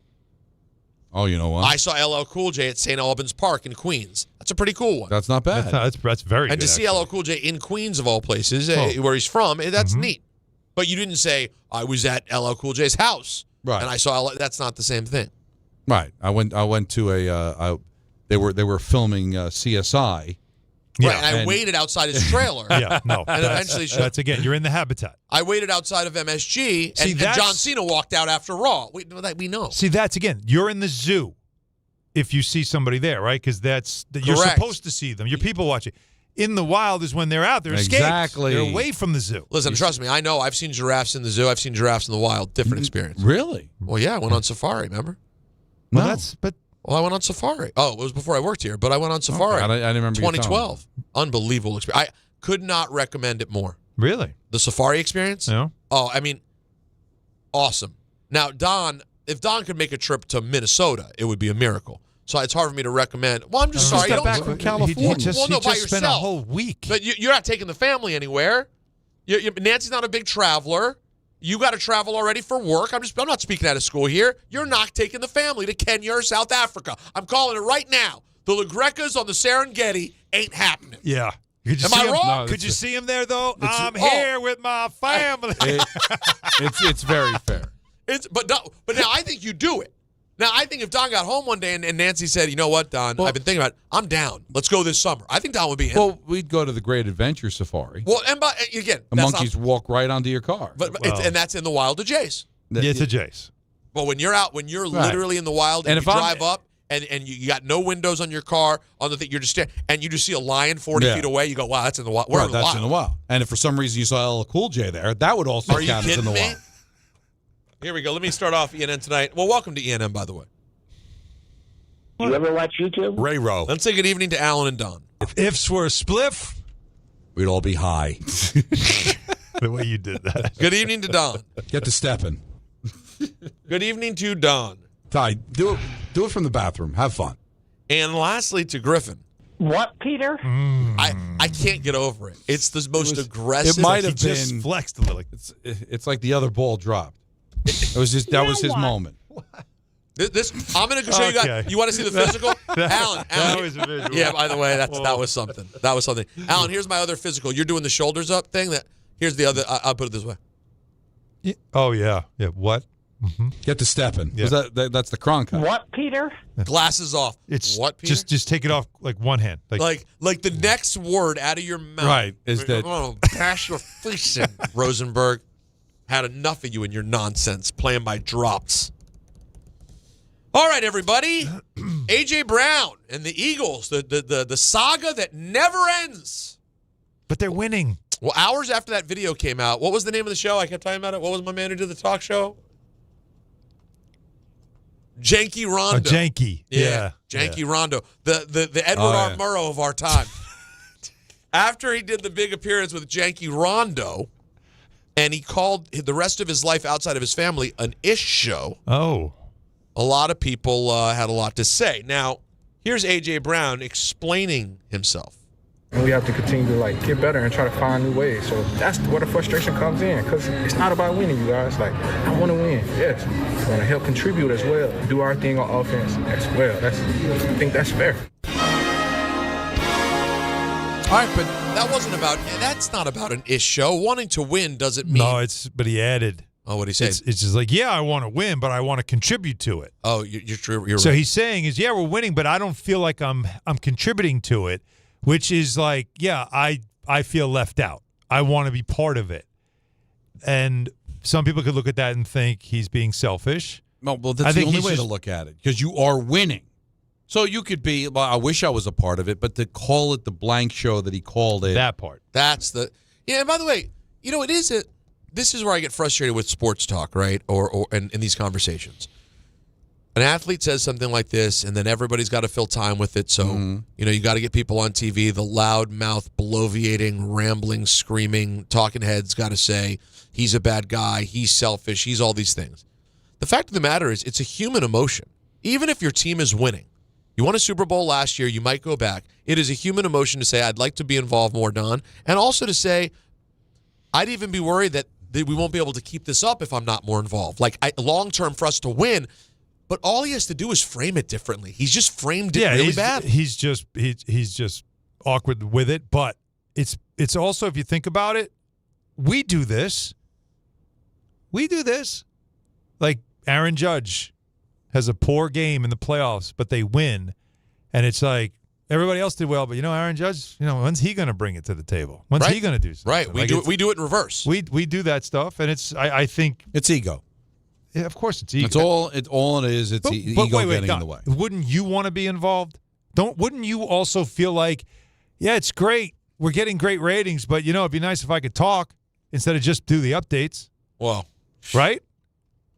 I wish I could do more. I could bring more to the table. Well, listen, we could do even more. We could do it even better. I know when I had a couple years ago at WrestleMania, things were moving around. The company was changing who's doing what and who's leading and things like that. And I got to WrestleMania and I was like, oh, you're doing a couple interviews here, and then I basically sat in catering watching on TV. Now, I didn't go pouting out loud and make a scene. But you sit there watching the monitor going, well, I want to be on the show. Well, yeah, of course. I just want to hear that the numbers were great. Hey, I want to be on the show. Let's do an apples for apples comparison. All right, here we go. All right. The Michael Kay show becomes number one. Yeah, I remember. A few years back. Yeah, a big part of it. Sure. And we all got interviewed and were asked for comment, mostly Michael, but they'd ask Peter, me. And what if there was an article and the article said that I said, you know what, the thing, it's great being number one, but my name not being on the show, it really bothers me that my name's not on the show. If that's the first thing you say, wouldn't I come across as just ungrateful that you finally get to be on a number one show, you beat Francesa, and the first thing out of my mouth is my name's not on the show? You would be like, boy, I guess LaGreca's an egomaniac, man. I could feel like, I wish my name was on the show. I made that clear. Peter made that clear during the course of the run. But if that's the first thing that comes out of my mouth when I'm being interviewed, when I'm on a show that hit number one, I think everybody would have the right feeling to say, really, that's what's on your mind? Yeah. That's not to say it's an unreasonable feeling. It's the bad timing. I get it. But I also, while I agree that his manner of putting it out there was awkward and comes off terrible, I can also understand as a competitor. Well, both. Yeah. There's that thought in the back of your mind. It doesn't mean you have to say it, but there's that thought in the back of your mind. We're winning, but I want to catch some touchdowns. I want to be part of this thing. I feel like I'm not doing anything to help. And also, you have a limited. I feel useless. And also, your career as a pro athlete, as a wide receiver, is a limited window. Yeah. You don't want to throw. People saying to you, "Hey, Brown, you're gonna catch a ball? What are you doing?" And they're winning without you. They don't need you. You hear that stuff. Now, I've been reading Jordan Raanan book. Yep. I'm just finishing it. So I'm just to the part of it, the Manningham catch in the second Super Bowl against the Patriots. You don't think every other wide receiver, including Victor Cruz and Hakeem Nicks, were like, boy, I wish it was me that made that catch. Wouldn't need the help. Right. Well, honestly, that's one of the great catches in the history of the Super Bowl. Yes, it is. Right? They win the Super Bowl. They lift the Vince Lombardi trophy, and I interview Victor Cruz or Hakeem Nicks, and the first thing he says, well, boy, I wish it was me and not Manningham. You'd be like, that's a bad guy. Or I could have made that catch. I am sure they both are thinking, boy, it wouldn't have been nice if I could. When Plexico Burress caught the game-winning touchdown, I'm sure everybody was like, Steve Smith was probably like, boy, I wish that was me. How cool would it be if I caught the game-winning touchdown? Well, you know what funny thing with But you don't say it. But the funny thing with Plex is that we interviewed him one time a couple of years ago, and we talked about, the helmet catch and everything, and his whole thing is like, you know who had to catch the touchdown, though, right? He even was like, people talk about that catch and forget, I'm the guy with the touchdown. Right. But that's years after the fact. That's fine. If Brown years later, if the Eagles win the Super Bowl, goes, the one thing I really stunk about that year is they never threw me the football. Mm-hmm. That makes sense, right? Wouldn't it make sense? But imagine if right after the Super Bowl, the first thing Plexico says is, I got the game-winning touchdown. Yeah. Well, what'd you think about that helmet catch? Who cares about the helmet catch? I caught the game-winning touchdown. That's a bad guy. Did that helmet catch give you 6? Because it didn't. Mine did. Now a couple things here. First of all, one more clip from AJ. So me making light of my situation on Twitch with my friend, that's something I'm not apologizing for. Because like I said, if you got eyes, you can see that. That's me trying to laugh through my situation. True. By the way, he was making light of my situation. And he wasn't sitting there like, Janky Rondo. Let's talk about this. He said, oh man, it's an ish show. It wasn't too bad. Now, just to give you some context here, he arrived in Philly in 2022, and in 22 and 23, he 145 targets in 22, 158 in 23, 1,500 yards in each season, 11 TDs and 7 TDs. Mm-hmm. In 24, he played 13 games. 97 targets for the year, 1,079 yards, 7 TDs. So far this year, he's been targeted 54 times, 31 receptions, and 3 touchdowns. He's not far off the pace from last year. No, it's right there. It's a little behind the pace from last year, but he might have been unhappy last year as well. He was, remember? It started at the end of last year? It started last season. Did he score in the Super Bowl? Don't remember.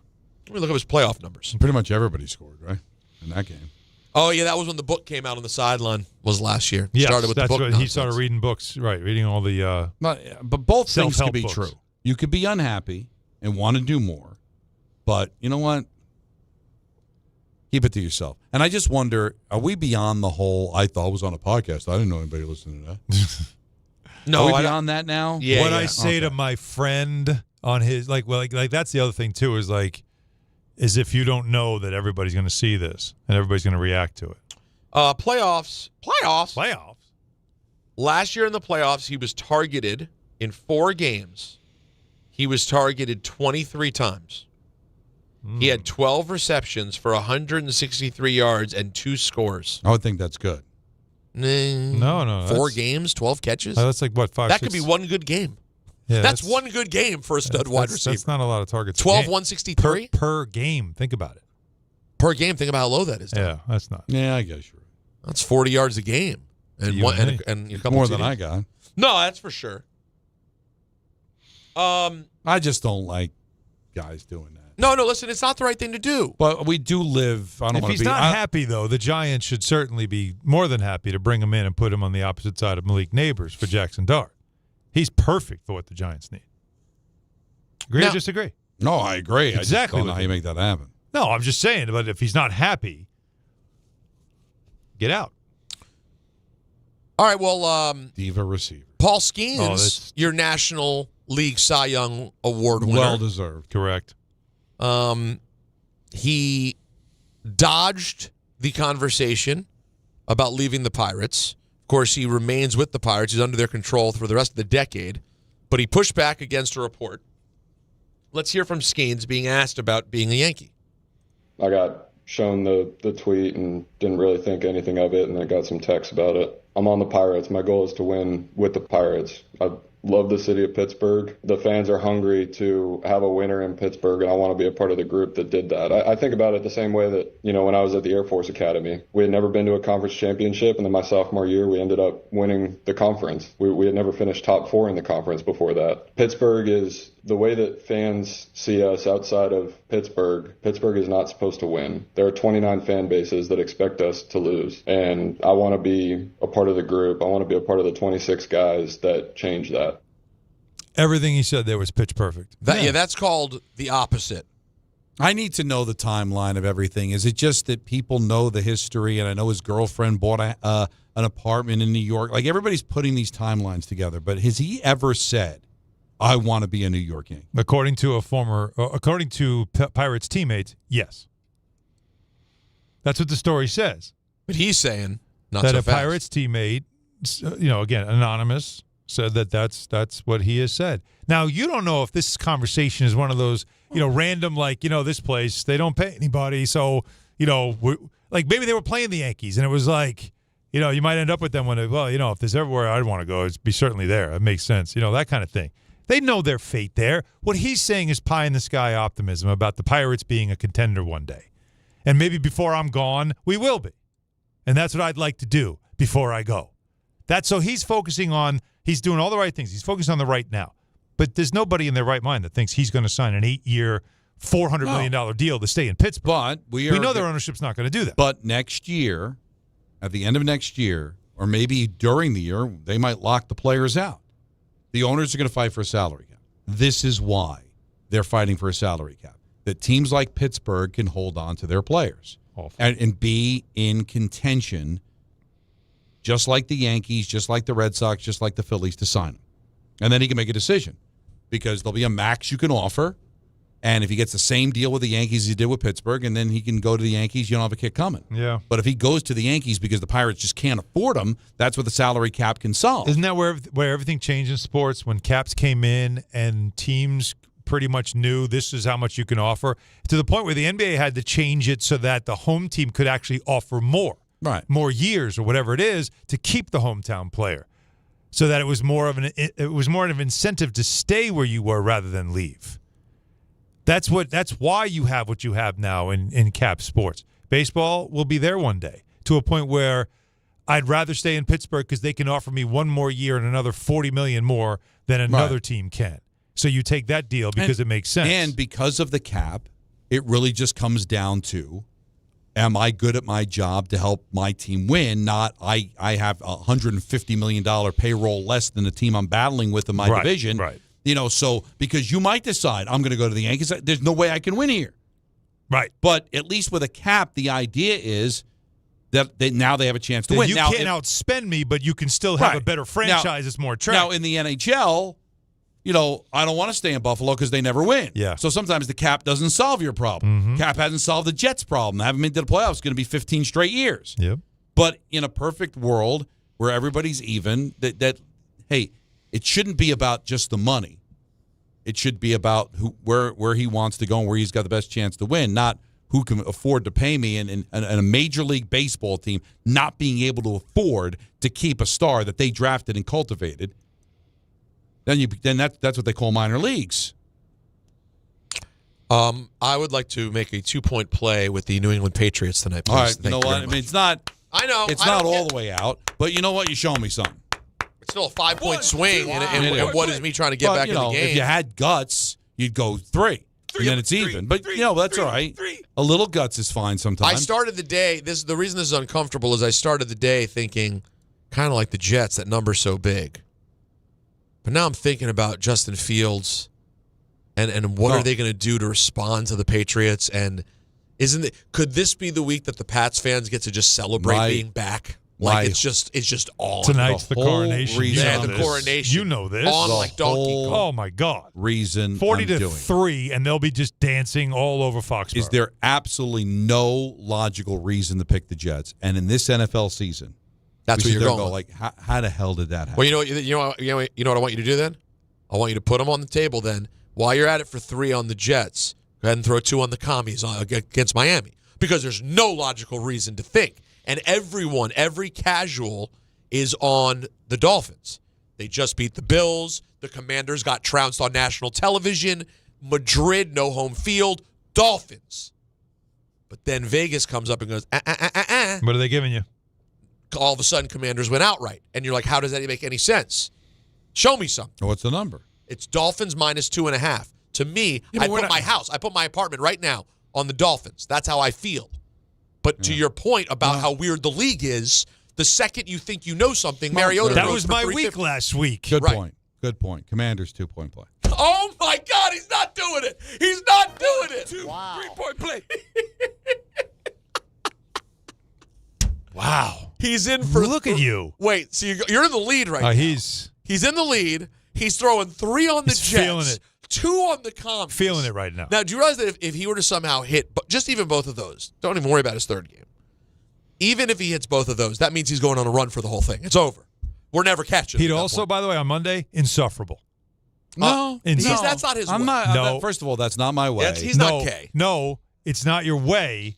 But when you just throw 2 out on the table on a Thursday night. He threw 2 out on a Thursday night. Seriously. You are going to have to say something about it. We've never seen this peacocking right into the studio. Because it's we'll see. But I'm not that. Look at that. Now, wow. All right, I got a couple of things to get to real quick. Do it. We're good. Please. This is ENN. We're on until 7 o'clock. We got time. Oh. First, let's hear from Luka Doncic on the firing of Nico Harrison in Dallas. Of course, Nico was the GM when Doncic was famously traded.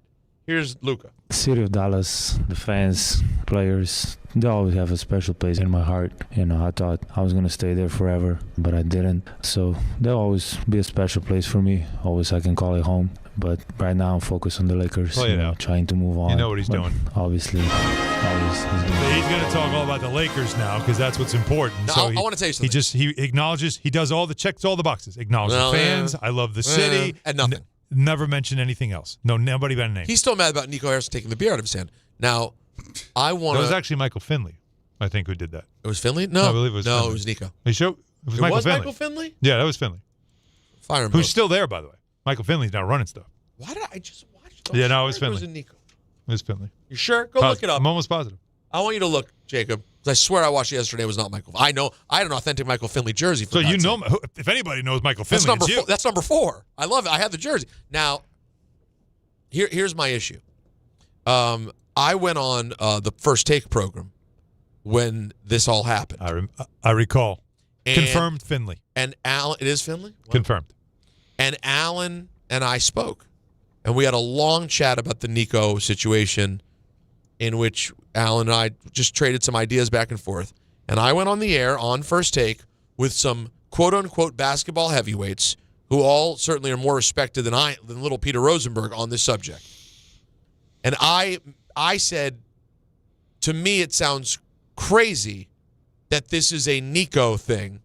This has to be an ownership thing. And let's not forget, quietly, this is one of the worst ownership groups in sport. There are a lot of things that make this an awful ownership group. And I don't want to say I got laughed out of the conversation, but I got a little bit of like, all right, buddy. Yeah. Okay. Right. And I'm just going with common logic. You're telling me that Nico Harrison would be able to just screw the owner and get rid of Doncic? Now, we all know that because he's talked about it. Nico talked about it. This was in his mind. Like, we got to give this guy $450 million. Like, really doing, and we know he doesn't work out. He does, like, all the things that they knew about his habits. There was some cause for pause. But you don't make that kind of move without an owner saying that they agree with it. Right? Nobody in their right mind does that. I suppose there's a world in which they said, are you sure? But here's how you also We're not so sure. And he said, I'm sure. Also, I guess with that could have happened. Nico Harrison now being fired, which we all kind of felt was inevitable. Once Anthony Davis kept getting hurt, that was like, okay, like it was a disaster. And they're bad this year. Even though they won the lottery, got Cooper Flagg. But guess who's back? Back again. Cuban's back. Tell a friend. Mark Cuban was pushed out. Remember, he sold, but he was supposed to stay involved in ownership. I mean, in basketball operations. He was supposed to run things. He was not advised or part of any of those decisions because he said he would have never let that stuff happen, that he would have said no. But he was pushed out when it comes to the hierarchy of running basketball. Now he's back. The new ownership realized that was a mistake. We should have Mark involved. and now he's back involved again. Mm-hmm. And that's kind of where everything has come full circle, just without Luka. That will do it for ENN on this Thursday evening. What happened there? I wanted to play you this audio I have of Torts talking about Larry Brooks. Okay. But we could do that on the other side. We could do that on the other side. It's Don Hahn Rosenberg till 7, then it's Ty Butler on ESPN New York. If you've been injured on a construction site, then you need a lawyer who knows New York's unique labor laws. At the Parisman Firm, they have decades of experience handling construction accident cases and a proven track record of delivering huge results. Their team has already recovered nearly $1 billion for hardworking New Yorkers. From scaffold accidents to slip and falls and equipment failures, they've got your back. Call the Parisman Firm now at 718-WORKERS. That's right, 718-WORKERS, because your case is their cause. Get the justice you deserve today. Hey, it's Michael Kay, talking to you about my friends at PC Richard & Son. They're local, family-owned, and I trust them, and you can too. Right now, get Black Friday deals throughout the store. And with their holiday price guarantee, your price is protected. If the price goes lower from now through December 24th, they will match it. You can't beat it. Plus, you get fast and free delivery. PC Richard & Son, the company you can trust for over 116 years. Free delivery excludes Manhattan. New York Lottery's holiday scratch-off games are the perfect gift for everyone on your list. Like me, your Aunt Jules. I told you I didn't need a gift this year, but I secretly really want one. Or me, your neighbor Frank. I hope you didn't forget I'm coming to your holiday party tonight. Or me. Why does no one ever think of the voiceover guy? Anyway, New York Lottery's holiday scratch-off games have more winners and top prizes up to $5,000. Please play responsibly. Must be 18 plus. Gambling problem? Call 1-877-HOPE-NY or text HOPE-NY. When you're hiring, have you ever felt like you're missing out on meeting truly great candidates for your roles? It seems impossible to find them, but they have to be out there somewhere, right? Well, they're not hard to find when you know where to go, and that place is ZipRecruiter. And right now, you can try ZipRecruiter for free at ZipRecruiter.com/ESPN. ZipRecruiter helps 10 million people with their job search every day. And because these people are actively looking for jobs just like yours, it's easy to find the right person right away. In fact, 4 out of 5 employers who post on ZipRecruiter get a quality candidate within the first day. But if you're not using ZipRecruiter, you're missing out. So see what it's like when the impossible is easy. When you go to ZipRecruiter.com/ESPN right now to try ZipRecruiter for free. Once again, that's ZipRecruiter.com/ESPN. ZipRecruiter.com/ESPN.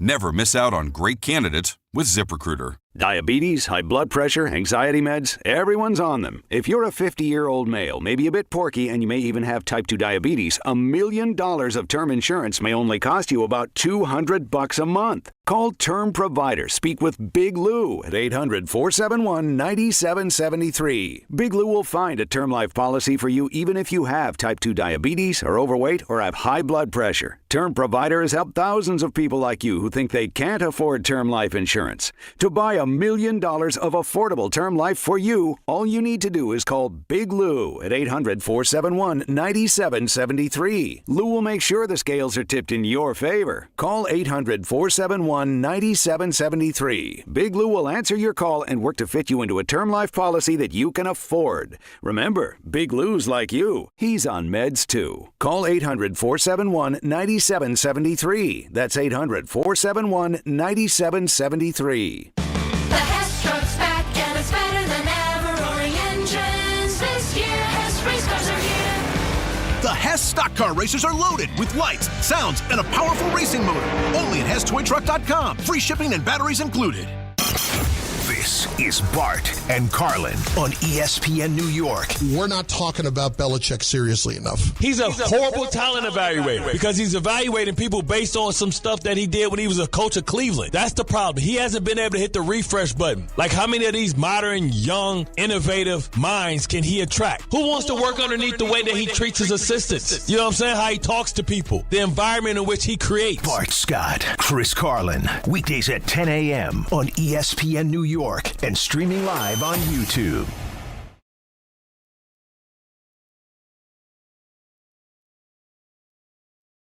Well, you're breaking out all REO Speedwagon.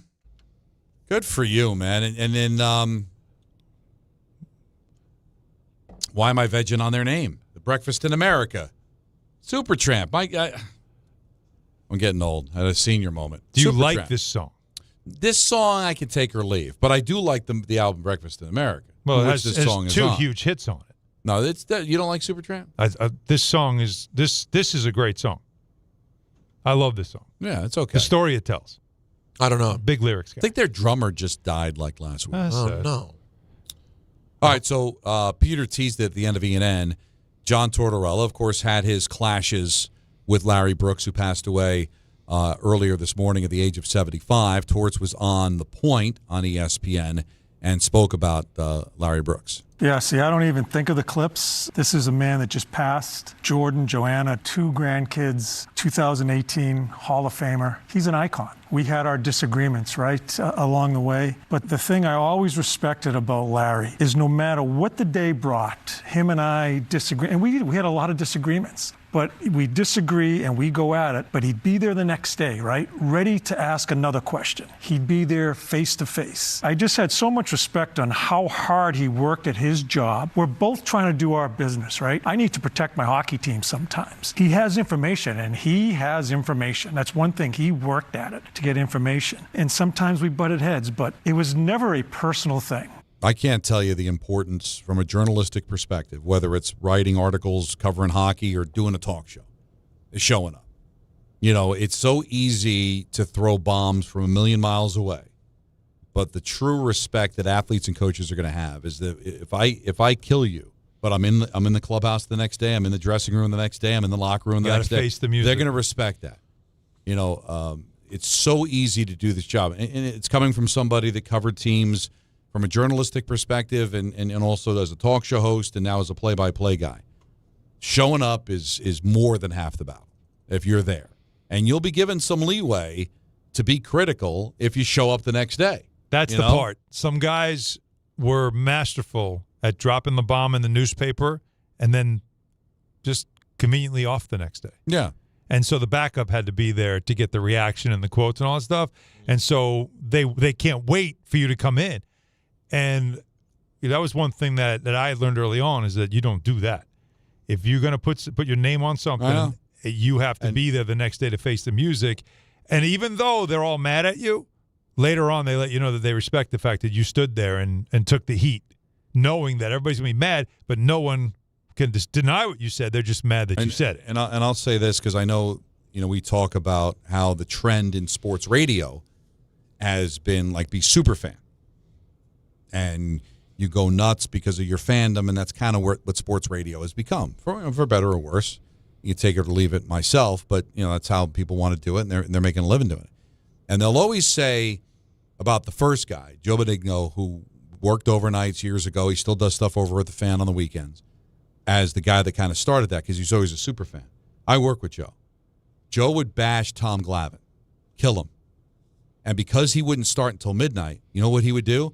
The next day, he'd go to Shea or Citi Field. He'd be in the locker room and stand at Tom Glavine and talk to him.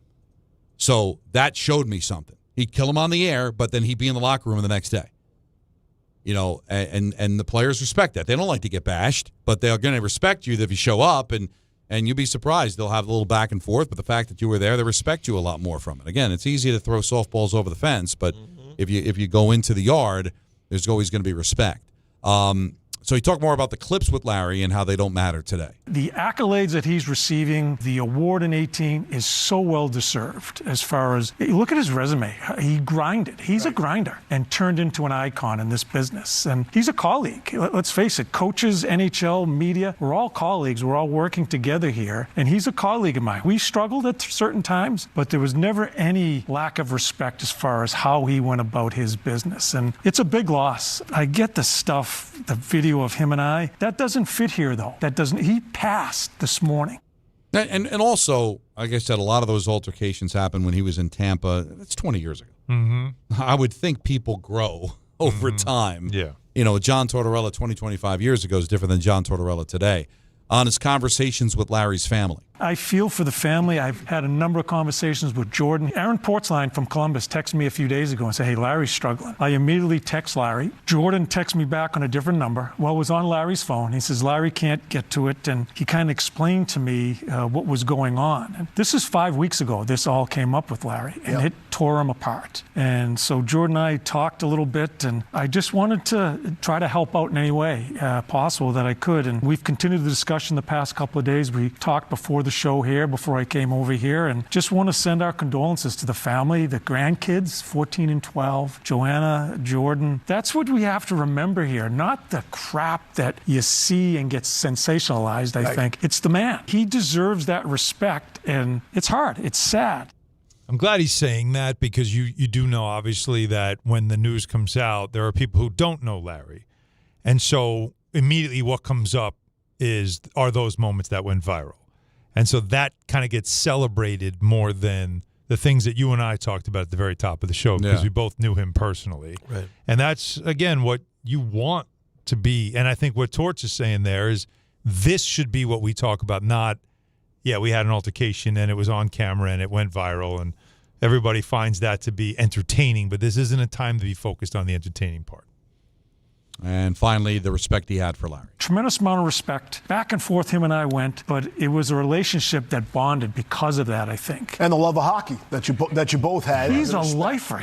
Look at it. I can't go over it right now. It takes too much. But look what he did to grind to get where he went to. And in the biggest media market in the world. Yes. The most popular team in all eyes. And Steve, he's face to face with you. That's what I loved about him. Because not everybody is. No, and that's what drives me crazy about the media. I think sometimes they just don't have enough guts to do it. Larry, no matter what the day happened with him and I, and a number of things happened, let's face it, with him and I, but he'd show up the next day just ready to go to business. He didn't hold any grudges. I didn't either. And we go about it again. But he was there. He was there. He wasn't on the outside writing stories and not showing up in the locker room or not showing up to the press conference. That's what I loved about him. He worked at it and he wasn't afraid of anything and he voiced his thoughts. And how can't you respect that? No matter if you agree with it or not, how can't you respect the man if he's going to put it out there? And of course, the other voice was Steve Levy on the point. Great. Yeah.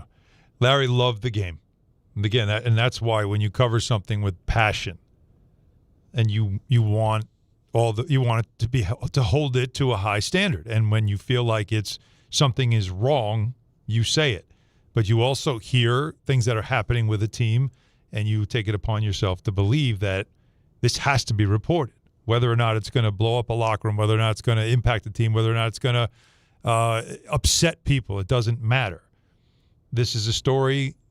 This is hockey. He wanted hockey to be a main sport. He always felt it belonged right there. The Big Four. It's not like hockey has fallen off. No, it's very important. He covered in the 80s when it was regularly a back page story in New York because both teams were very good. The Devils had just come in.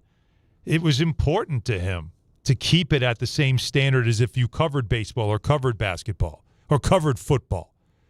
You don't cover it softer or less because it's not considered as major as the other three. He felt it deserved all that coverage. And, that's why when you did something else, he would always joke with you about a friend of mine said that when he moved on to baseball, he's a national baseball writer now. Mm-hmm. And Larry used to tease him all the time about how you had to go to a lesser sport to get big. Just mess with him, No, I always think about Larry when people I remember Colin Cowherd would say that, people that cover hockey are usually kids and they learn how to do it and then eventually move on to a bigger sport. And I'd be like, that's so disrespectful because there are so many people. It's not untrue. Listen, obviously, if you write for a paper, that there's a good chance you look at like Pat Leonard, who covered the Giants covered the Rangers for the Daily News, and it was a promotion to cover the Giants. We get that. But there are people that are lifers in the sport that they cover because it's still covering the Rangers is still important. Covering hockey is still important. And he's in the Hall of Fame because of that coverage. Don, it could be a stepping stone, but it's also depending on how much you love that there are people that choose to work. Can I share with you that the year that Newsday moved me, and I don't want to say promoted, they moved me from the Islanders beat to the Knicks beat, which was my dream. When I first got into the business, my dream was to be a Knicks beat writer. But I had loved covering hockey so much, and I was so embedded by that point, like nationally, I didn't want to go. Right. I said no. I don't want to do it. My father just passed away. I wasn't ready to make a transition like that in my life, and I just was, no, I love what I'm doing. I don't want to change. And Larry's one of the ones that said, no, you take the job. You got to do that. It's who you are. And, like that's, so I don't like that idea either of, hockey's just a stepping stone for a lot of young writers. There's a guy, Mike Russo. You know Mike Russo, right? In Minnesota. Yeah, sure. Mike's one of my good friends. We go all the way back to them. Mike Russo actually grew up in Long Island, although he's a big superstar hockey writer in Minnesota now. But, Mike's one guy that stayed in it, never left. And he had many opportunities to do it, but he didn't. A couple other guys that were in our group as we were young writers back then have all moved on to the sports that sort of were our sports, but we started in hockey. But I'm the first one to admit, I never really wanted to go at that moment because I felt so connected to the sport. And I thought there was some kind of a value to being, this is the only thing I've done my whole life. Right? 40 years I did this. Right? I can't say that about hockey, but the sport has stayed in my life. Both my kids play it. Two of my kids, I should say, play it. So it's still very much in my life. But you see how strongly he feels. He only considers the kids who play hockey to be his children. That was terrible what I just did. No, it was actually pretty funny. It was a very terrible slip, too. Close it out. Your phone calls, 1-800-919-3776. Don, Hahn, and Rosenberg till 7. Then it's Ty Butler on ESPN New York. Every NFL Thursday is your chance to hit the jackpot on FanDuel. Because with FanDuel's Thursday Touchdown Jackpot, you can win a share of $2 million in bonus bets each week. To get in on this Thursday's action, all you got to do is place an anytime touchdown scorer bet before the game kicks off. And if your player scores the first or last TD of the game, you'll win your bet plus a share of bonus bets. Just visit FanDuel.com/Peter to take a shot at the jackpot. That's FanDuel.com/Peter for your chance to win a share of $2 million in bonus bets. Play your game with FanDuel, an official sports betting partner of the NFL. 21 and over and physically present in New York, opt-in required. Must apply profit boost token on select market. Prize pool to be split equally among all eligible participants who made the correct first or last TD pick. Bonus issued is non-withdrawable bonus bets which expire 21 days after receipt. Restrictions apply. See terms at sportsbook.fanduel.com. For all with a gambling problem, call 877-HOPE-NY or text HOPE-NY 467-369. This is an ad by BetterHelp. Shorter days don't have to be so dismal. It's time to reach out and check in with those you care about. And to remind ourselves that we're not alone. As seasons change and days grow darker sooner, it can be a tough time for many.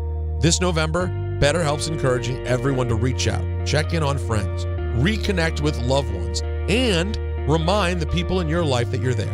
BetterHelp does the initial matching work for you so you can focus on your therapy goals. Short questionnaire helps you identify your needs and preferences, and our 12-plus years of experience and industry-leading match fulfillment rate means we typically get it right the first time. If you aren't happy with your match, switch to a different therapist at any time from our tailored recommendations. This month, don't wait to reach out. Whether you're checking in on a friend or reaching out to a therapist yourself, BetterHelp makes it easier to take that first step. Our listeners get 10% off their first month. Just call pound 250 and say the keyword timeout. That's keyword timeout after calling pound 250. We all hear the radio ads about the IRS. They tell you to be afraid, to be scared, and they try to frighten you into calling. I'm not here to do that. Tax Relief Advocates is different. TRA is here to tell you that if you owe money to the IRS, whether it's $5,000, $50,000, or $500,000, we have a solution. It doesn't matter if you're sitting in your car, at work, or with your kids. No matter where you are, call now. 800-575-6759. Don't lose hope. TRA can eliminate or reduce what you owe to the IRS. Generous programs are now available that can give you a fresh start. Our passion is taxes and helping individuals fix their IRS problems. We have over 1,000 5-star reviews on Google and an A+ with the Better Business Bureau. You don't need to be afraid of the IRS any longer. End your tax nightmare today by visiting us online at TRA.com or call 800-575-6759. That's 800-575-6759. Tax Relief Advocates. Real solutions for real people. From the regular season to the Super Bowl, ESPN New York is your destination for football. We've got crazy fans, If the Giants somehow beat the Cowboys, I'm going to take a dump on your head. You can feel good because you're a damn football team. Expert analysis. Marcus Spears joins us now. ESPN NFL analyst Damien Woody. Mel Kiper Jr. The Hall of Famer Steve Young. He's kind of our resident general manager, Louis Riddick. We got Mike Tannenbaum right now. And all your fantasy and wagering needs. This is ESPN New York.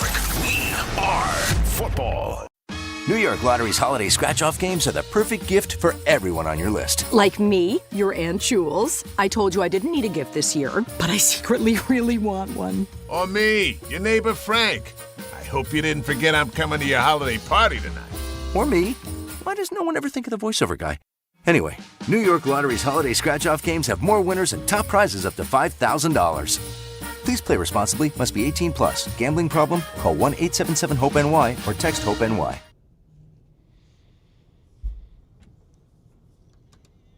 This is probably my favorite. This is not going to make me really sad. This is in the Rosenberg jukebox in the house. It is. Yeah, it is on 45, right in the crib. I don't want to give a lot of details on the scene because it's a little off brand. But the movie Magnolia uses this song. You ever see Magnolia? No. Of course. I watched the beginning recently. The scene at the bar where But aren't William they cutting around to different things or no? Yeah, but William H. Macy's at the bar and he's got a thing for the bartender. Mm-hmm. But when they first introduced this song's in the background, it hits. There's just something about a song in a movie that just resonates and just makes because you have the visuals with the music, right? And you can't even describe it. Now I got to see this. But when you see it, and the use of that song is pretty big. All right, let's close out your calls. 1-800-919-3776. Let's talk to Jay in the Bronx. You're on ESPN New York. What's up, Jay? Hey, guys. Thanks for taking the call, as always. No problem. I had an intriguing thought about the Giants and their head coach search in relation to the game they have now. Matt LaFleur is on the hot seat. If you guys figure out a way to beat them and get him out of there, he might just be the guy he would be the top candidate off the rip. It would be really ironic if you guys could beat him, get him out. He has a great resume when it comes to working with quarterbacks.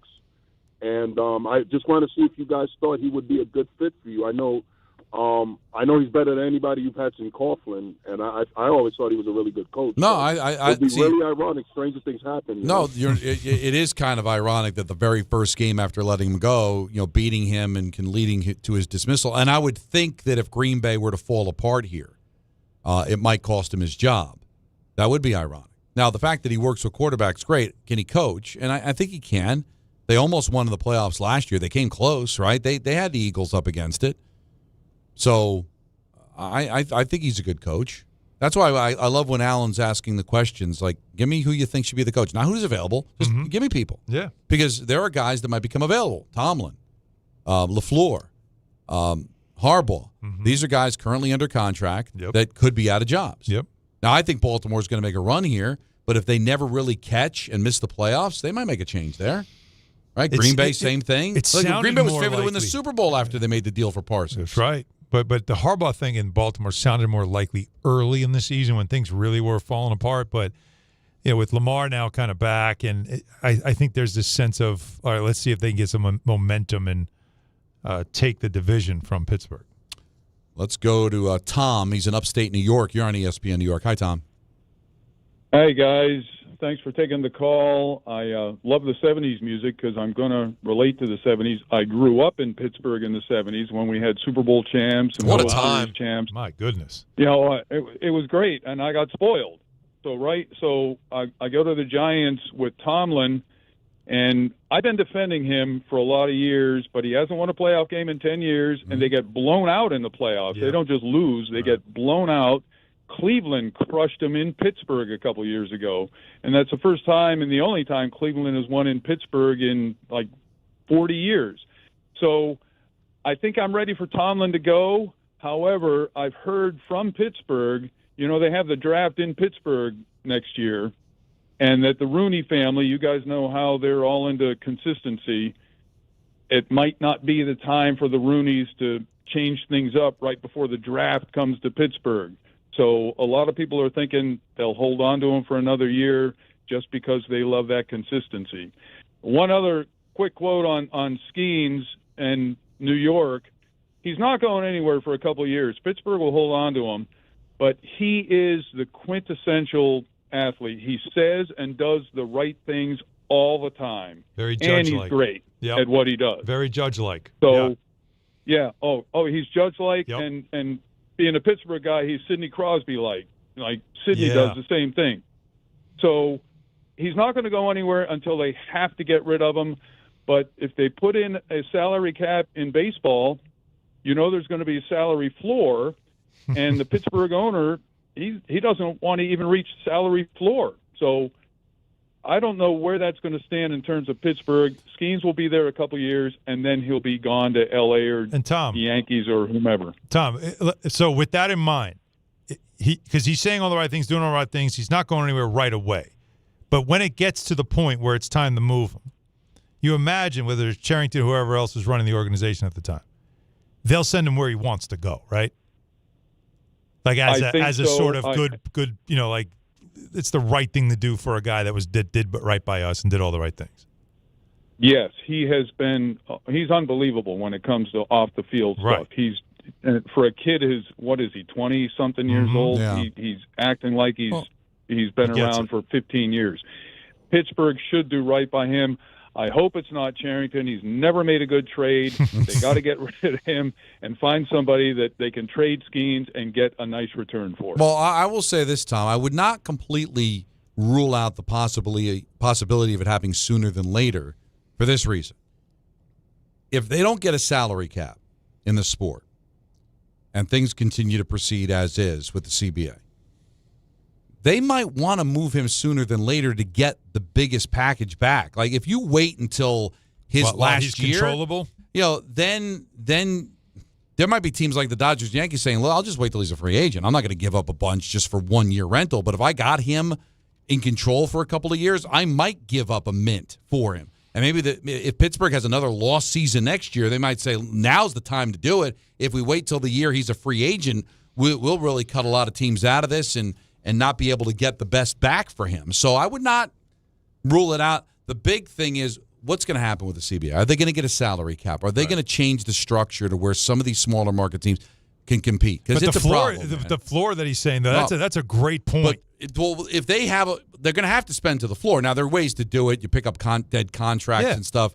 But the idea is you're going to have to start spending some money. You got to pay somebody, right? That's why if they ever get there and he's got to pay him, maybe that's the one guy you do pay.